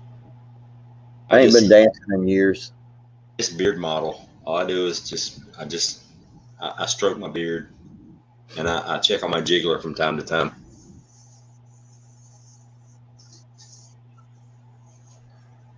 Yeah, I used to be big into dancing. Actually got paid for it. And it wasn't the nasty kind of dancing. It was break dancing. We used to get paid to do it. Yeah. Well, I used to get paid to do the nasty kind of dancing. Well, shit. Never mind. Erase that part. How do you? Everyone? That's gonna start a whole bunch of shit. That's a long time ago, though. Well, I wouldn't. Never mind. Robert Moore says I can mosh. Get bro. Start banging heads. Me too. I've been to a mosh pit once. I went to a mosh pit once, but I can't separate having a good time from knocking somebody out when they run into me like that. Did you? Who was the band? It was actually more than one band, and they weren't big bands. It was like a local thing. Crap. I can't even remember. This is back when I was in the Army, man. This is a long time ago. I have no idea. Mine was I went and moshed it. Got in the mosh pit at a Pantera concert. Five Finger Death Punch. Let's see, who else did I see? Yeah, Stephanie. Sorry, I didn't mean that. That kind of slipped out. I've had a few beers tonight, waiting on my chicken to finish canning. But yeah, I was a bad boy when I was younger. Well, I was good at it. But I was good at it, so I don't feel bad about it. Well, didn't want to bring it up. When you get paid to break dance, a lot of people, at the time, because it was so in, people really, you do other dancing as well. But yeah, I wasn't gonna bring all that up. But since you did, just to, yeah. I did. Let's see, it's 4 full loads, so it's 28 jars. 12 were canned chicken breasts in quart jars, and all the rest were canned in quart jars, and it was a bone broth, chicken bone broth. So I did 4 loads times 4 is 28, so 28 jars.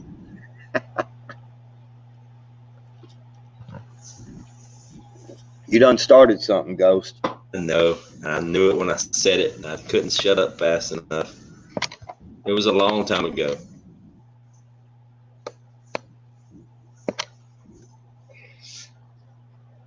So is that what kind of dancing you did, pole dancing, or? I have actually. danced on a pole. Believe it or not, that was a long time ago.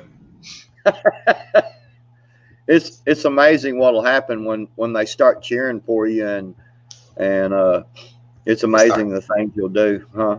Oh, and them dollars, it's all, hey, what requests? Let's go. I was way younger and in good shape. Yeah. Yeah. I love 5-finger death punch. Lost Product just asked you, like, 5-finger death punch.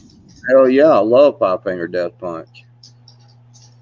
See, I did I went to a concert that had 5-finger death punch, but Disturbed was actually the headline band, and 5-finger death punch like absolutely blew 'em out of the water. Oh man, yeah, it's it was funny like how after. it's funny how that happens. I mean, I remember back when I was in high school, one of my first concerts I ever went to, second or third. I'd seen Kiss a couple times, but I went to see Bon Jovi, Slippery When Wet. Yeah. And 38 Special opened up for them. And 38 Special, no, other way around. Shit, I can't remember. 38 Special opened up for Bon Jovi. I think Bon Jovi opened up for 38 Special and completely blew them out of the water. The opening band usually does way better than the headline band because they're trying to, they got to make a statement. You know what I mean? Yeah. Well, it was like 5-finger death punch was so freaking awesome. It was like when Disturbed actually came on stage, it was like, okay, yeah, they're jamming a little bit, and at the end of the night, that's all we was talking about is, man, that 5-finger death punch was freaking awesome, man. God dang, they blew it on the stage, man. You can't not get motivated listening to 5-finger death punch, man. That shit just jacks me up. Oh shit, Virginia, you were in the room that night we talked about that crap. Yeah. Magic Mike status, oh Lord. Well, he used Channing Tatum when he was a male stripper, used to do that at the club that I used to run, and that's how I got to know him. And when they filmed Magic Mike, they filmed it at my club in Florida.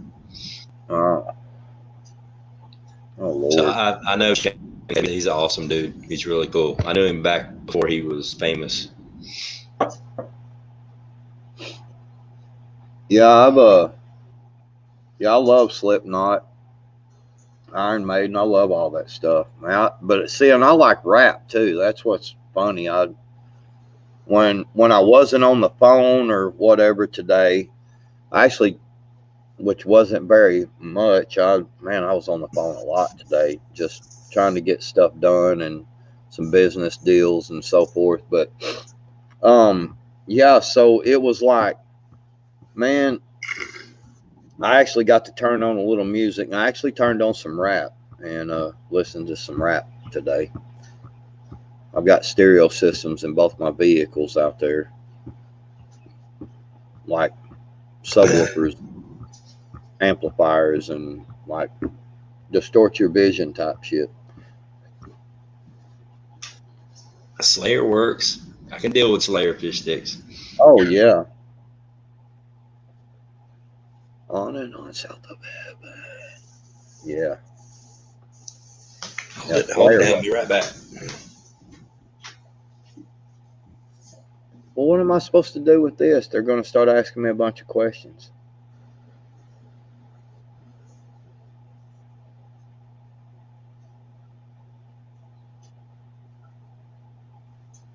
Yeah, I just I love some Slayer. Yeah, I like a lot of metal type music, heavy metal stuff. I do like I said, I do like some rap, and I do like some old country. It's not as, I like a lot of blues music too. There's a lot of good blues music out there. And there's this one dude I found, and God dog, man, his name is Fingers McCullum or something like that. Fingers Mitchell or something. And he does like the what's the Australian that thing they blow through that is thing. Fingers Mitchell, I think, is the guy's name, man. He plays the guitar and blows through that deal. It's pretty freaking awesome. It sucks that, yes, I like Primus too. Yeah, I do like some Primus. It sucks that we can't play didgeridoo. Yeah, that's it. The didgeridoo thing. Yeah, that this guy Fingers Mitchell is his name, and he plays like he's got this didgeridoo, and he's like playing the guitar, and he's slapping on the guitar kind of like a drum, and he plays this kick-ass song, man. It just sucks we can't really do that stuff on YouTube, man, you know, because it'd be cool to get to share a little music, you know, that we like. Yeah. You know, it just, well, it kind of sucks, man. It is what it is. I mean, what are you gonna do? I mean, look at Prepper Tribe, bro. All the hours, hundreds of hours he spent in the last 3 months mixing his own music so he can have beats on his channel, and they're actually really, really good. Yeah. Oh. Fingers Mitchell Cullen Freedom Ride Studio version is the one. Dude, he plays these didgeridoos and like the tambourine or whatever and some, and dude, he's freaking awesome, man. He does some cool stuff. But some of y'all that like metal and everything, go check out Frog Leap Studios. Go check out Frog Leap Studios. That guy has some pretty cool metal. There are a lot of remix and stuff. Whatever is great. Rebecca Shepherd, I want to tell you something. This is the honest to God's truth. My oldest daughter, when she was born, she was an infant. Now this is no kidding. She was an infant.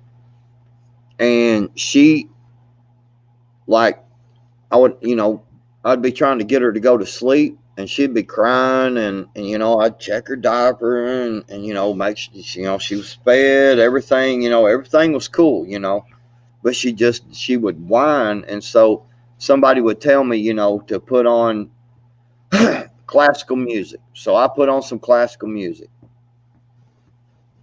She just cried. I put on some slow country. She just cried. And this went on for like a couple of hours, and I was getting frustrated, and I was like, man, I'm putting on Pantera, and it was Pantera Walk. Respect, walk. You know what I'm saying? That song.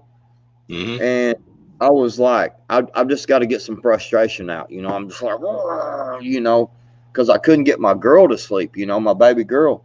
I put on that song, and she instantly shut up and just started looking up at me, like, there you go, Dad. That's what I've been waiting for. And I just held her, and it wasn't just barely into the song, out like a light.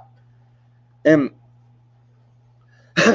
so my wife at the time, which is my ex-wife now, she came home, and I'm playing Pantera, and she's like, what are you doing? You're going to wake the baby up. And I was like, that's what put Holly to sleep. What are you talking about? That's what put her to sleep. And she couldn't believe it. And, so the next time our baby was awake, and we were trying to get her to go to sleep, I put on that music, and man, bam, out like a light. And my daughter still loves that music to this day. She loves heavy metal, and she loves rap, just like her daddy, And when I met my new wife, I want to tell y'all this funny story. When I met my new wife, my wife, well, she's not, you know what I'm saying, my wife I have now, I was used to going to bed with music on, you know what I'm saying, like, and it was usually heavy metal. That's how I went to sleep. So I had it playing over there, and I'm just sitting there, man. I'm dozing off, man. I'm like, yeah, I'm going to sleep. And I thought I heard this snipple, and I was like, kind of looked over, and I was like, what in the world is that, you know? And she kind of went like that, and I was like, are you crying? And she was like, yeah, this music is driving me insane. She started crying. So I was like, I had no idea. And she's like, yeah. She goes, I can't stand that music. It drives me insane. And she started crying, man. But she didn't want to say anything to me because she knew that's how I went to sleep. And I was like, well, baby, I can put some headphones in. It don't bother me a bit. So for a long time, I went to sleep with my headphones on, and she would wake up at some time in the night and take the headphones off of me and turn my music off, and because she couldn't hear it, you know, and she would just wake up and see I still have my headphones on, and I'm still over there like, head bobbing and shit in the sleep, like jamming. But yeah, and I don't have to go to sleep to music as much as Emily else says. I totally agree with her. So I got another funny story about that. One of my real good buddies, he's way into the heavy metal like me, right? And so his sister-in-law, her car broke down. So they had this little car that they were kind of teaching their kids how to drive, with. It was kind of beat up, and it had this little old stereo system in it. Well, a Pantera CD was actually stuck in the CD player. And my buddy was like, well, hell, I love Pantera, so I just let it play. It just plays over and over. I mean, he didn't drive a whole lot in this car, but when he got in it, it jammed out Pantera. Well, she had to drive that car for like a week.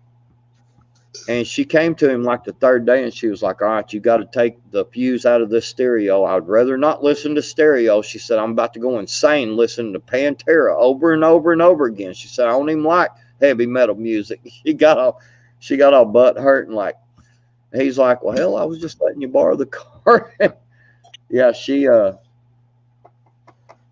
didn't like the Pantera over and over again because she had a pretty good little drive to work and back. Right back. So yeah, I don't know. I can listen to heavy metal or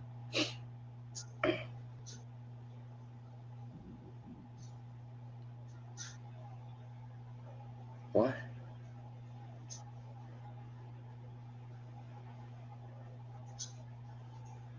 So yeah, but yeah, I love the heavy metal, and I love rap, and I've got really loud stereo systems in my vehicles. I love loud music. I sit here the other night till like 6 o'clock in the morning. It was 2 or 3 nights ago. Couldn't sleep, and I come out here, and that's all I did was listen to music. I thought about going live at first, and I was like, I'm gonna listen to music. I just want to. Yes, Lost Product. I love Slayer too. I've got lots of Slayer music on. I've got bunches and bunches of music playlist on my YouTube, but I've got them all private just because I don't know. I just did. But yeah, I like Slayer. I like all kinds of music.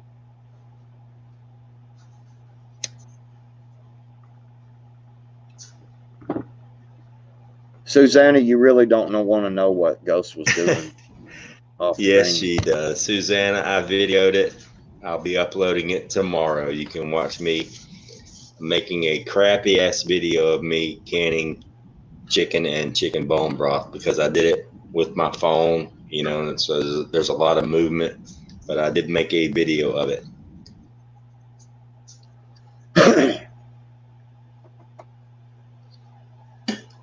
Rebecca, I just walked in the kitchen and turned the burner off on my last batch. So it'll be about 45 minutes before it cools off and the pressure comes down to 0 and I can take them out. So yeah, the canning was good. It was about 13 hours worth of work.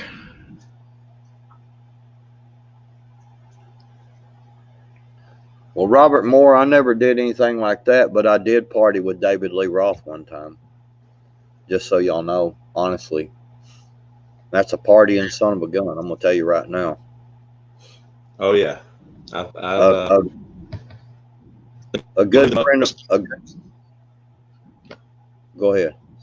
I was just going to say that the hardest partying celebrity I ever hung out with, and I've hung out with a lot of famous people in my career working private security and other stuff. The one dude that completely freaked me out to where I was like literally scared to hang around with him was Ric Flair. Bro, yeah. He was a damn machine. Like, would shut the place down and have people running. I mean, he's a maniac. Yeah.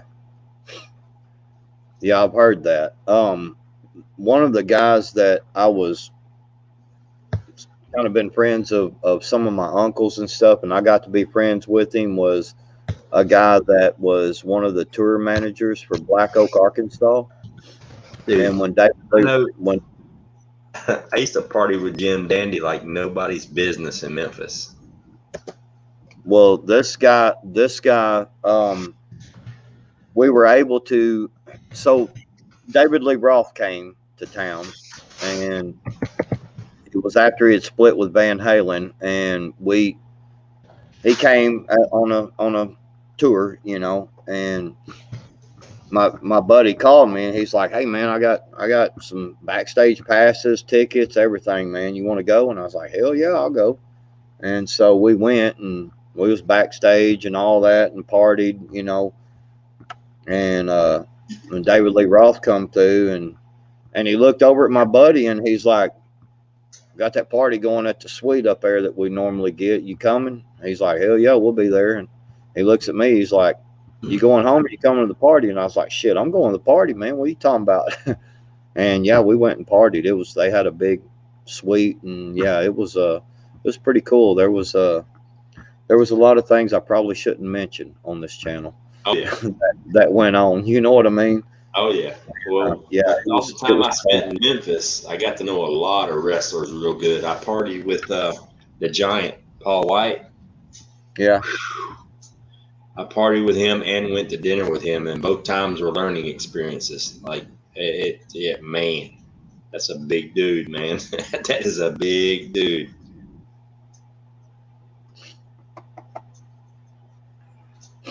Well, Robert Moore, I was the same way, but the party was where the girls were, so you know I was all into the partying.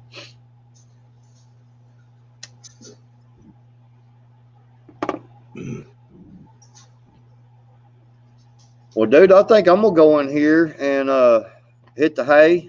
Yeah, and, I think I'm gonna shut this thing down. We've been going for 5 hours now, and I just finished my last load, so I think I'm gonna shut down and get a little rest and get ready for tomorrow night. And I think we decided, I put it in the chat and they agreed, I think tomorrow night's topic is going to be off-grid power solutions. Okay. Well, I'll try to be up and on it and ready. Like I said, I am going to really work hard to try to get my rain catchment system completely done tomorrow. It's I've got to go and get a few parts. They sell them right down here at the hardware store. I was just waiting on payday, and it won't be no big deal. I've got the stuff, you know, most everything to do it. I just need basically the parts to do the first flush system is what I'm doing, and everything's straight run. I won't have to cut but one piece of section off at the end. So I'll be able to just hang the stuff up, you know, put a string line down to make sure I've got just a hair bit of fall, not much. It don't take much at all on a gutter system, but you want just a little bit. I don't have any trees around to really worry about a whole lot of leaf, so I'm not going to start out with a leaf drainage, but I am going to do the 5-gallon bucket with the paint screening, you know, right on it, so I can just lift it off, rake out the leaves or whatever, pull the screen out when I need to, and clean it and put it back in. So I'm gonna do it that style, and I've got to pick up a few cinder blocks, and that's it. And I'll be rolling with the, hopefully by tomorrow evening. Prepper Tribe. So you see Tribes up in here? What's going on, Tribe? What are you doing Prepper up this Tribe. late? Yeah, we was all What's over there going talking on, about going to bed. We might have to just start all over again. I think you might be right. You might be right. Here you go. If you want to pop in here and say hello to everybody. I talked to Tribe today on the phone, man. Old Prepper Tribe got it going on. Absolutely. He's a good dude, man.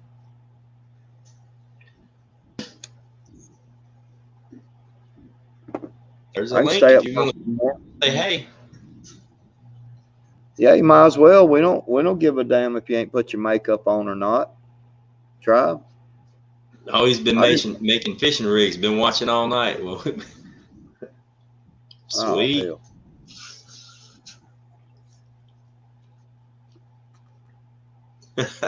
Susanna is a trip. Susanna, if I go live and you are not in the chat, things will just not feel normal. Like she's all over it, man. He's rolling with the homies. Rolling with the homies.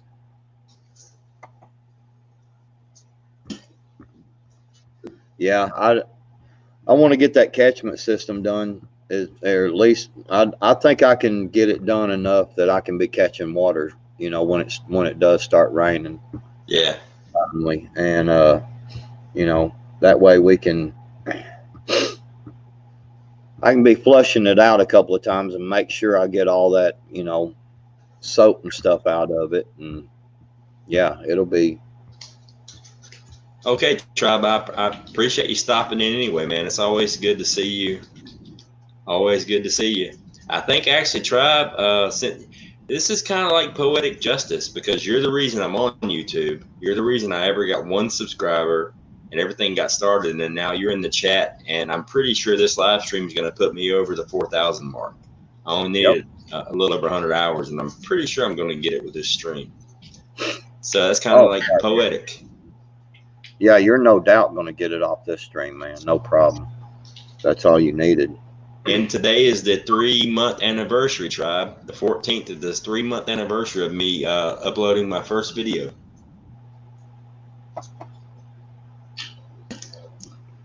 Well, it just goes to show, in all honesty, how good of a community we really do have here. You know, it really does, man. You know, everybody is just so good to each other, and you know, we got the little problems once in a while. I mean, that's just part of human nature. But you know, the thing is we've got a good community that all of these same people show up in, you know, a lot of these different live streams and stuff, man, and it's just cool. You know, it really is. A lot of good people. Tribe, did you? Is Josh back in here? Pardon, Josh. Just Josh was here earlier. Was he? Yeah, he was in earlier.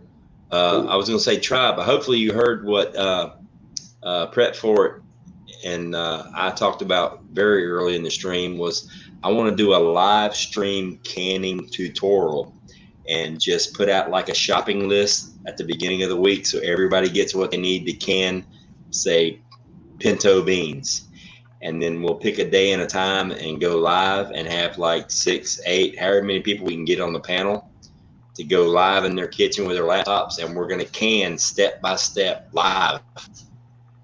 3-4 hours, whatever it takes to can like a load of pintos and sausage or whatever, and just do it like live. So hopefully you're going to tune in for that and start planning stuff. If not, you can let the smart person in the relationship that an alien married, she can do it for you. Right. Because we know. Yeah, that'll be one of them ones. That'll be one of them ones that I'll be in the chat because I don't have the camping stuff, and if yeah,